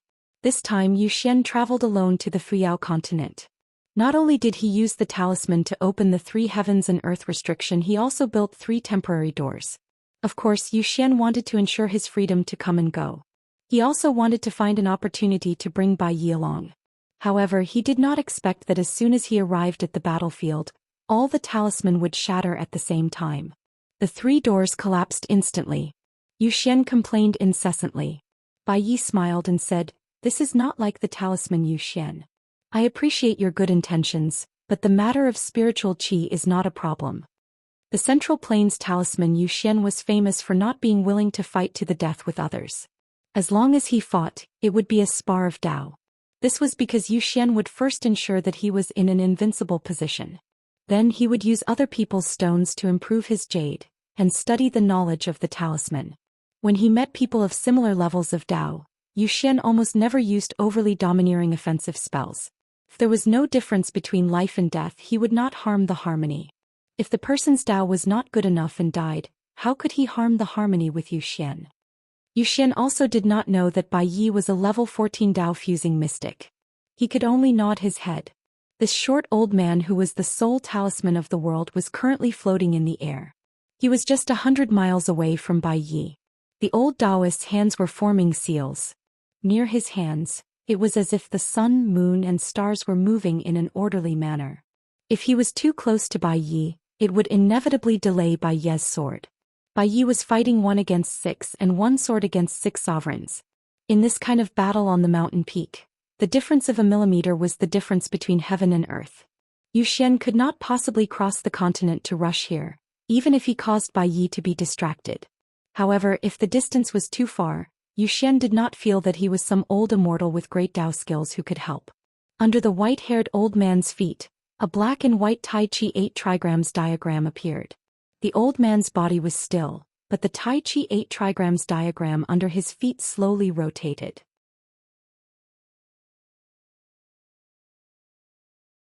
Occasionally, a little bit of fire would light up, and with a sizzling sound, it would turn into wisps of undetectable green smoke.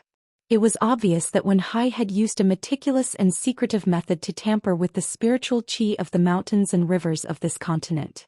It just happened to come into contact with the Tai Chi 8 trigrams diagram of the talisman Zhou Xian, which was why he was caught. Yin and yang of heaven and earth, all things in the world, life and death. The Tai Chi 8 trigrams diagram manifested and transformed.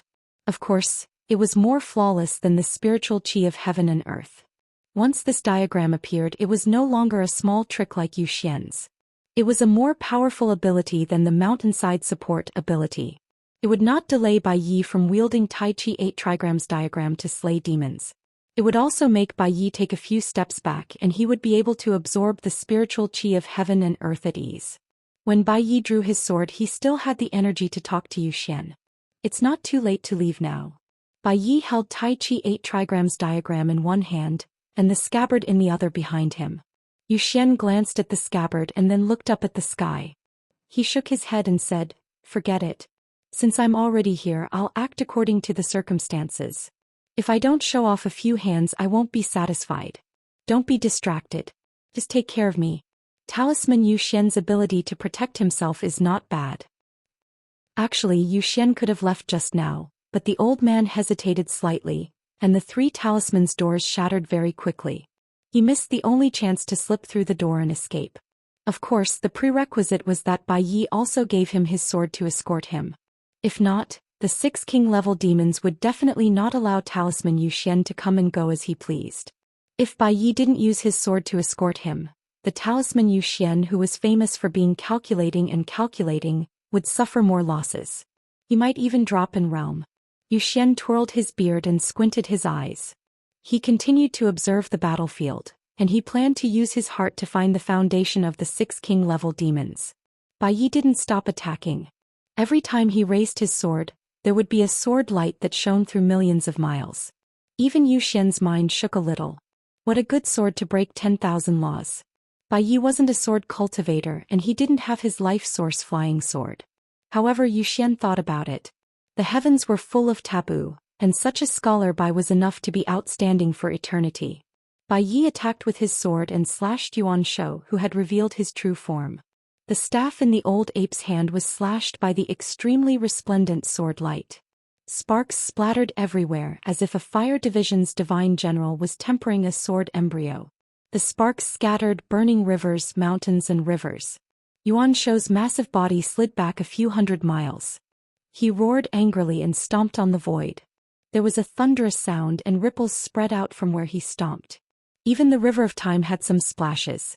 Yuan Shou slammed his staff from afar, and the force was so great that the staff bent in an arc. Bai Yi attacked again, and wantonly shattered the astral winds that came from the staff. It even caused tornadoes to appear between heaven and earth. Yuan Shou gently let go of his hand and clenched his staff tightly. The staff and the sword light clashed and there was a buzzing sound. Just the lingering vibrations and ripples from the staff were enough to shatter any magic treasure in the world. Yuan Shou lowered his head and saw that his palm was full of bones. Although the bones grew back in the blink of an eye, it was still very vexing. Yuan Shou was famous in the desolate world for being good at killing.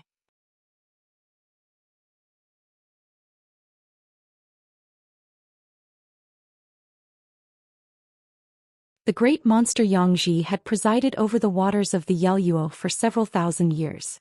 In this period of time he had meticulously refined 300 servants, all of them elegant and dignified. In total, Yangji had refined 1,800 of them. Their clothes were magnificent, their colors dazzling, their figures graceful, their waists slender with jade ornaments, their pearls breaking through the formation. In addition, there were 16,000 Yeluo officials and maids, all of them sewing and weaving the dragon robes and the imperial crown. Yangji did not wish to be too far away from his natal item, nor did he feel that he could really kill Bai. Even though the mountainous Dharma seal was only several thousand feet away from the mustard seed-sized sword Bai. In the end, he could only put away the Dharma seal and place it in his natal acupuncture point to be nurtured. Bai Ye's previous sword strike had left a crack in the seal's script at the bottom of the 6-man seal. However, this seal could innately refine sword chi. Not only could it repair the crack in the seal, Yangji could also take the opportunity to deduce where Bai Ye's Dao integration was. Bai chuckled. Monsters are adept at manipulating the workings of the heavens. Be careful that your soul sinks to Bai Mingdu. Zhou Xian stroked his beard and chuckled. Bai's words were too wonderful for words. Yangji's expression changed slightly. He reached out to press against his temple and then grabbed the Dharma seal. His wrist trembled slightly and with great difficulty he managed to stabilize the natal item. She opened her hand and saw that the side of the Dharma seal inscribed on the saber and sword chi was already in tatters. Bai's remaining sword chi had damaged the foundation of this ancient seal. This meant that from now on she would lose one of her natal items. She would no longer be able to rely on this ancient Dharma seal to suppress the natal flying swords of sword immortals. Fortunately, the other 5 sides were still intact. Yang Ji's face was expressionless, but his heart was filled with hatred. He was also somewhat regretful. He really should not have asked Bai to ask the sword. No matter what path he took, he should not have been so careless. Zhou Xian seemed to have understood something. Every time Bai attacked, he seemed to deliberately not pursue the goal of killing sovereigns with a few strikes. This was very difficult to chew on. Could it be that he wanted to kill 6 sovereigns with a single strike? Did he want to cause many of the sovereigns to fall from their peak to become ordinary Ascendant Realm monsters? Zhou Xian looked around. In every corner of the world, there were actually talismans that Zhou Xian quietly cast out to support the world. It could not only accurately observe the operation of the heavens and earth, but also slightly resist the momentum of the world that was gradually falling and rising. Of course, Zhou Xian would not just stand here to watch Bai's sword attack. The 3 heaven and earth restriction formations had been gradually closing in step by step like a fishing net. In addition to the fact that the spiritual energy of the world was getting thinner and thinner, the heavens and earth that were beneficial to the sovereign realm monsters would also become more and more condensed. According to Zhou Xian's calculation, once the 3 overlapping nets eventually shrank to 1,000 miles, even the river of time would appear. In the long run, Bai would really be dead. The proudest person in the world was walking on a path of no return with a sword. Without waiting for Bai to ask, Zhou Xian smiled and said, "Just attack, I'm not in the way." Bai nodded gently. The hand holding the sword gently shook its wrist, and a sword light as bright as autumn suddenly appeared. With Bai's green robe as the center, a huge mirror appeared out of thin air between the heavens and earth. It was formed by a line of sword light. It was as if Bai had cut off the heavens and earth, returning a sword to Li Wenhai from afar. However, this sword light should have cut the old Taoist behind Bai in half, but when the sword light passed through the Taiji diagram, it was continuously bent and folded.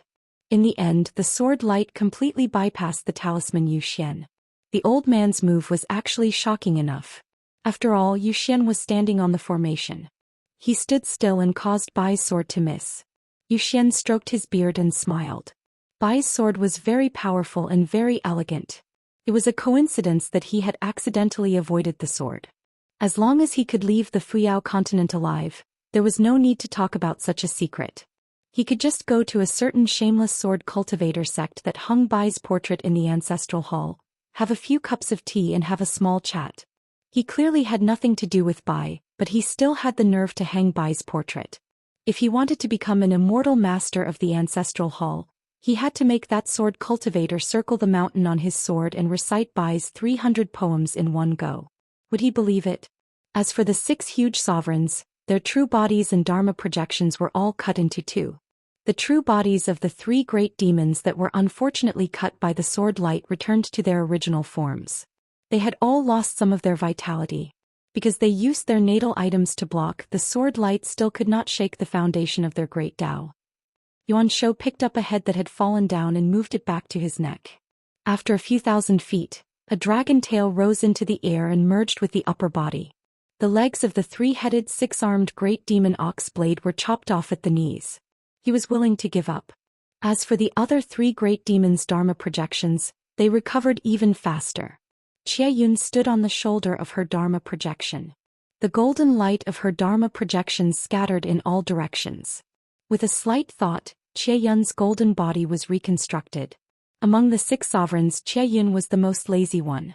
At this moment she still had the leisure to size up the uninvited guest, the talisman Zhou Xian. In particular, the natal wine gourd at the old man's waist made Xie Yun envious. Zhou Xian clicked his tongue in wonder. These sovereign demons could really fight and withstand. They were all unreasonably arrogant. They were all fighting head-on. Bai Yi also cut down their true bodies and dharma projections with a single sword strike.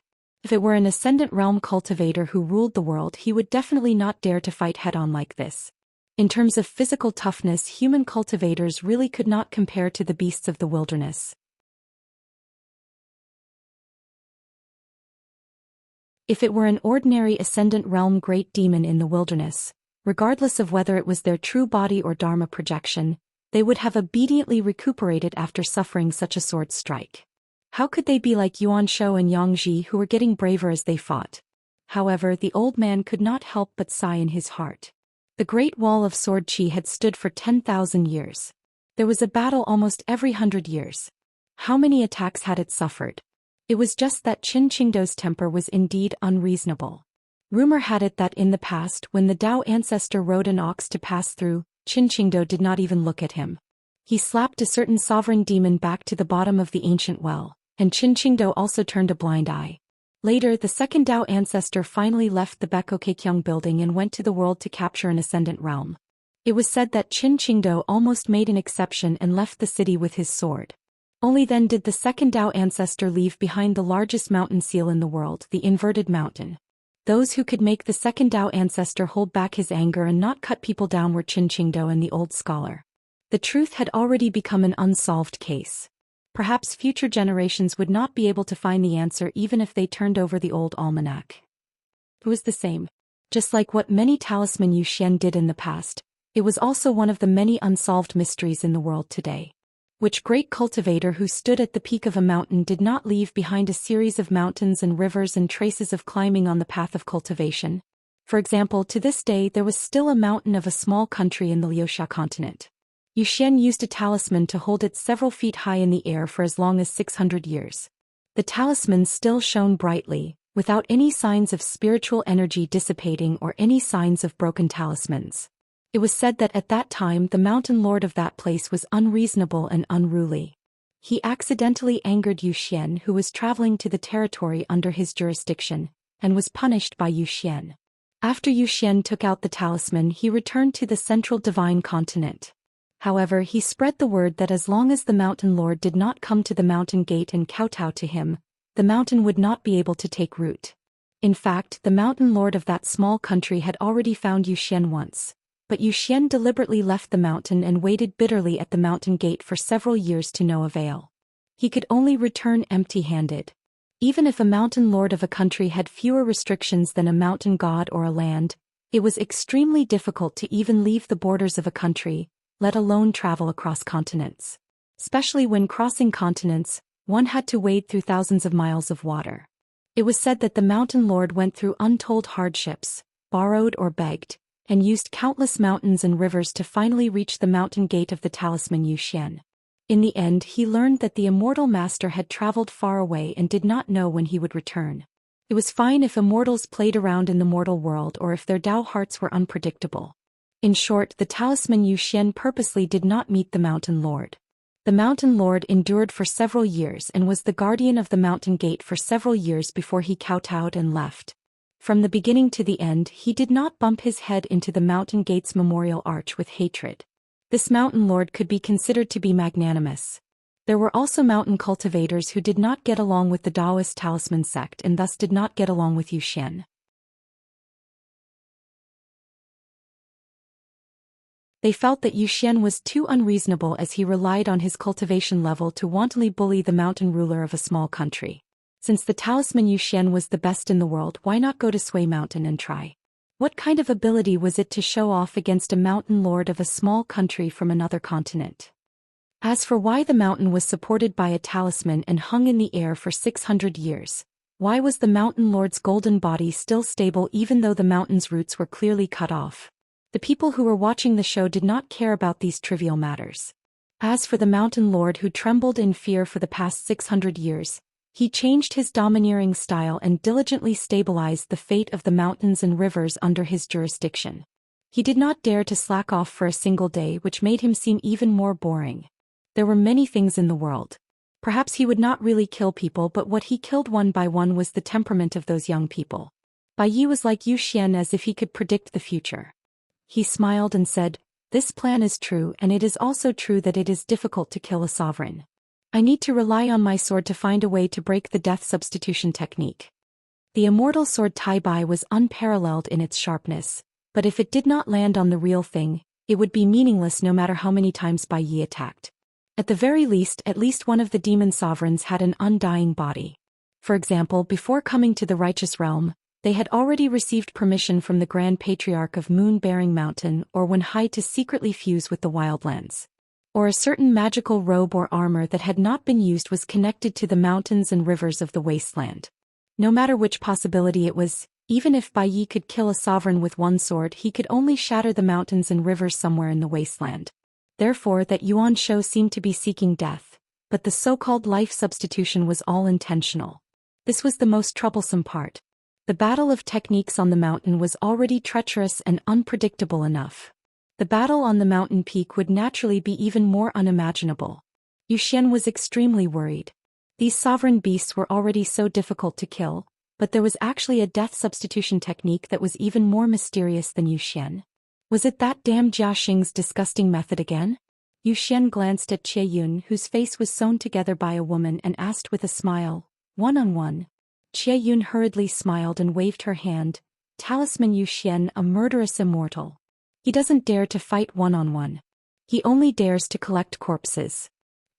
Zhou Xian truly regretted coming here.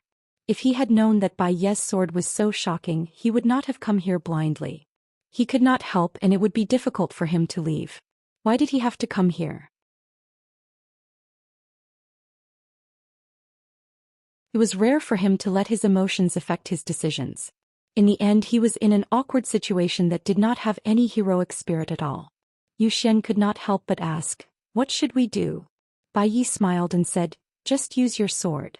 As the restrictions on the continent became heavier, the world became smaller and smaller. Bai Yi was still oblivious. In the next moment, Zhou Xian let out a long sigh. "In the past, I always felt that there was no problem for Bai Yi to be ranked first among the 10 people of Middle-earth. However, the talisman Zhou Xian should not be too far away from Bai Yi. I never thought that after meeting him today I would realize that I was wrong." He deliberately ignored the Confucian school's 3 sages of the Confucian temple. Perhaps the people on the mountain had different opinions about the ranking of the 10 people of Middle-earth. However, there was almost no objection to the talisman Zhou Xian being ranked in the top 5 or at least 6th. Even the city lord of White Emperor City and the female martial god Pei Wan were ranked up and down. Every time they were ranked, there would be endless arguments. No one knew how much money they earned from the Mountain and Mountain Gazette. As for the 10 people of Howren who were more controversial, there was no certainty. For example, the sects of the Sword Cultivation Mountain often liked to list Alliance in his left and right. This was especially so for the North Continent. Other than the 3 sages of the first sage, the Sage of Rights, and the second sage and their own venerable fiery dragon, the remaining 6 people were all sword immortals. Bai Yi was not a sword cultivator, but with Tai Bai Yi he was considered one of them. He was ranked 4th and could not be any lower. The great heavenly master of Mount Longhu was also included. After all, he was also a sword cultivator and could be considered one of them. Other than that, Alliance of the second sage's lineage and the sage of literature's lineage. One of them had never lost a battle on the mountain, while the other's swordsmanship was the best in the world. As for Zhou Xian of Middle-earth, he could barely be considered as a sword cultivator. The old sword immortal, Zhou Xian, was once so embarrassed that he almost rode his sword across continents to the North Continent to curse and kill people. It was said that the elder ancestor of the Hui family had spent a lot of money on the Mountain and Mountain Gazette. It was not that the talisman Zhou Xian was belittling himself. It was just that Bai Ye's swordsmanship was too extraordinary.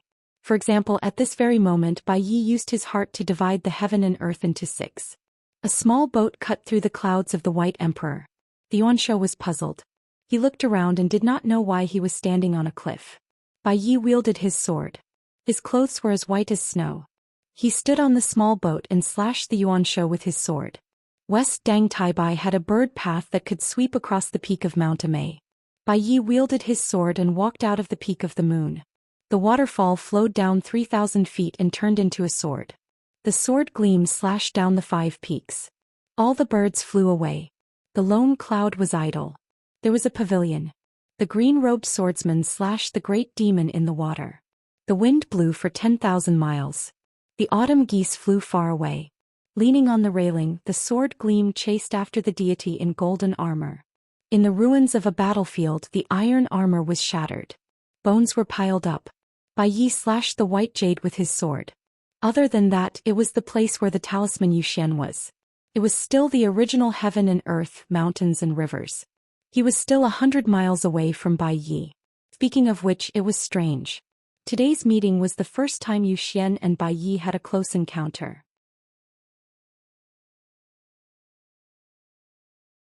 Before this, both of them had only passed by each other twice.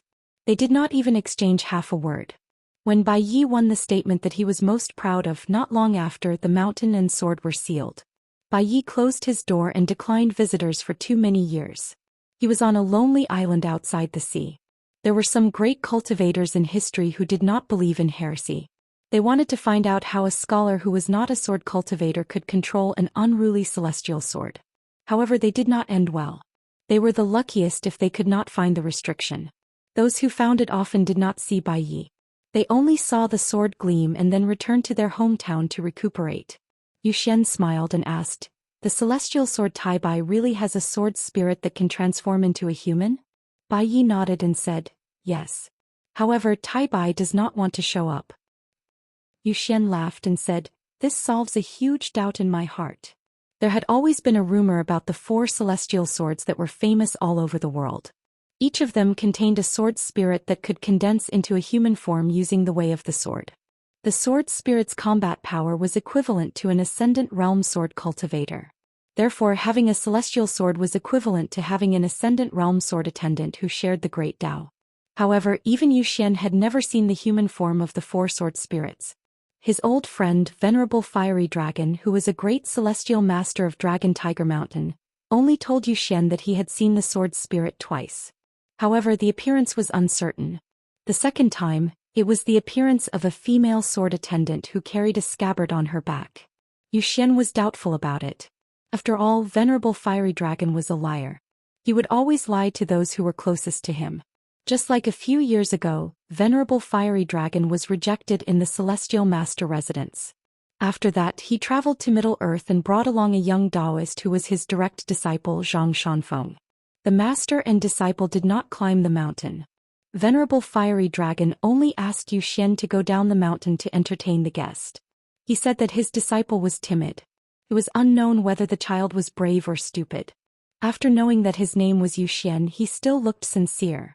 He almost said that Zhou Xian was unlucky to have the same name as the talisman Zhou Xian. Therefore, when he cultivated on the mountain, he would definitely be laughed at by others. The 3 celestial swords, including Tai Bai, were famous. The appearance of each celestial sword would be earth-shattering. For example, Bai Ye's sword slashed the grotto heaven and the water of the Yellow River came from the sky. Another example was Taoist number 2, who wielded a sword, challenged the entire Deshendu temple and personally killed a genius from the Qingming world.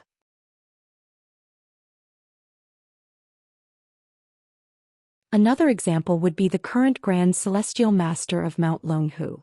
He was the youngest Taoist in history to inherit the position of Grand Celestial Master. He left the mountain at the tender age of 20 with a sword and traveled the mortal world for 100 years. He set foot in the lands of the vast 6 continents and slew 11 demons of the upper 5 realms. That was why there was a popular saying, "Wherever there are demons in the human world, there will be celestial masters of Mount Longhu." Only the 4th celestial sword had not been seen for 10,000 years. It was said that one of the 9 sword-suppressing towers, the sword-suppressing tower of the South Saw continent, was built to suppress this sword spirit. There were also some who said that it was the dragon slayer who appeared out of nowhere 3,000 years ago. At that time he was holding a long sword.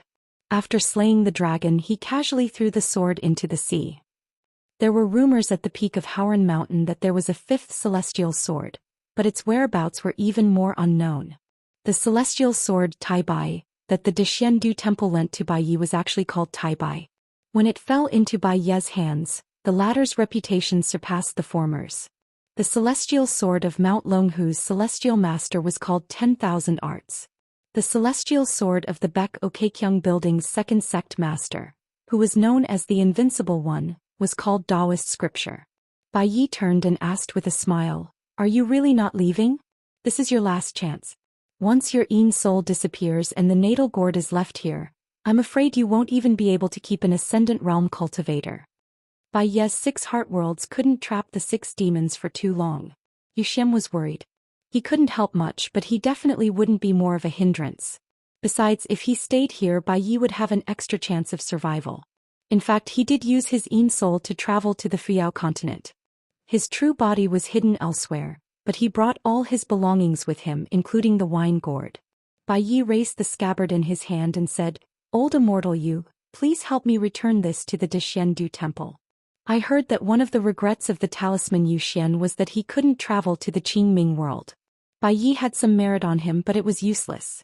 Zhou Xian could use it to ascend and travel between the 2 worlds.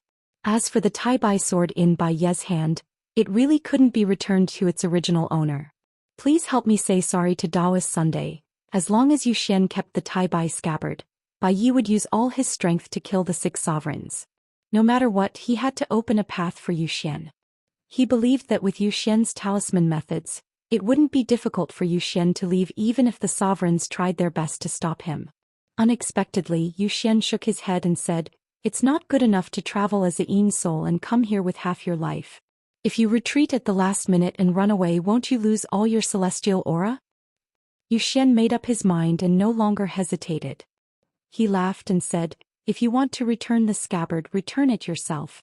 I'll meet with Bai Ying first. This guy might be the key to the death substitution technique. You can attack with your sword later. As usual, I won't get in the way." An Ascendant Realm peak who had the potential to merge with the heavens and earth was willing to give up his Yin soul and the most fundamental life item. If this wasn't good enough, it would be the biggest joke in the world. The talisman Zhou Xian had a celestial aura. The white-haired, purple-clothed, barefoot old man stepped on the Tai Chi diagram. His figure flashed and he took advantage of the moment when Bai Ye's heart image mountain river was smashed into the sky by Bai Ying to enter the door through a gap. The old man showed a Dharma form. His sleeves fluttered and the talisman floated out continuously like the flying snow in the sky. First he pushed Bai Ying and the Dao opening sword servant back to the battlefield ruins. Then he used half of the talisman to stabilize Bai Ye's heart image world and turned it into his own talisman array world. The remaining half of the talisman came in all kinds and strange shapes. On the ground, armored horses gathered and charged forward.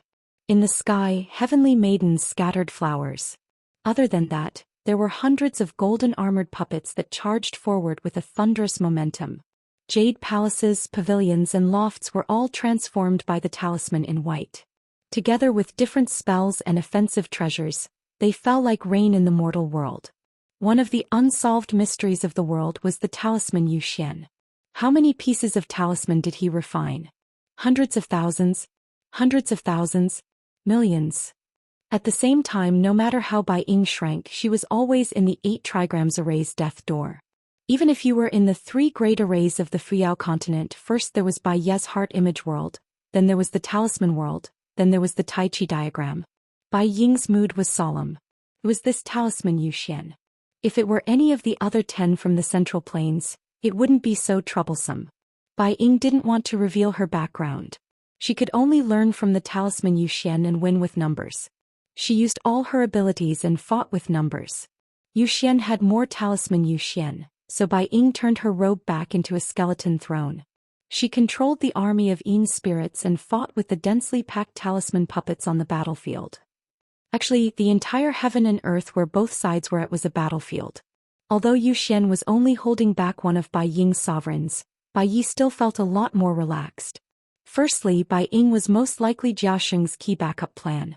Furthermore, Bai Yi had never relied on others in her life, regardless of whether she was a sword immortal or a poetry immortal.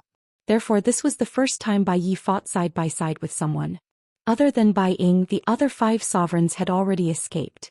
They showed their 10,000 feet tall avatars at the same time. The last of the spiritual energy crazily gathered in 5 places. In the heaven and earth, the abundant spiritual energy of the continent had dried up just like that.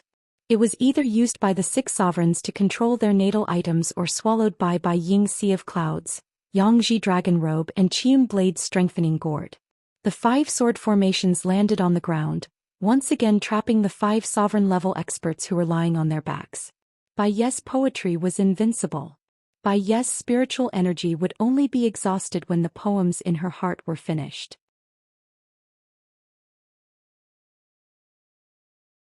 Before that, her poetry was invincible. Her sword was even more invincible.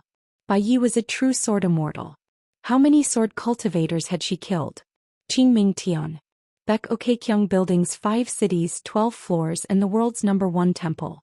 There were immortals riding whales back to the city, or riding yellow cranes across the sky. There were old immortals on the high platforms who forgot their place. There were Tao patterns rippling outside the building. There were ancient immortals in the city who gathered the 5 mountains crown on their heads. There were also jade materials that were most suitable for cultivation under the Qingming Tian. In a trance, the Yin spirit roamed the Baek Okkyung building at night and went to the 5 cities and 12 floors. The immortals would either bestow Qingming jade archives or immortality techniques. Now, Taoist number 2 was overseeing the Baek Okkyung building. The third supreme leader, Lu Qin, was in charge of going to the heavens beyond to deal with the endless otherworldly demons. However, Lu Qin often sneaked back to the Baek Okkyung building. Taoist number 2 could not be bothered to say anything. Since the honored master did not say anything, it was useless for him, the senior brother, to say anything. Actually, it was only when the eldest senior brother was around that his junior brother, Lu Qin, was slightly more well-behaved. Moreover, it was rare for him to be so well-behaved. It was not because Lu Qin thought that the rules were good, but because he respected his senior brother. Today, Lu Qin returned from the heavens beyond to the highest point of the Baek Okkyung building. A mustard seed-sized otherworldly demon was imprisoned between his fingers. He glanced at the unsheathed immortal sword on his senior brother's back and laughed. "Are you going to carry the sword and travel the world? What about the Baek Okkyung building? The honored master has not come here for a long time. I can't make an exception just because of you. It's more appropriate for the eldest senior brother to return to the Baek Okkyung building in the future." Taoist number 2 was tall and had a middle-aged face. He ignored Lu Qin's provocation and asked with a frown. Bei was also dedicated to the Tao in his early years. "Why didn't you do anything?" The sword behind Taoist number 2 vibrated slightly, as if it was resonating with the immortal sword Tai Bai, which was a world away. Lu Qin leaned on the railing and laughed. "I don't want a boring immortal to appear in the Baek Okkyung building.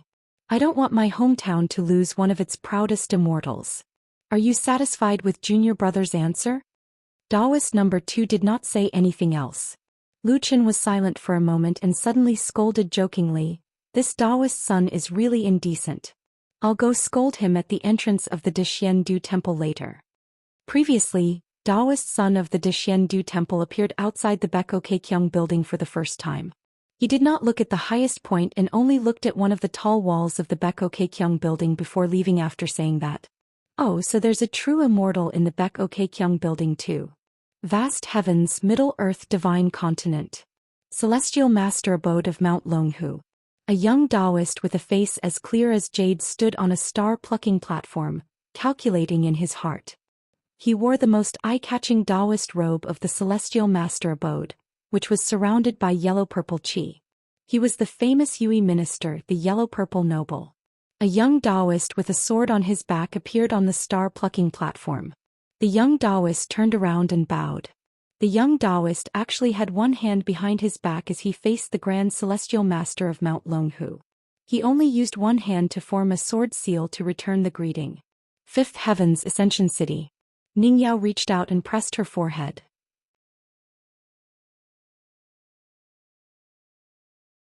Aquarius continent. On the golden arched bridge, a tall woman sat on the railing with a sword across her knees. She gently twirled her hair. Servant sword spirit? Of course not. The sword spirit was something she had refined. To be precise, the sword spirit had always been her, but she had never been a sword spirit. She didn't want anyone to know about this. Even old Yang, who had been the first to leave the battlefield, couldn't guess the truth. Qi Jingchun was a gentleman and didn't want to deduce too much on this matter, so he didn't know either. Only the young Lu Shilu had guessed some clues after she dragged him here. But it still couldn't be considered the truth. That was why Lu Shilu had the suspicion that the sword servant was dead. When she first went to the Great Wall of Sword Qi, Qin was very clear about her identity. It was just that this matter was very important, and he didn't know what this senior was thinking. Therefore he pretended to be a little ignorant and cooperated with her to deceive Chen Pingan. Even if she told him to stay away, Qin Qingdu could only pinch his nose and walk away. If she was just one of the 4 sword spirits, she wouldn't be worthy of Qin Qingdu calling her senior. 10,000 years ago, one of the 5 supreme gods of the celestial court, the sword wielder, had a killing power that surpassed the outer heavens. She conquered the world, and the corpses of the gods and earth demons were piled up into a mountain under her sword. Even the many blessed lands and grotto heavens, including the lotus flower blessed land, were shattered by her sword. Later on, the fire god ordered the bewilderment emissary to work with the water god to gather the essence of heaven and earth. The 4 swords that were forged were imitations of this god's sword. Later on, the world's sword arts fell into the mortal world. After it was divided into 4 lineages, they spread out. Other than Qin Qingdu's lineage in the Great Wall of Sword Qi, there was also the Celestial Master Residence's lineage in Mount Longhu, the Taoist Sword Immortal lineage in the Great Mystic Temple, and the Lotus Flower Buddhist Kingdom. Among them, the damaged immortal sword that Qin Qingdu brought to the Great Wall of Sword Qi couldn't be used anymore. Therefore, for 10,000 years, it had been waiting for its owner to appear. Finally, after 10,000 years of waiting, Qin Qingdu finally gave it to Ningyao. Or rather, the sword spirit took the initiative to choose Ningyao. This was also the reason why Ningyao could be so outstanding in the Great Wall of Sword Qi and in the Path of Sword Dao. Therefore, when Ningyao traveled to the Black Pearl Grotto Heaven, she opened the heavenly eye at the heart of her brows and used this sword. At that time she opened her eyes to take a look. She wanted to see who would inherit this lineage of sword arts that she personally imparted to Qin Qingdu in the mortal world.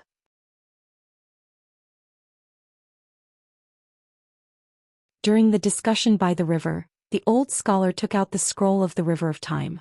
She was the existence that stood alone at the furthest distance.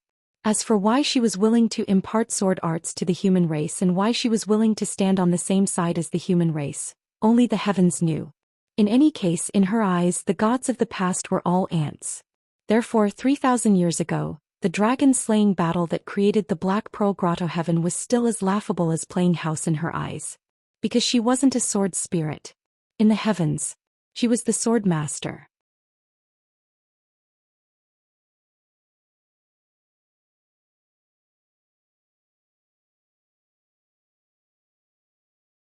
(726). Taoist number 2 wore a Taoist robe, carried an immortal sword on his back, and wore a fish-tailed crown on his head. His junior apprentice brother Lu Chen, who was leaning on the railing, had a lotus crown on his head, and a sparrow perched on his shoulder. In the past, he was the leader of the Baek Ok Kyung building and the first disciple of the Taoist ancestor. He wore a Rui crown and a peach talisman. The reason why he could take in a disciple on behalf of his master was because he was the closest to the Taoist ancestor.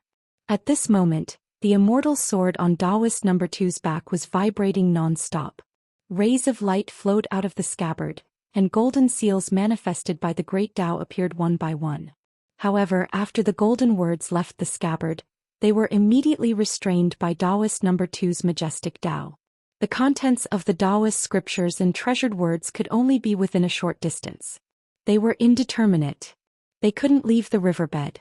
Occasionally, a fish would jump out of the water, but it was only for a moment before it fell back into the water. Lu Chen joked, "Senior apprentice brother, your murderous aura is so strong. Be careful not to provoke the Dexiandu Temple to activate their sword formation and ask for a sword in the Baek Ok Kyung building. Our Taoist son has tolerated you for a long time. Luckily, I found a junior apprentice brother for you. Otherwise, the matter of gathering 500 spiritual officials would probably be delayed for many years at the Fifth World. It would take at most 300 years and at least 100 years. It wouldn't be good." Taoist number 2 did not comment on this. The grudge between the Baek Ok Kyung building and the Dexiandu Temple was an old topic that was not interesting. As for the 500 spiritual officials returning to the immortal ranks, it was only a matter of time. By then, in the next 200 years, he would command the 500 spiritual officials to attack beyond the heavens. The otherworldly demons would be greatly weakened, and the 500 spiritual officials would be more worthy of their name. The 3 branches of the Baek Ok Kyung building actually had different opinions about the otherworldly demons that seemed impossible to kill. The second branch of the Taoist sect was very simple. They focused on killing. other than going to the outer space to kill the extraterrestrial demons so that some of the extraterrestrial demons would not be nourished and strengthened. Dao's second brother would have to personally wield his sword and rule the world in the future. He would command 500 spiritual officials and spend 500 years to kill the inner demons of the Qi cultivators. He wanted to make those countless extraterrestrial demons become like water without a source or a tree without roots. In the end, the extraterrestrial demons would be forced to merge into three. By then, he and his 3 senior and junior brothers would each defeat one of them and the world would be at peace. This was even more magnificent than someone who had slain all the true dragons in the world. As for the junior brother with the Taoist name of Xianxia, Taoist number 2 had an average impression of him. The only thing that made Taoist's second brother think highly of Xianxia was that in the new world, Xianxia dared to take the initiative to do things. He was willing to do things that even the last disciple of the Taoist ancestor could not be, a protective talisman. Now that Xianxia was there, he had caused the Baekoukekyung building to become a lonely mountain of Taoism in the fifth world. The Baekoukekyung building had more or less formed a confrontation with the other sections. It was precisely because of this that Taoist's second brother felt that it was not bad.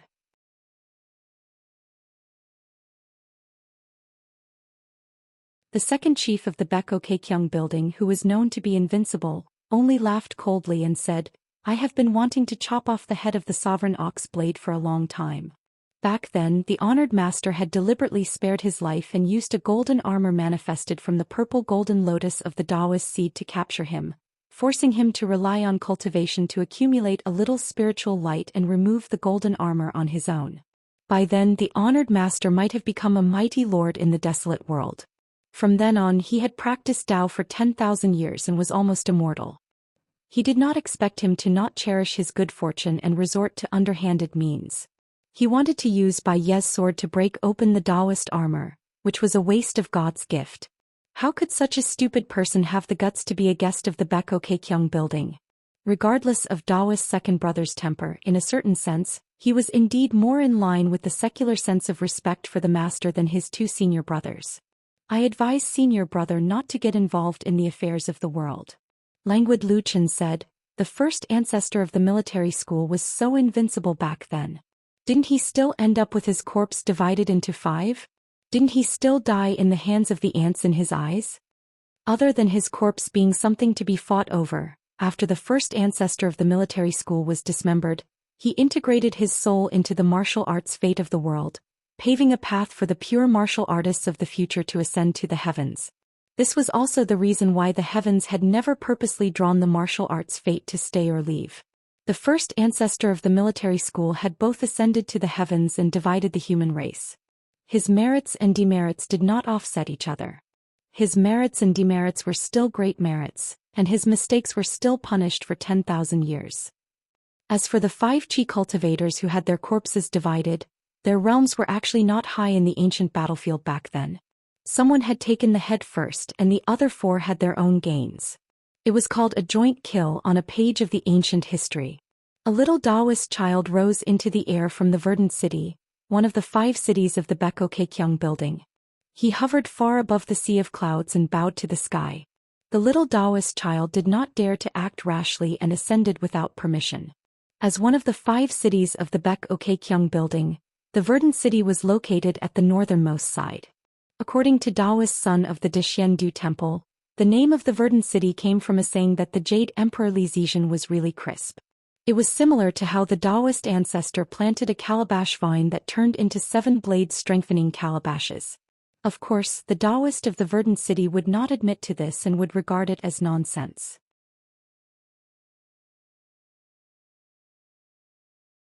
However, within the orthodoxy of the Baekoukekyung building, the verdant city did indeed have another name for the Jade Emperor city. Under the jurisdiction of the verdant city were 72 lands. Among them there were one of the 10 big grotto heavens, 2 of the 36 small grotto heavens, 3 of the 72 blessed lands and 6 of the dynasties. As for the Taoist temples on and below the mountains, there were countless of them. Every 60 years, on the 25th day of the 12th lunar month, the lord of the verdant city would bring out a chariot to inspect the merits and demerits of the Taoist officials of the dynasties under the heavens. He would also assess the ghosts and deities of the mountains and rivers. Wherever the chariot passed by, It would be within the scope of assessment and inspection. Could even be beyond the jurisdiction of a single city. Therefore, the verdant city was one of the 12 buildings of the Baek-ok-kyung Building's 5 cities. Its position was not high, but it held great power. The reason why the city had such a transcendent position was because the great sect master of the Baek-ok-kyung Building had cultivated here for a very long time. Moreover, he would often preach the Tao to the world here. Whether it was the Taoist priests of the 3 branches of the Baek-ok-kyung Building, the Taoist officials of the mortal world, the spirits of the mountains and lakes, or the ghosts and spirits of the netherworld, they could all enter the city to seek enlightenment. Therefore, the verdant city was regarded as the Baek-ok-kyung Building's best place to forge good karma with the world. Lu Chen smiled and waved his hand, calling for Yunxing to come quickly. There was no need to be so polite. Only then did the little Taoist boy come to the highest point of the Baek-ok-kyung Building. After settling down in the corridor, he bowed to the 2 sect masters again, not daring to violate the rules at all. In fact, there were not many rules for cultivating in the Baek-ok-kyung Building. When the great sect master was in charge of the Baek-ok-kyung Building, or rather the entire Qingming world, he had truly achieved non-interference governance. Even the great Xuandu Temple and the Sui Chu Palace, which were important places of Taoism, were sincerely convinced by him. Even Lu Chen, the youngest disciple of the Taoist ancestor in the past, was in charge of the Baek-ok-kyung Building. It was just that there were more quarrels, more chaos and more killings in the world. The heavenly drum was played in 8 places in the world, almost every year without stopping. The Baek-ok-kyung Building and Lu Chen did not care too much about it. Only when the second sect master was in charge of the Baek-ok-kyung Building, the rules were more serious. The second sect master glanced at the Taoist temple above the little Taoist boy's head and laughed coldly. The fishtail crown on the inverted hanging mountain was probably ordered by the elder ancestor of the Jiang family of the Purple Chi Tower to let the little fellow and his lineage be obedient. Now that he had returned to the Baek-ok-kyung Building, Jiang Yunxing changed to the standard Taoist crown of Verdant City, the Rui crown.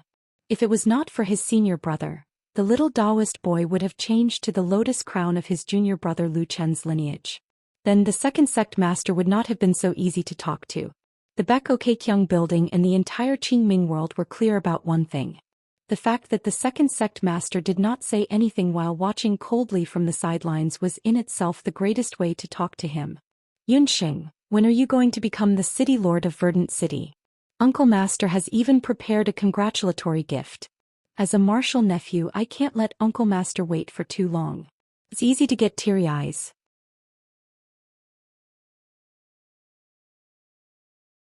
Lu Chen pressed his face against the railing and turned around with a smile. I have a good relationship with your grandmaster and honored master. Even if they don't come to the city lord ceremony, it's perfectly justifiable for Uncle Master to do it. Moreover, Uncle Master is known for having the least rules. A ceremony that would take a few days would take less than a joss stick's worth of time. The little Taoist boy still kept his mouth shut. He only bowed respectfully again, expressing his gratitude to Uncle Master Lu Chen and apologizing to the second sect master beside him. Back then, when he was young and ignorant, he went behind his family's back and joined the lineage of the Baek-ok-kyung Building's great chief. It was actually a huge taboo. Most importantly, the great chief was suppressing the extraterrestrial demon in the outland and was unaware of it. It was purely his junior Uncle Master who secretly dragged him to Verdant City to worship. For this reason, the family did not hesitate to migrate him directly to the Haoran world. Moreover, it was the inverted hanging mountain. He was also required to wear a fishtail crown all year round. Otherwise, he would be banished from the family's ancestral hall or just stay in the Haoran world. The little Taoist boy's name was Jiang Yunxing. In the inverted hanging mountain, he and the sword-hugging man, Zhang Lu, had been neighbors and door-gods for many years. Jiang Yunxing, who had the potential to become the city lord of Verdant City, leaned against the ox-tying pole in the inverted hanging mountain all year round. He liked to sit on the praying mat and watch scholars and beauties as well as the romance of the pugilistic world. He was the most approachable one among the Taoist sects in the inverted hanging mountain.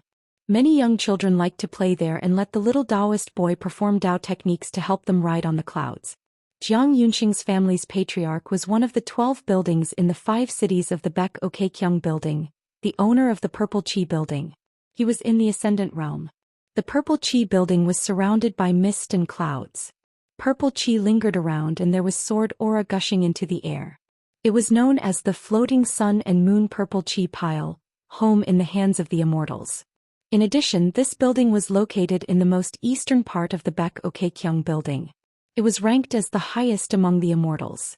It was already the highest among the clouds and was the first to welcome the sun and moonlight. Most of the female immortals who cultivated in this building were originally surnamed Jiang or were bestowed with the surname Jiang. They usually had a hibiscus crown and a water hairpin. They also had the reputation of being a spring official. The Jiang family of the Baek-ok-kyung building and the Jiang family of the Tongyi continent were in similar situations. Verdant City and Divine Firmament City were neighbors.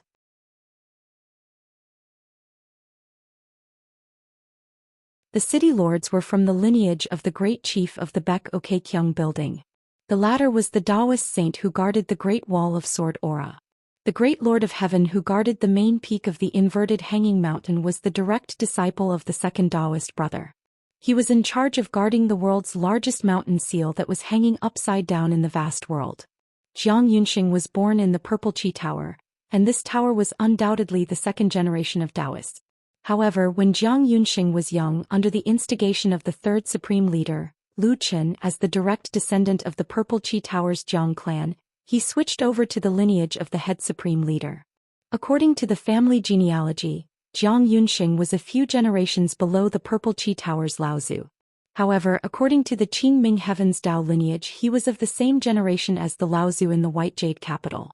Therefore, as long as he did not meet the patriarch in the Purple Qi building, he would greet him and address him as fellow apprentice brothers. However, it was a different matter when he returned to the Purple Qi building. The Heavenly Lord of the North Continent, Xianxia, and the sect master of the Shin Ao sect of the Aquarius Continent, Heavenly Lord Qizhen.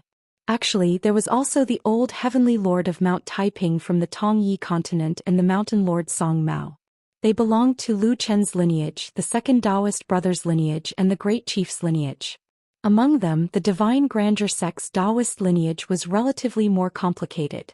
Although the female Taoist wore a fishtail crown on her head, she was related to the other two lineages. She was related to the 5 cities and 12 buildings of the Baek-ok-kyung building, which was a world away. Of course, there was He Xiaoyang, who founded a sect in the North Continent, and the Taoist who lived in seclusion in the White Frost dynasty under the alias of Chao Rong in the Aquarius Continent. They were all direct disciples of Lu Chen's lineage. These Taoist sects that originated from the 3 lineages of the Baek-ok-kyung building were on par with the celestial master residents of the Dragon Tiger Mountain in the vast world, and the talisman Zhou Xian who was the stabilizing force of the One Mountain 5 sects. In the vast world there were 3 sects and hundreds of sections. The Great Tao was different, and the human heart was not as simple as the division between good and evil. The second Taoist brother asked, "Back then in the Pearl Cave, why did you choose Qin Pingon to be your last disciple?" He heard that one of his junior apprentice brother's direct disciples, the sect leader of the Kuling sect He Xiaoyang, was involved with Qin Pingon. In fact, looking at how this mischievous junior brother of his had finally gotten serious for once, as long as Qin Pingon was willing to bargain, Lu Chen could even raise his seniority by another level. This was something that could be discussed. Lu Chen smiled and said, Qin Pingon was near the Flood Dragon Ravine. He had already pointed out the mystery with one sentence. I had my eyes on Qin Pingon, who had the potential to become my disciple and had abandoned his original path. It was not because of Qin Pingon himself. How could I, Lu Chen, view him? Otherwise, what could a Qin Pingon do to me? It seemed like I gave him many choices, but in reality he had no choice. Isn't life like this? Qin Pingon was not the only one who was in such a predicament. Lu Chen continued, it's the same logic. The reason why that unreasonable ancient existence chose Qin Pingon was not because of Qin Pingon's own will. What could an ignorant youth know back then? In reality it was because of what Qi Jingchun wanted. However, 1 gave birth to 2, 2 gave birth to 3, and 3 gave birth to all things.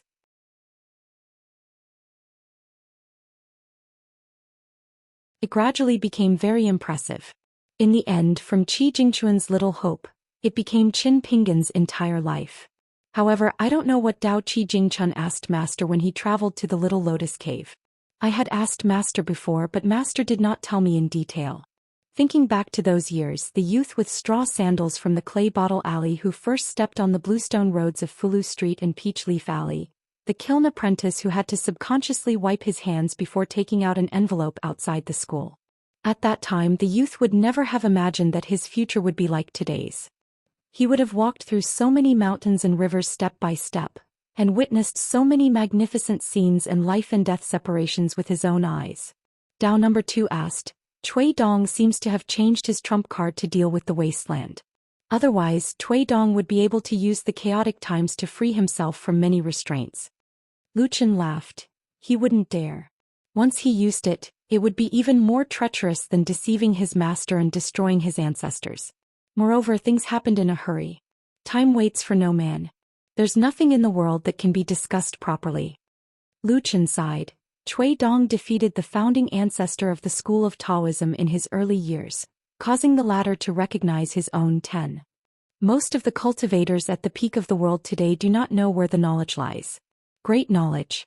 If the age of Dharma decline that everyone fears really comes one day and no one is destined to be able to stop it, then even if there are no more school of Taoism cultivators in the world, no more cultivators, everyone will still be at the foot of the mountain.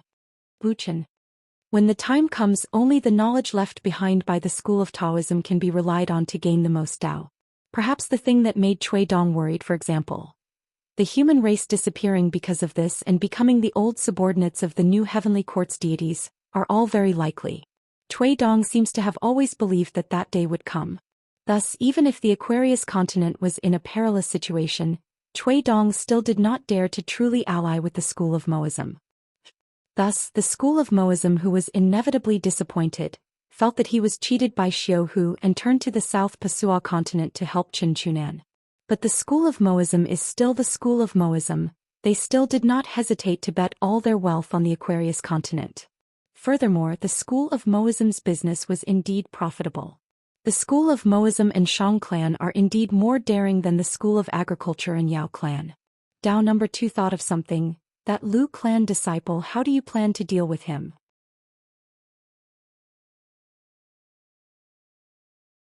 The lotus blossom blessed land in the Tong Yi continent of the vast world was divided into 4 parts by the old Aberdeen's skill of drawing and painting. 3 of the lotus blossom blessed land followed the old Aberdeen and ascended to the green underworld. Lu Tai sat on one of the blessed land and successfully ascended out of the blessed land, and started to stand out in the Qingming heavens.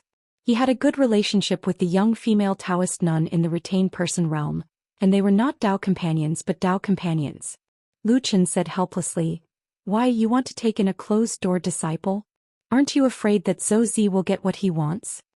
Lu Chen was not willing to meet this disciple who changed his name to Lu Chuan, who was born with a rare yin-yang fish physique, and was worthy of being called a divine seed. The later generations did not know much about the divine seed, and did not know that the divine seed was the true Tao seed. Actually, it was not that one could be called a divine seed just because their cultivation talent was good. At most, they were just cultivators. Jiang Yunxing was dumbfounded. Back then at the inverted mountain, this little Taoist boy sent Lu Tai flying out of the Xianxia Inn with a slap. Lu Tai now had a deep relationship with that stinking cow's nose. If he became the direct disciple of the second sect master, and took charge of one of the 12 buildings of the 5 cities, with Lu Tai's narrow-mindedness, wouldn't he fight with him for hundreds or thousands of years? In the Beko Keikyung building, his sect master had not appeared for a long time, and the 2 uncle masters took turns to take charge of it for 100 years, causing the entire Qingming heavens to be filled with fighting and killing. If it was not for the opening of the 5th world, Jiang Yunxing would have felt that his originally peaceful hometown had become a vast world where the inverted mountain was located. Now, the inverted mountain had become a Shan word seal that could be hung on one's waist, and could even be refined into a natal item. It was said that the second sect master had asked someone to give it to the little uncle master, Shan Qing.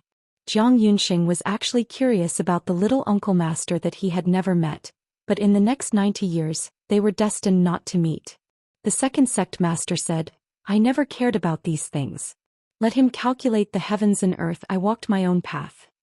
Lu Chen shook his head. Zhou Zi's way of thinking is very peculiar. From the very beginning he had seen the current world as the age of Dharma's end and deduced it. Practitioners can only sit and wait for the age of Dharma's end to arrive. But Zhou Zi had already started scheming long ago, and even neglected the founding masters of the 3 sections. His disappearance did not mean that he was blinded by a single leaf, but he turned a blind eye. Therefore, in the vast world, it is indeed normal for one person to suppress the entire Lu family. In the Pearl Grotto heaven, Lu Qian and Zhou Zi did not meet face to face. One was setting up a stall while the other was still setting up a stall. They each had their own destiny. Both parties seemed to mind their own business, but in reality, they were named the same as the natal flying swords of Zhou Zi's direct disciple and Lu Chen's descendant. The casual conversation between the 2 senior and junior brothers only pitted the little Taoist child of Verdant City. The 2 uncle masters kept talking about the age of Dharma's end. Jiang Yunxing was shaken to the core and his Tao heart was unstable. Lu Chen suddenly smiled and said, "Yunxing, back then your patriarch split open the sea of clouds with his fist and smashed towards the Pearl Grotto heaven. How impressive. It's a pity that you were far away at the inverted hanging mountain, and your Tao was lacking so you didn't see it with your own eyes."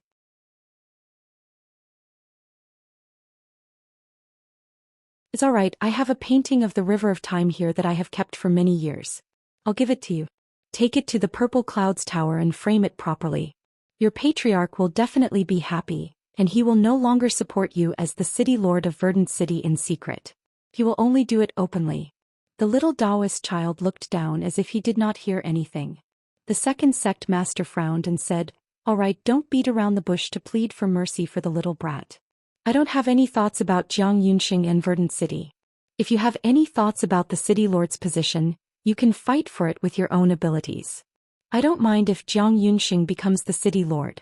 Verdant City has always been seen as eldest senior brother's territory. I don't have any opinions about who guards the door.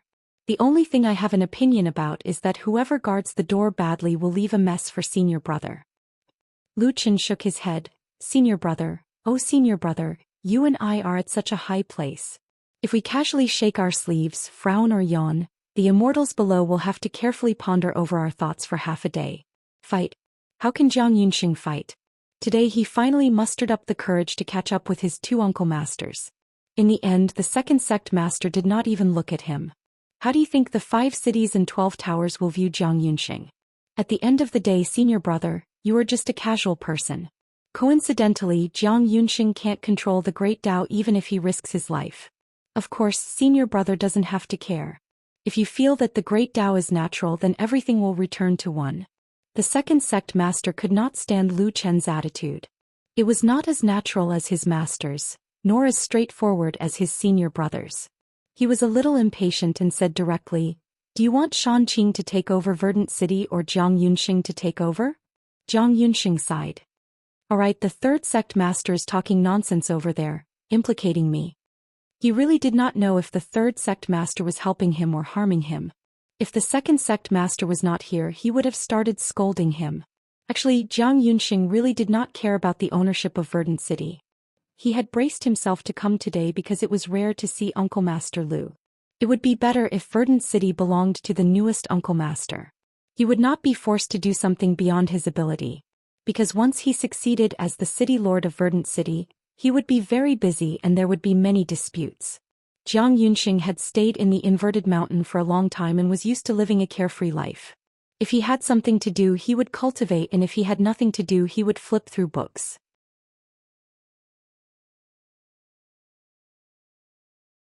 Moreover, with Jiang Yunxing's level and reputation, he did not have the qualifications to stand out and take charge of Verdant City, which was known as the Little Baek Okekyung building. Lu Chen chuckled and patted the little Taoist boy's head. "Go back." The little Taoist boy hurriedly bowed and left. He rode the wind and returned to Verdant City. The second sect master said telepathically, "You just casually placed an otherworldly demon in Jiang Yunxing's heart of Tao?" Lu Chen smiled. "I was bored." The second sect master reminded him, "You should return to the heavens beyond heaven." Lu Chen was only pretending to be stupid. After a long silence, he suddenly said, "Senior brother, have you ever thought that there would be a day when someone would ask you for a sword fight?" The second sect master said, "It's not something that happens often. Even if it was known as an invincible person, There were still people in this world who would ask for a sword fight with the second sect master of the Bakokekyung building. Luqian smiled. I'm talking about the kind of sword fight that requires you to use all your strength. Alliance? Bai? Or is it Qin Pingon who ascended here? The second sect master asked. How long do we have to wait? Besides, we don't even know if we can get it. Luqian raised both his hands and tapped his lotus crown with 2 fingers. He said innocently, You said it yourself, senior brother. I didn't say it. The second sect master smiled. You're really bored. Luqian leaned on the railing. I'm looking forward to Qin Pingon's travels in this world. Who knows, when he sets up a fortune-telling stall he'll be even more familiar with it than I am. The second sect master said, He'll have to have the physique of a martial artist from the 10th level. With the support of the spiritual energy of an ascended level cultivator, he'll be able to wield a sword and barely be a sword attendant. Luqian said, There's no need to go through so much trouble. He'll just have to reach the 14th level. He won't be a sword attendant but a sword master of sword masters. Of course he'll have to live well. The second sect master laughed. I'm looking forward to it. I've cultivated for 8,000 years. If I miss the ancient battlefield I won't be able to win.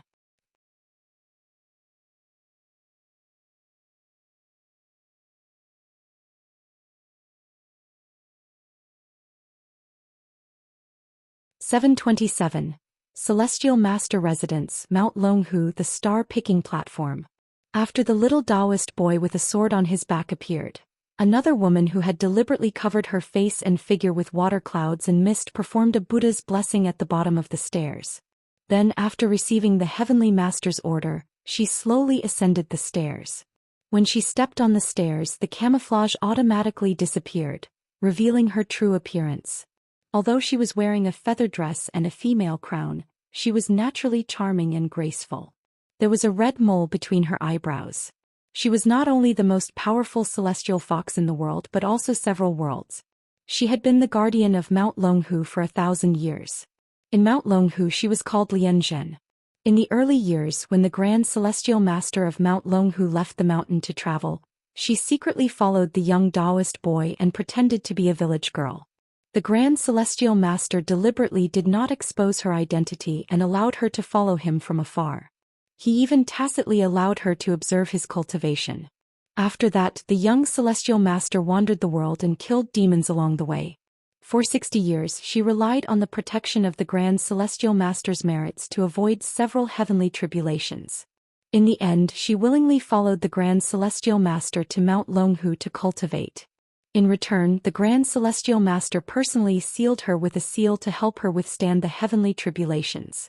When she ascended the platform she seemed to be able to pick the stars and the moon with a stretch of her hand. After Xianxia ascended the platform she immediately stopped and did not approach the young Grand Celestial Master. The main reason was that she was naturally in awe of the little Taoist boy with a sword on his back. The sword cultivator was the first of the 4 troublesome ghosts on the mountain, especially the sword immortal who could decapitate the head with a flying sword. One sword could break 10,000 laws. Whether it was killing enemies or slaying demons, it was not something made up by the legends and unofficial records. The little Taoist boy was the human form of the immortal sword, 10,000 arts. Xianxia was suppressed by the restriction of the star-picking platform and revealed half of her true body. 10 huge snow-white tails crawled on the ground and hung all the way down the platform, almost covering the entire path. The young Taoist boy turned his head and smiled at the celestial fox. Xianxia hurriedly returned the greeting and made a Taoist bow. Under the star-picking platform, she considered herself to be the great heavenly master's maidservant. After ascending the platform, beside the most unreasonable sword spirit Wu Lei, Xianxia could only reluctantly consider herself as a Taoist friend so as to avoid provoking the other party's displeasure. Xianxia and Na Wu Lao almost never spoke. The two sides actually did not have many chances to meet face to face. The Grand Heaven Master had always addressed them as fellow Taoists and treated them as equals. He had never treated them as servants or maids. Xianxia knew why the Grand Heavenly Master and Wu Lei wanted to meet here today. They wanted to climb high and look at the Fuyao continent, which was located in the southwest of the vast world. However, the Fuyao continent was now part of the wildlands, and not even the Taoist magics of the Grand Heaven Master's Taoist magics would be able to see everything clearly. The Grand Heavenly Master continued, I plan to make a trip to the Tongya continent with the seal. You stay here and guard the mountain gate. Wu Lei was as expressionless as before. His voice was cold and clear. The present situation of the world is indeed worthy of you taking risks. However, you must not die at the hands of that Zhou Mi.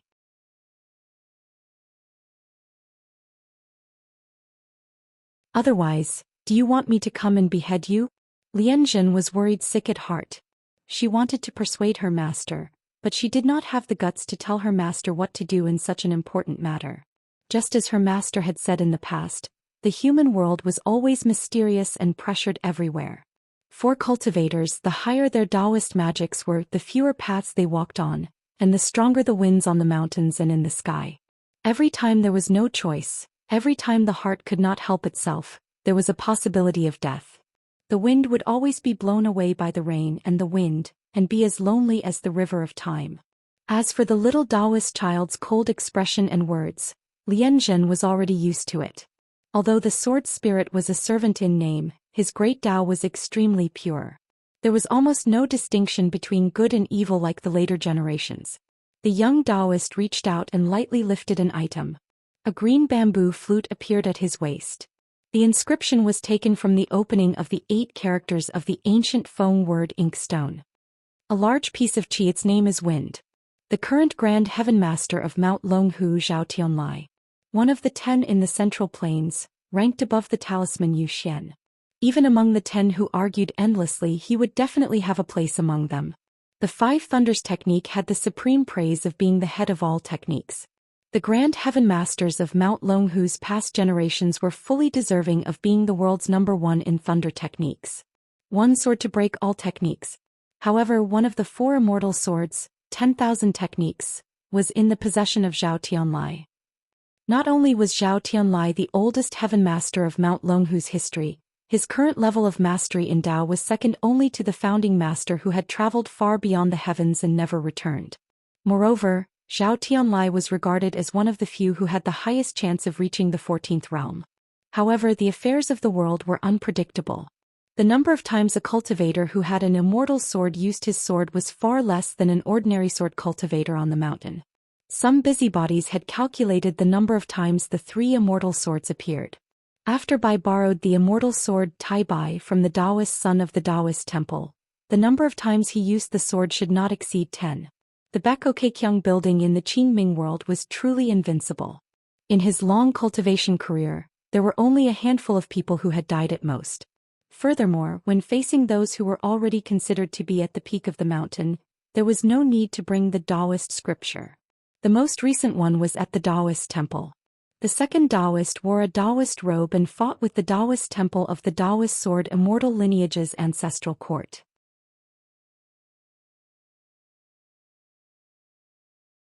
As for the battle with the Alliance who had ascended to the heavens beyond the heavens, both sides were bare-handed.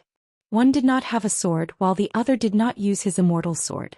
As for the Grand Heaven Master of Mount Longhu on the star-picking platform, compared to the previous 2, the number of times he used his sword was considered more.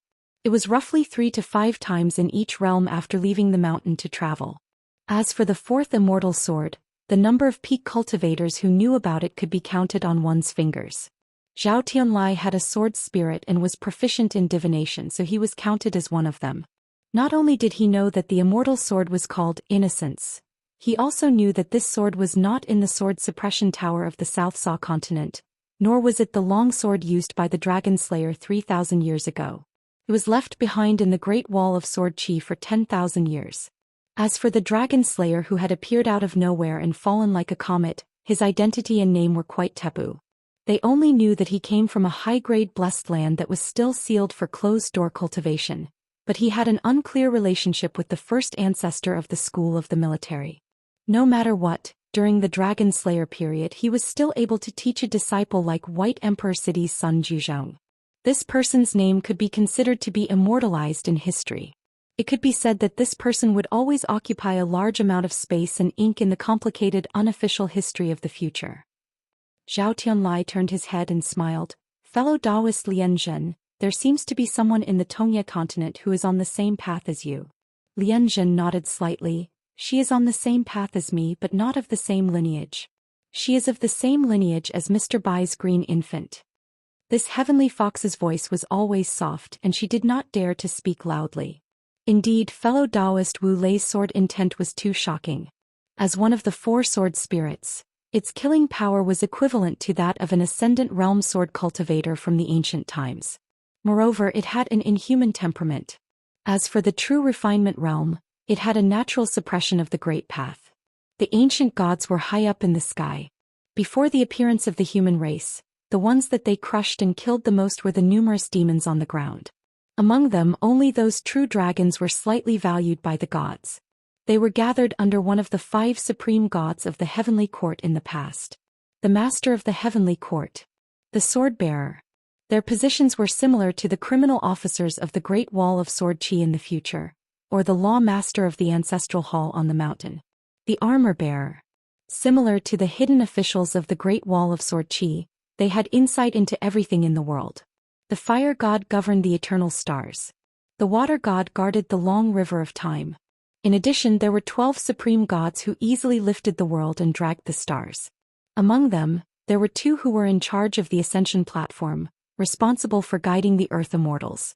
With the body of the human race, they became the true spirits of the divine path, which was the so-called ranking of immortals in the future. First, there were sword techniques and supernatural powers in the human world.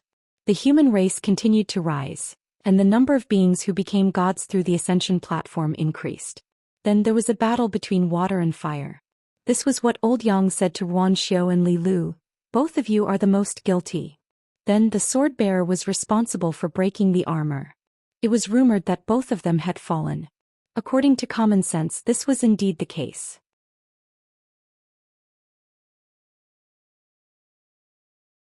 This was also the reason why Old Yang had always regarded her as a sword spirit that had continued for 10,000 years. In addition, she deliberately lived in the world as a sword attendant. In the end, the patriarchs of the 3 sects and the patriarch of the military school worked together to reach the highest point of the sky and shattered the old heavenly court.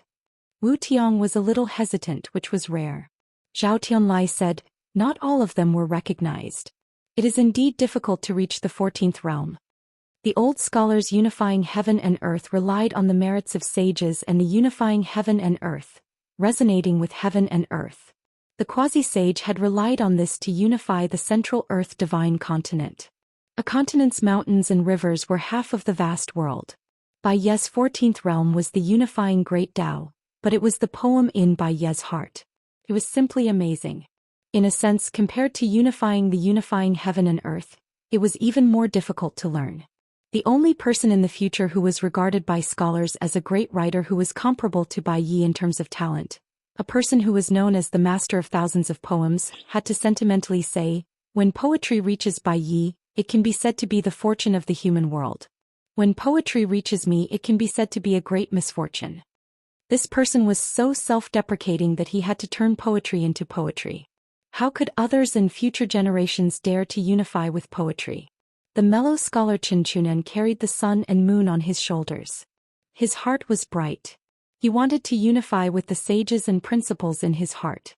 The master of the Lotus Nunnery, who had died on the battlefield in the wasteland, cultivated the moon's spirit painstakingly.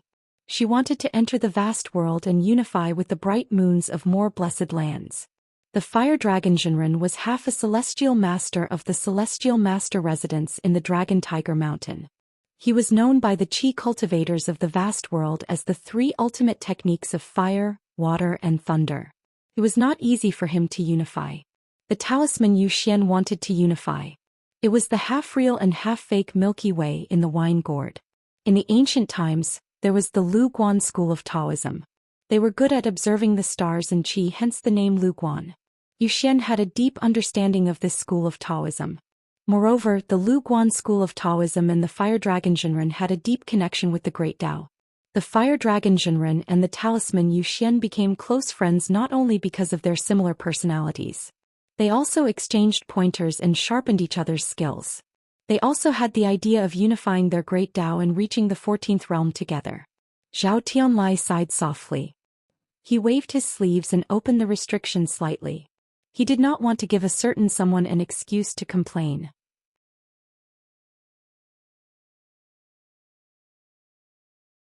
The little Taoist boy could not help but roll his eyes.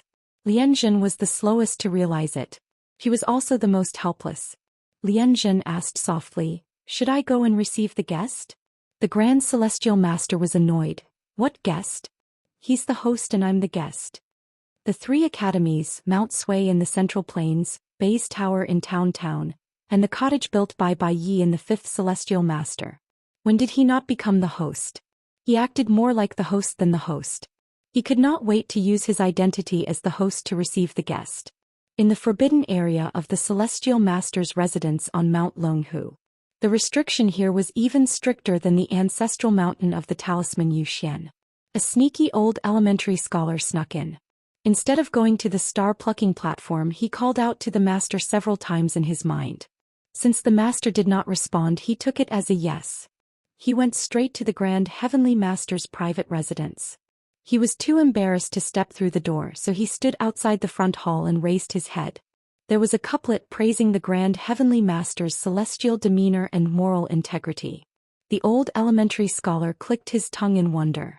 He really didn't know who in the world could have such a wonderful brush. The Grand Celestial Master had a good eye. He was willing to take down the original couplet and replace it with this one. The couplet's tone was grand. The Honorable Taoist is virtuous and noble. I am in this mountain. The feather-clad minister sits still with his sword. The immortal wind contract is cool and refreshing. I don't know who knows. The demon-vanquishing heart belongs to the mortal world. All evil retreats. The yellow and purple noble lady hangs her seal in the wind. Her bones suppress the 5 peaks. Who doesn't cultivate, I cultivate. The horizontal scroll was oneness of heaven and man. If one entered and went to the front hall, it would be the place where the celestial fox cultivated. The back hall was where the Grand Celestial Master practiced his Tao seeking. Back in those days, the teacher and a few of his disciples were drinking wine at the corner of the wall, using his hand as a fan to disperse the smell of alcohol. They talked about the celestial fox in the residence of the Celestial Master. Some of them guessed that it had 9 or 10 tails, while others guessed that the celestial fox had the intention of becoming the Celestial Master's Taoist companion. In the end, they asked the teacher for an answer. At that time, the old elementary scholar was not well known, so he did not have the money to travel around the residence of the Celestial Master.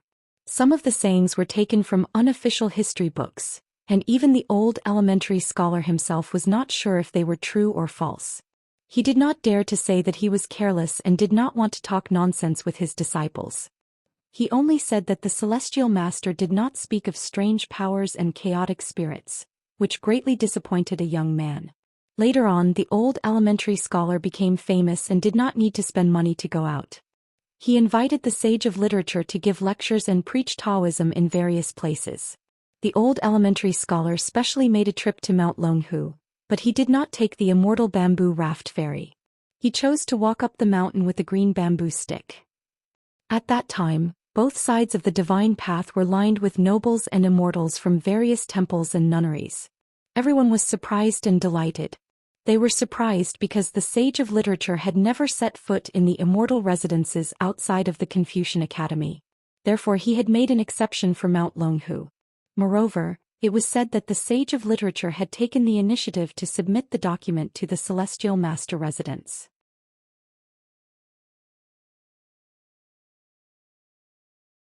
Even a Taoist holy land like Mount Longhu couldn't help but be delighted. They were happy that the sage of literature had come to Mount Longhu and won the debate between the 3 sections. He had also done 2 shocking things in succession. The first was to go to the sky screen and stretch his neck to ask the second Taoist to hack here and there. The second was to invite the Buddhist and Taoist ancestors to take a seat after the debate. The old elementary scholar occupied the 4th position in the Confucian temple and won 2 debates in succession. Therefore, the sage of literature had unexpectedly come to Mount Longhu. Even the Celestial Master had to personally welcome him at the mountain gate. In the end, the old elementary scholar and the Celestial Master sat together in the front hall. The old elementary scholar treated the Celestial Master with sincerity and spoke from the bottom of his heart. However, he kept glancing at the hall and chuckling every time he took a sip of tea. The old elementary scholar was too embarrassed to cross the threshold and went to wander elsewhere. He treated Mount Longhu's ancestral mountain as if it were his own courtyard. After all, he was not a good guest if he was too polite to the host. The old elementary scholar could not help but look back at the couplets and the horizontal scroll.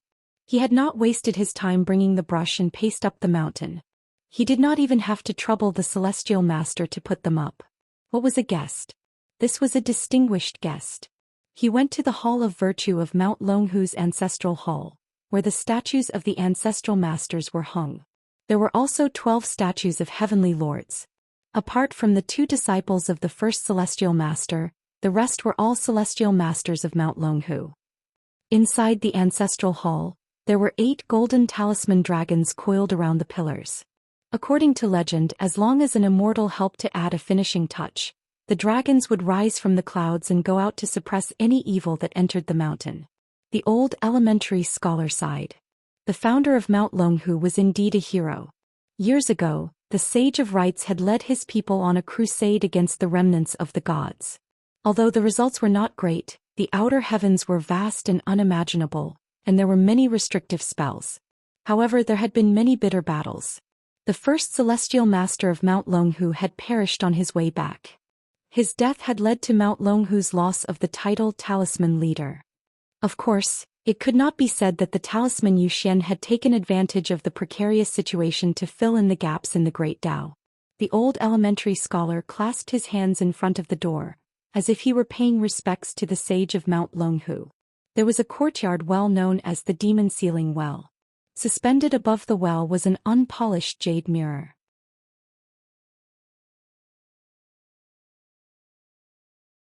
It was filled with all sorts of mischievous mountain spirits and water monsters, who had been suppressed by the celestial master's residence and brought back to the mountain. The courtyard was surrounded by a white jade fence, upon which were carved 9 strange beasts, including a snow-white flood dragon. This was the essence of lightning refined by the previous celestial master's residence. There was also a great hall that was never opened. On the door was a talisman, created by the celestial master's seal. It was rumored that countless evil spirits were suppressed inside. The celestial masters of each generation would be sealed twice in their lifetime, when they received the seal and when they received the seal. In the backyard of the celestial master's residence was a 1,000-year-old cassia tree, which was so tall that the old elementary scholar couldn't find a single pebble on the ground. This cassia tree was something that the celestial master had come across by chance when he was traveling the Aquarius continent with his sword in hand. Cassia wine brewed from cassia seeds was buried in the clouds and served to guests. It was the best wine on the mountain. As for the cross-continent trip, of course Zhou Tianxi had gone after the pink-robed man from the Valurium Pavilion. So what if he was the junior brother of White Emperor City's Jing Juzhong? Brother Tianxi would still kill him. The celestial master of Mount Longhu leaving the mountain with his sword on his back was a threat to White Emperor City from afar. Of course, Brother Xian didn't pay much attention to the friendship between fellow disciples. The old elementary scholar rarely admired the courage and insight of others, but this fellow who had changed his name to Lu Qiqing was quite good. He was the same kind of person as Lu Chen's chief disciple, the old boat master of Osmanthus Island. He had provoked the celestial master of Mount Longhu, endured the tortoise camel tablet of the talisman Zhou Xian, escaped from the Aquarius continent with great difficulty, and then provoked Little Qi and Little Ping, and as well as one of the leaders of the Tao, the water god Li Lu. What a good man, what a talent. The next time we meet I'll call Jing Juzhong brother first, and then Lu Qiqing brother Lu. That's fine. After all, White Emperor City had always had a good relationship with the sage of literature. But when the old elementary scholar thought about it, he couldn't help but feel sad. A good relationship with the Devil Tao. The Imperial Book Pavilion. It was the place where the sages of the Confucian temples of the Central Plains, and the plaques and couplets given by the major sects were kept, as well as the imperial edicts and letters of the emperors of various countries. There were countless golden books, jade archives and green manuscripts in the pavilion, which were rich in literary fate and abundant in imperial qi.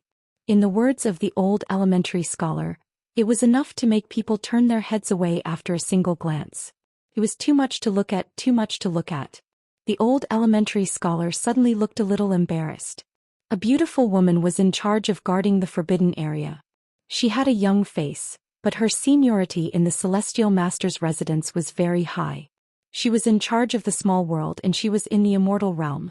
She was keenly aware of the aura of the old elementary scholar, so she immediately appeared at the door and bowed. Instead of denouncing the old elementary scholar for trespassing, she asked softly in her mind, "Sage of literature, may I ask if Mr. Zhou is all right?" The old elementary scholar stomped his feet and said, "My disciple is blind."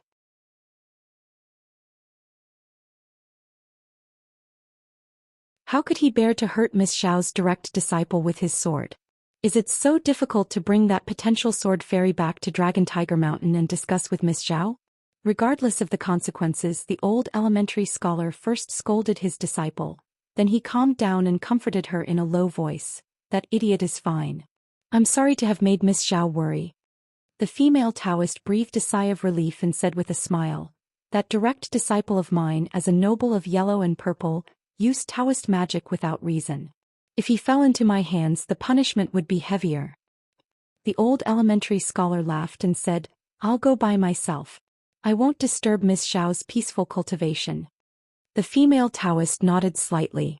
The Celestial Master of Dragon Tiger Mountain was her brother. In fact, most of the noble of yellow and purple in the Celestial Master's residence were not real cultivators. Therefore the matter of seniority was a little special. It was divided into the Ancestral Hall and the Taoist Archives. What was more strange was that the latter had to accommodate the former, rather than the former making way for the latter. Therefore she and Zhao Tianxi were the same in terms of seniority, which was extremely rare in the Celestial Master's residence of Dragon Tiger Mountain. After the old elementary scholar left, he still felt a little bitter. If only he had been a little enlightened, his teacher would have benefited from Xiao and could barely be considered half of Zhao Tianxi's elder. Then wouldn't his junior brother be half of the same generation as the Celestial Master of Dragon Tiger Mountain? If Luopa Mountain and Dragon Tiger Mountain became half-in-laws, wouldn't Dragon Tiger Mountain be overjoyed? There was a flower garden. According to legend, it was a flower garden that was carefully cultivated by the Flower Master and the 12 Divine Masters when the previous Celestial Masters visited the blessed land of flowers. It was a gift to the Celestial Master's residence. There was a small thunder pool. It was located in a palm-sized inkstone pool with the third thunder pool inscribed at the bottom. This item seemed unremarkable, but it was actually said to be the third thunder pool. Its quality was second only to the sword cleansing pool in inverted hanging mountain and a thunder pool that was rumored to have been lost somewhere in the North Continent. It had always been placed on the Celestial Master's desk. Every year the Celestial Master's residence would hold a writing ceremony. If the Celestial Master was in seclusion or traveling, the Celestial Master's residence would hand it over to the Celestial Master's residence, who would dip the brush in ink and write a golden letter talisman.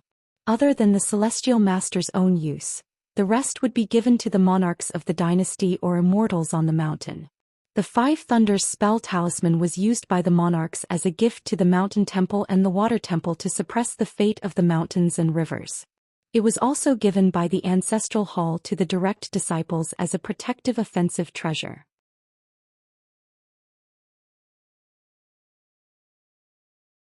Its effects were extremely remarkable, so it wasn't surprising that it was regarded as a supreme treasure. Not to mention the mountain array formation that involved many dragon veins and mountain peaks. Just the 200 immortal molting coffins of unknown origin and use on the cliff was a great deterrent. The 3 clouds of different heights outside the star-plucking platform each had their own secrets. In a sense, each of them was a manifestation of the Great Tao. The Rain Master, the Thunder Master and the Lightning Lord were in charge of one of the clouds. This was an immortal residence at the peak of the mountain, with a deep foundation that had been painstakingly built for thousands of years. In history, when Mount Longhu was at its peak, it had the 10 Taoist palaces and 81 Taoist temples. Other than that, there were also the 6 continents and 50 countries, including the 10 great dynasties of the Central Divine Continent. All of them spent huge amounts of wealth to build Taoist temples here, spreading Taoist techniques and sending the best cultivation seeds in the country to cultivate on the mountain. Therefore, at that time, Mount Longhu not only had the reputation of being the Taoist capital of the world, But it also nominally ruled over the three mountains talisman and controlled all the Taoists in the world. The talisman and the cauldron were not separated. After all, they were all on Mount Longhu. The Taoist temple had a long history of 8,000 years. In terms of cliff carvings and inscriptions, Mount Longhu only lost to Mount Sui. In terms of wealth, Mount Longhu was indeed slightly better than his last disciple Mount Longhu. The problem was that Mount Longhu hid so many good things that they did not really need. They could not borrow them or move them away. In the end, it was because they did not visit often enough and did not accumulate enough incense. Fortunately, they were not around. Otherwise, the teacher would have something to say and the old scholar would have a reason to say. It was fine to be a student, but how could he be a senior? The great celestial master of Mount Longhu asked, "Have you seen enough?" The old scholar laughed out loud and stepped onto the stairs of the Xianxia stage. When he saw the beautiful picture of the 10 snow-white foxtails on the ground, he exclaimed loudly, "Miss Lianzhen is becoming more and more beautiful. How can the 10 sceneries of Mount Longhu be enough? This snow-white beauty of Xianxia Pavilion should be the 11th sceneries of Mount Longhu. No, the ranking is too low." Lianzhen hurriedly operated her supernatural powers and kept the 10 foxtails. He came to the bottom of the stairs and bowed. Like the female celestial who was in charge of the Imperial Book Pavilion, she respectfully addressed the old scholar as Master Wensheng. The old scholar smiled and waved his hand. "You are not an outsider. Why are you being so polite, Miss Lianzhen? You are making me anxious." Zhou Tianlai came to the first step and walked side by side with the old scholar. They slowly climbed up together. The little Taoist boy sat cross-legged on the edge of the Xianxia platform and looked at the sea of clouds, pretending that the old scholar was not there. The old scholar asked softly, "Why did you reject the proposal of Fire Dragon Jinren? Why didn't you let the little Taoist become the great celestial master with a different surname? Mount Longhu is at a disadvantage, but the residence of the celestial master is at a disadvantage. With Fire Dragon Jinren's temper, even if he resigned from his position, he would definitely protect Mount Longhu even more than before." Zhou Tianlai asked back, "If I were to die here or fall to the level of an immortal, a young great celestial master with a different surname whose realm is not high enough will have to stir up a lot of grudges on the mountain early. It's not a good thing for the master and disciple."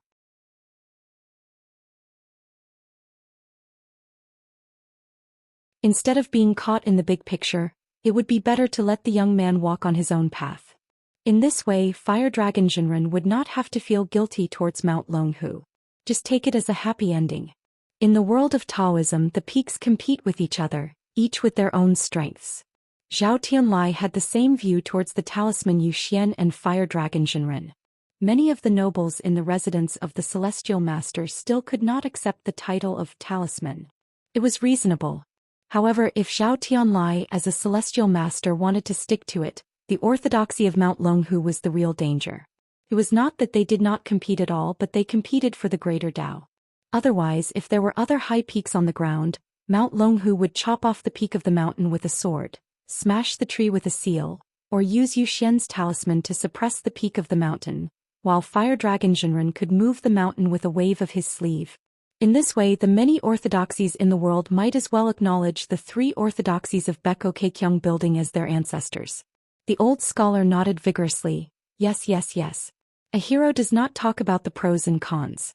He only knows what is right and wrong in his heart. The Tao is the Tao, we can't just talk about it while secretly sabotaging it. The old scholar's words were not important. Zhou Tianlai asked directly, "You're here for Bai Yi?" The old scholar didn't try to hide anything. If he tried to scheme against the Grand Celestial Master of Mount Longhu, it would only backfire on him. Therefore he went straight to the point. "I'm sure you can tell what I did at Sui Mountain. That disciple of mine is being held back by Xiao Chua too much. Lu Ji, who left the South Sa continent, can't defeat Lu Cha in the end.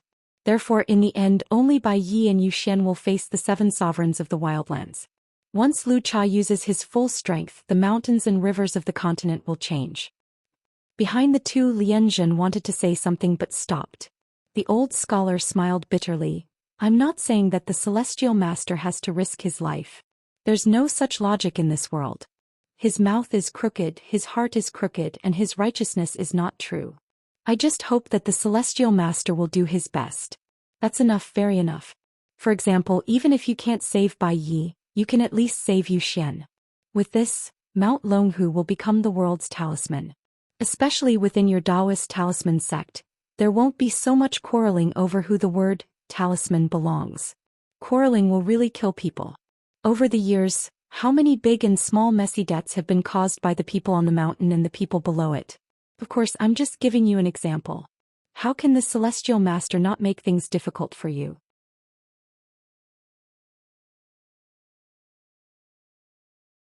Zhao Tianlai did not hide anything, saying, I plan to go to Tongye continent. I won't change my mind. The old scholar nodded. Excellent. You're worthy of that banner. I believe that Mount Longhu's Taoist veins will really do as the inscriptions of Mount Longhu say, the longer the Taoist is my mountain, the more prosperous it will be. Zhao Tianlai laughed. The old scholar is really busy. The old scholar bent over and sat next to the little Taoist boy, saying, busy, but not so mediocre as to accomplish nothing. Even if you only accomplish one thing, it's already not bad. Zhao Tianlai sat cross-legged to the side. The little Taoist boy had already stood up, unwilling to sit with the old scholar. The old scholar asked, do you want to drink wine? Zhao Tianlai said, you're treating me? The old scholar did not speak. Zhao Tianlai held the green bamboo flute in his hand and said, you can drink a jar of osmanthus wine. Take it as my treat. I'll have to trouble you to put the rest back in their original places.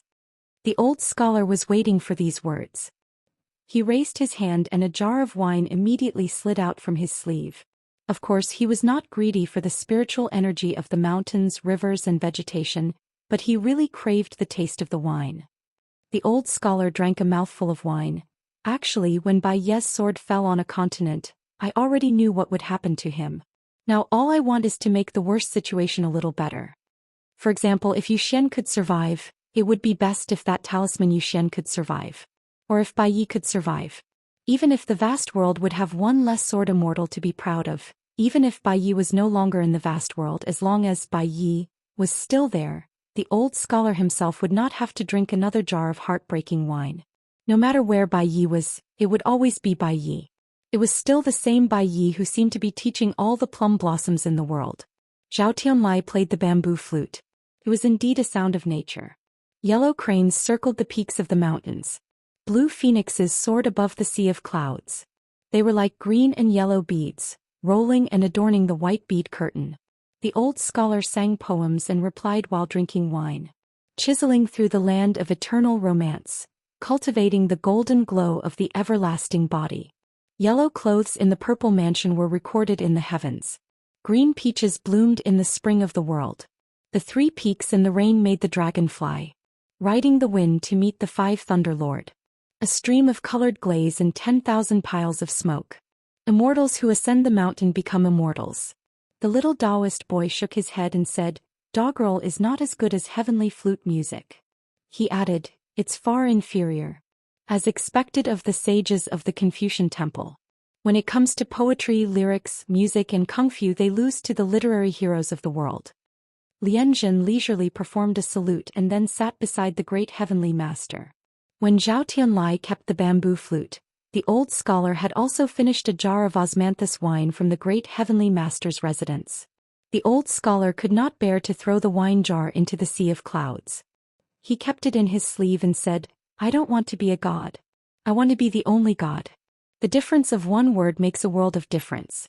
That Wen Hai is very meticulous. He wants to use the simplest method of dividing the strong and the weak to end everything, isolating all living beings in the world. Therefore, your trip to the Tongyi continent this time will most likely be no less dangerous than Bai Ye's overseeing the Fuyao continent. You must be careful of that Jiasheng. Zhao Tianlai smiled and nodded. He had a young face and a simple Dao aura. The mountain breeze caressed his face. He was extraordinarily handsome.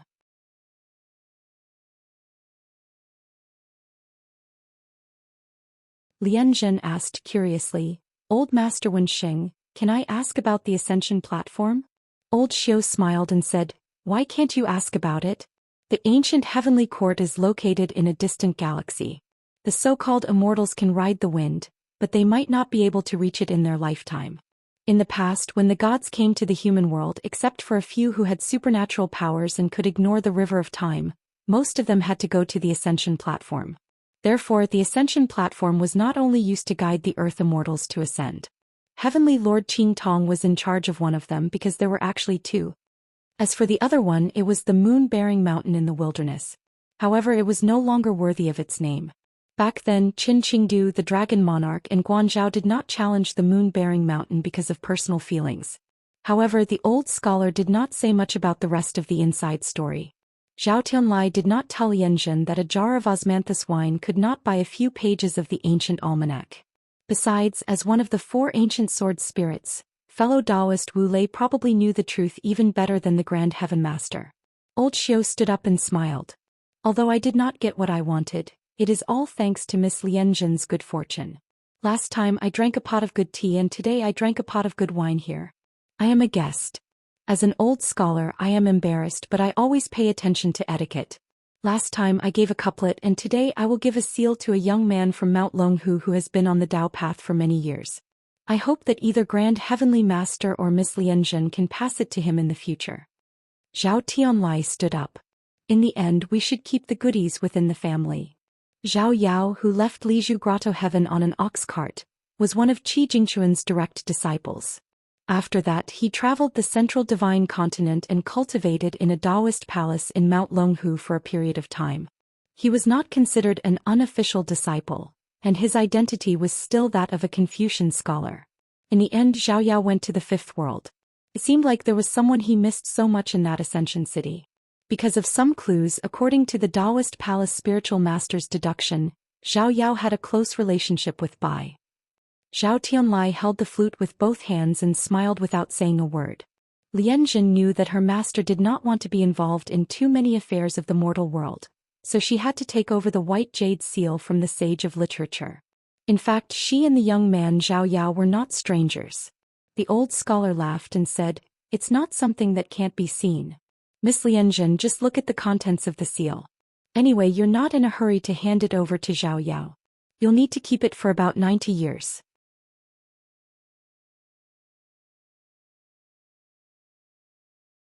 Lianzhen did not stand on ceremony. She pinched the seal with 2 fingers and lifted it to take a look. 4-word seal. The lamp of heart never sleeps. Zhao Tianlai took a look and smiled knowingly. The spirit of Chiohe, the people of Yunshui. The lamp of heart never sleeps, the Tao tree is everlasting. The old scholar laughed and said, "Brother Tianlai, I've almost finished reading all the books of the mortal world for you." Zhao Tianlai actually had something good to say, which was praising the carving knife for its good handwriting. There was a hint of Buddhichi in the smoke and fire. But after the old scholar said that, he let it go. The old scholar asked tentatively, "Could it be that you're trying to flatter him? I can change it. I can even take back my words." After Lianzhen put away the seal, she could not help but laugh. A scholar like the sage of literature was rare in the world. Zhao Tianlai asked, "Where are you going to work next?" The old scholar did not give up and continued to ask, "Later I'll ask my last disciple to help you carve a seal. Just right, accidentally finished reading all the books of the mortal world. How about that? Do you like it? If you think it's too many words, leave too little space. No problem, you can just carve 4 words. Read all the books of the mortal world." Zhao Tianlai still did not answer. The old elementary scholar's ability to find a way out of this embarrassing situation was also top-notch. He was already stroking his beard and smiling. Of the 2 disciples, one was found by Shao Qi and the other was found by me for my last disciple. Thus they are of the same seniority. The 2 children have just met, so of course I have to go and take a look. The old scholar secretly gave the great heavenly master a look. The great heavenly master had no choice but to use his supernatural powers to help the old scholar to go somewhere far away. The little Taoist boy asked, "Old scholar, why do you have to do this?" Zhao Tianlai smiled. "The tallest tree in the forest will be destroyed by the wind. Teachers will also be worried if their disciples are too outstanding. However, this kind of mental exhaustion is special. Ordinary people can't get it even if they want it." The little Taoist boy suddenly frowned. That old scholar did not return the wine. Zhao Tianlai smiled. "That's why I was careless." The old scholar landed very far away and crashed straight into a river. After the old scholar swam ashore, he sighed for some reason and flew away again. He found little treasure bottle and Pei Qian, who were meeting at a dynasty's academy. The old scholar did not show up immediately. He just looked at the little girl who had grown up unknowingly and was now slim and elegant. He was their youngest uncle and master. He had carefully trekked through mountains and rivers and saved many people. Many. He had never taken the initiative to harm anyone. Not even one. There were thousands of mountains and rivers. The elegant young man was innocent. Some of the good things that the old scholar really cared about were not told to outsiders. He was afraid that others would know, but sometimes he was afraid that others would not know. The old scholar suddenly turned around and looked at the southwest direction of the vast world. The fifth world. Ascension City had just opened up a mountain that was extremely far away from Ascension City. However, it was still a city in its embryonic form. There were many sword cultivators in Ascension City. However, even after absorbing a considerable number of Fuyao continent's Qi cultivators who were attached to Ascension City, they still did not have enough manpower outside of fighting. During this process, Deng Liang, who was a consecrator from the White Snow continent, had indeed contributed greatly. He had shouldered a large portion of the responsibility of roping in the cultivators of the Fuyao continent.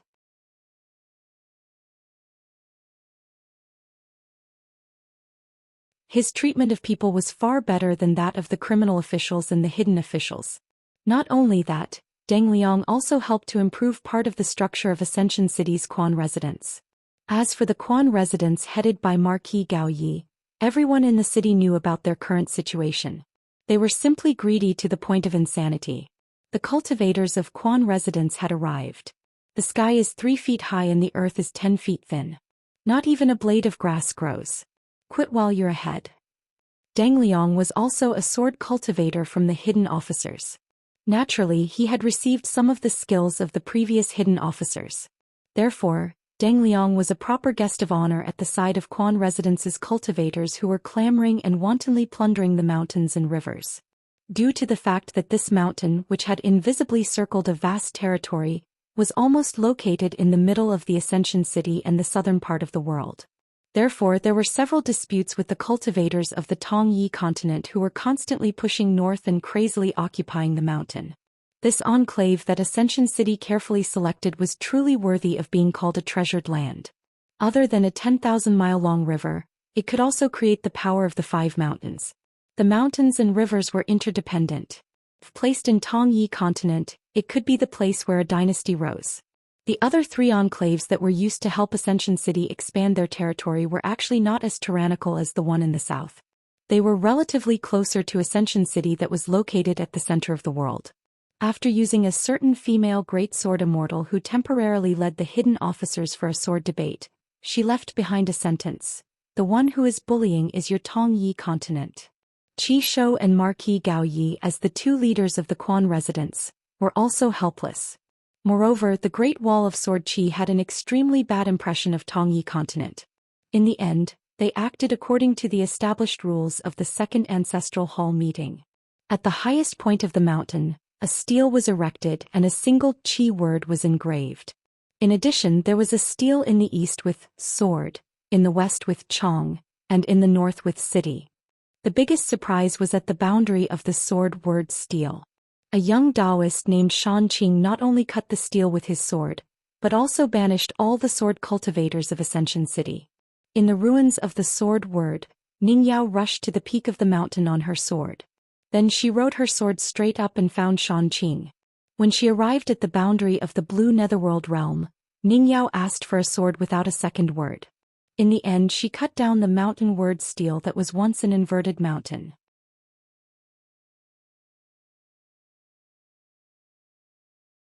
Not only that, Ningyao picked up the mountain word stele with her sword and moved it back to the peak of the sword word stele.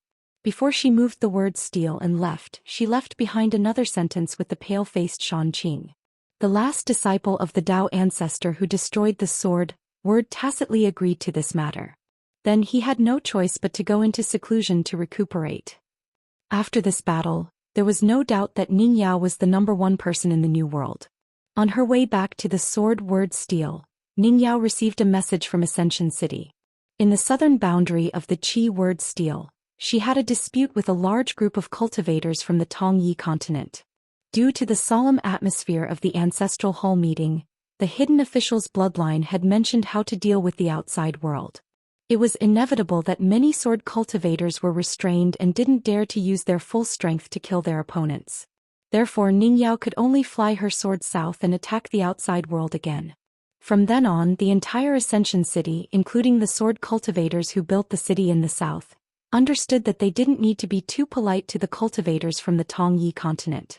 As long as they were in the right, they could anger these immortal masters of the Tongyi continent to death. Deng Liang was more far-sighted than Qi Shou and Gao Yeho. He took the initiative to drink with the two of them in private. The general idea was that if Ningyao attacked, not only would it relieve their anger, it would also be more worth it. Because in this way, it would incur the hatred of all the cultivators from the Tongyi continent. However, it would also unknowingly pull the relationship between Ascension City and the cultivators from the Fuyao continent closer. It would make the latter feel more comfortable and gain points. They would have an additional natural closeness to Ascension City. This was the heart of the vast world. It could be used well. As for the immortal masters of the Tongyi continent, don't look at how each one of them was filled with righteous indignation. In the future, as long as there was an opening for the identity of Ascension City's outer sect immortal masters, the other party would only be more willing to throw money at them. After Ningyao returned to Ascension City, she was in a bad mood. Today in the twilight, Ningyao made a rare trip to the wine shop.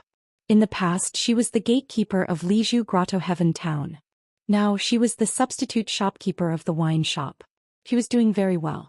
There were a lot of drunkards and gamblers in the shop every day. Ningyao held a wine bowl and looked at the signboard on the wall in the wine shop. Zheng Dafeng only smiled and greeted Ningyao.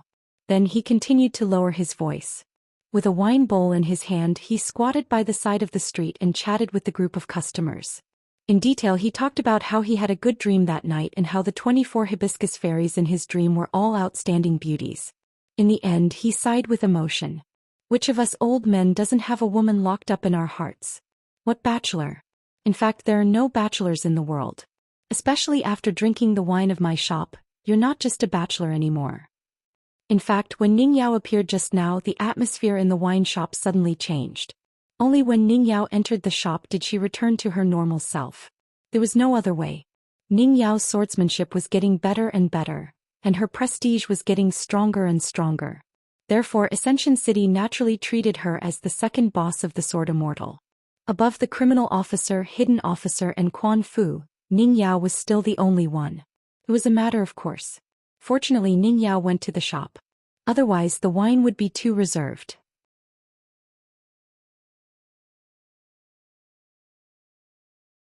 Some of the youths didn't quite understand the meaning behind Zheng Dafeng's words. They just laughed foolishly and asked shopkeeper Zheng for an explanation. Why did he lock up a woman?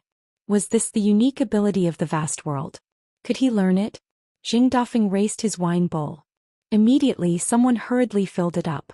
Zheng Dafeng drank a big bowl and then looked at a nearby table.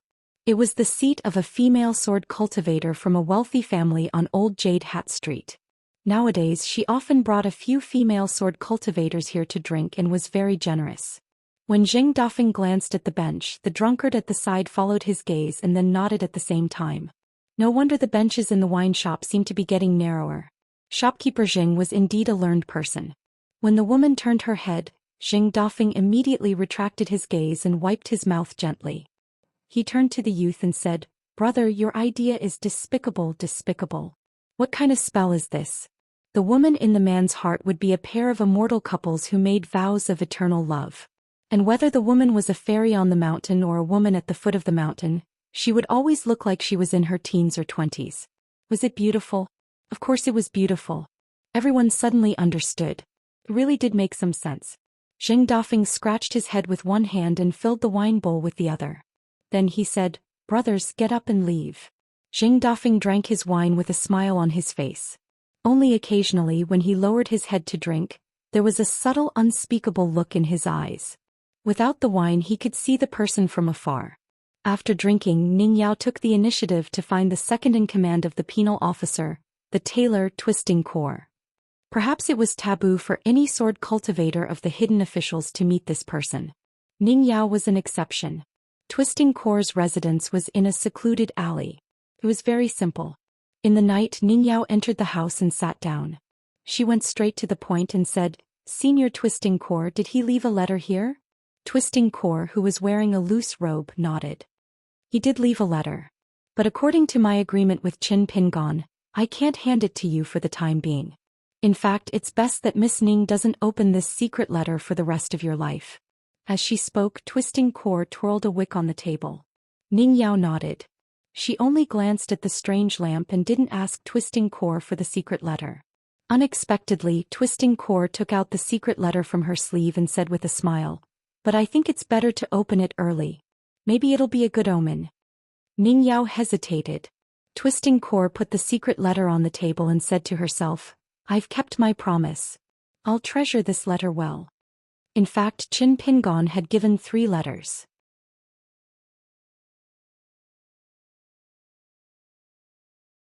Other than the one to Twisting Core, there was also one to the Taihui sword sect's Pianran Peak's direct disciple, the sword cultivator Hoary Head.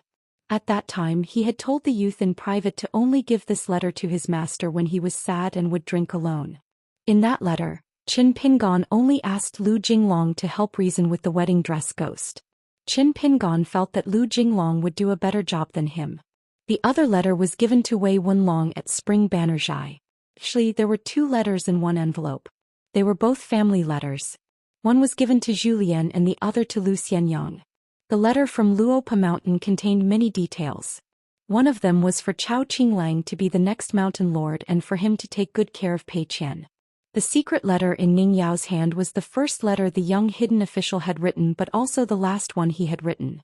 Ning Yao opened the envelope and saw the first sentence. Ning Yao immediately turned around. Twisting Core sighed faintly. She didn't know what nonsense the young hidden official had written in the letter to make a girl like Ning Yao avoid it. Twisting Core silently got up and took the lamp with her, leaving Ning Yao alone in the room. Ning Yao still turned around and read the first sentence of the secret letter again. "Ning Yao, don't worry. I've been thinking about you even in the last moment of my life." After that, Ning Yao would read some of the contents less often and some of the words more often. "I'm sorry. It's clear that the situation is like this, but I have to act willfully. My life is like when I was young. I went up the mountain to pick herbs by the stream. It's just that I crossed the stream back then and was fortunate enough to meet you. I didn't do it this time and made you sad. If I knew this would happen, I wouldn't have gone to the Great Wall of Sword Qi to look for you. But how could I not look for you? If I had 10,000 more chances, I would have looked for you 10,000 more times. There's no other way. Qin Pingon can't always be an orphan in Mud Bottle Alley. He can't always be an apprentice in the kiln who learns everything. He can't always be the mountain lord of Luopa Mountain in Dali's Longquan Commandery. Naturally, he can't always be a hidden official in the Great Wall of Sword Qi. The only one who can do it is Qin Pingon, who likes Ning Yao. Actually, after I grew up, I didn't feel uncomfortable or suffer in these years, whether it's traveling or resting. It's inevitable that I'll be disappointed. I just hope for more. It's just that some words of truth always make you angry and embarrassed, so I can only say them one by one. You once asked me, is it that great to like someone? I've always wanted to tell you that Qin Pingon likes Ning Yao and Ning Yao likes Qin Pingon. Of course, it's the greatest thing in the world. For thousands of years, only the 2 of us like each other. Meeting Ning Yao was the happiest thing that happened to Qin Pingon after he turned 4. "Hello, Miss Ning. My father's surname is Qin Pingon. My mother's surname is Qin, so my name is Qin Pingon. Ning Yao, you must be safe and sound." Ning Yao kept the letter and closed her eyes in silence for a long time. Finally, she got up and walked to the door.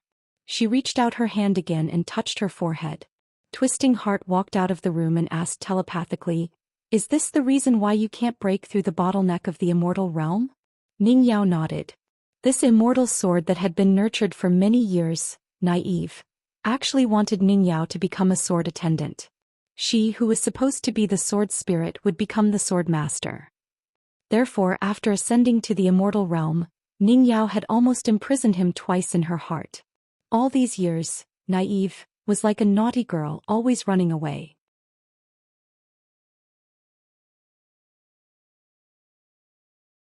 Even Ning Yao found it hard to find her. As for the previous strange feeling, it was because the immortal sword Tai Bai, which was also a sword spirit, had a mysterious connection with Naive. She believed that the other two immortal swords, Wanfa of Longhu Mountain and Taoist scripture of Beko Keikyung Building, were similar to Naive.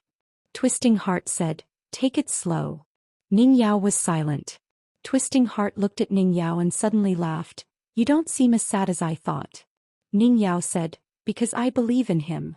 The old scholar still only appeared in front of his family. He laughed and said, "The little girl has become a big girl." Pei Qian subconsciously clasped her fists. Then she felt that something was wrong. Seeing Sister Baoping clasp her fists, she immediately followed suit and bowed to Master Wensheng. Pei Qian had returned to the Central Divine Continent with Yu Zhuanfu not long ago. After hearing about this academy near the Yu family, she carried a bamboo box and traveled all the way here with her walking stick. As for the little mute man, he refused to move no matter what and stayed with Yu Zhuanfu's family as a mute. Pei Qian could only remind him not to forget to practice martial arts. The child still did not speak, neither agreeing nor rejecting.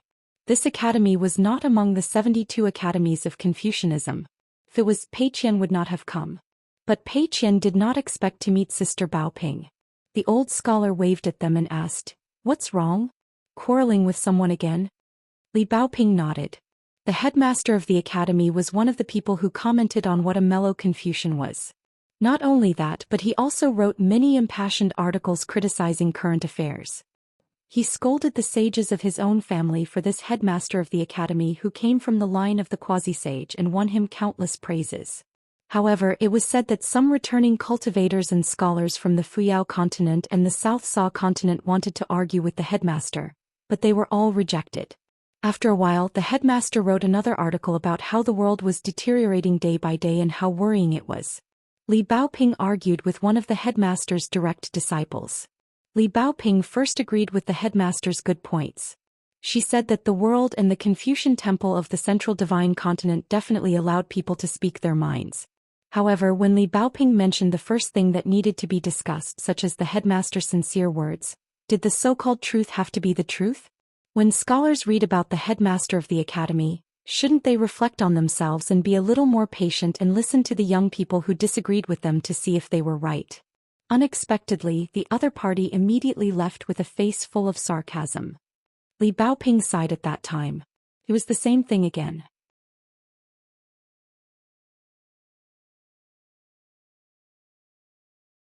At that time, Pei Qian stood beside Li Baoping expressionlessly and cursed at the back of the figure, F***CKU. The headmaster's direct disciple was deaf and sharp. He immediately turned around and asked Pei Qian what he was saying and asked him to say it again if he dared. Therefore Pei Qian said, F***CKU. Probably because he did not want to be humiliated, the scholar laughed and turned to Li Baoping saying, "Look, these are the attitudes of people who disagreed with you. Is it worth my headmaster's attention?" The old scholar listened to Li Baoping's concise and detailed explanation and nodded with a smile. Baoping is reasonable and Pei Qian is scolding well. Both are good, both are good. In the line of the sage of literature, except for the last disciple, the direct disciples were all scolded. However, the old scholar could not stop praising the direct disciples. Pei Qian blushed slightly and scratched his head out of habit. He was originally worried that the sage of literature would scold him. It did not matter how much he was scolded, but it would not be good if he implicated his master. The old scholar asked them to wait for a while and went to find the headmaster of the academy who was scolding the sage and worrying about the country and the people. However, the headmaster did not recognize the old scholar at first. After arguing for a while, the direct disciple of the headmaster muttered, "Who do you think you are?" The old scholar immediately scolded back, "I'm the fourth." The mountain elder paused for a moment before realizing what was going on.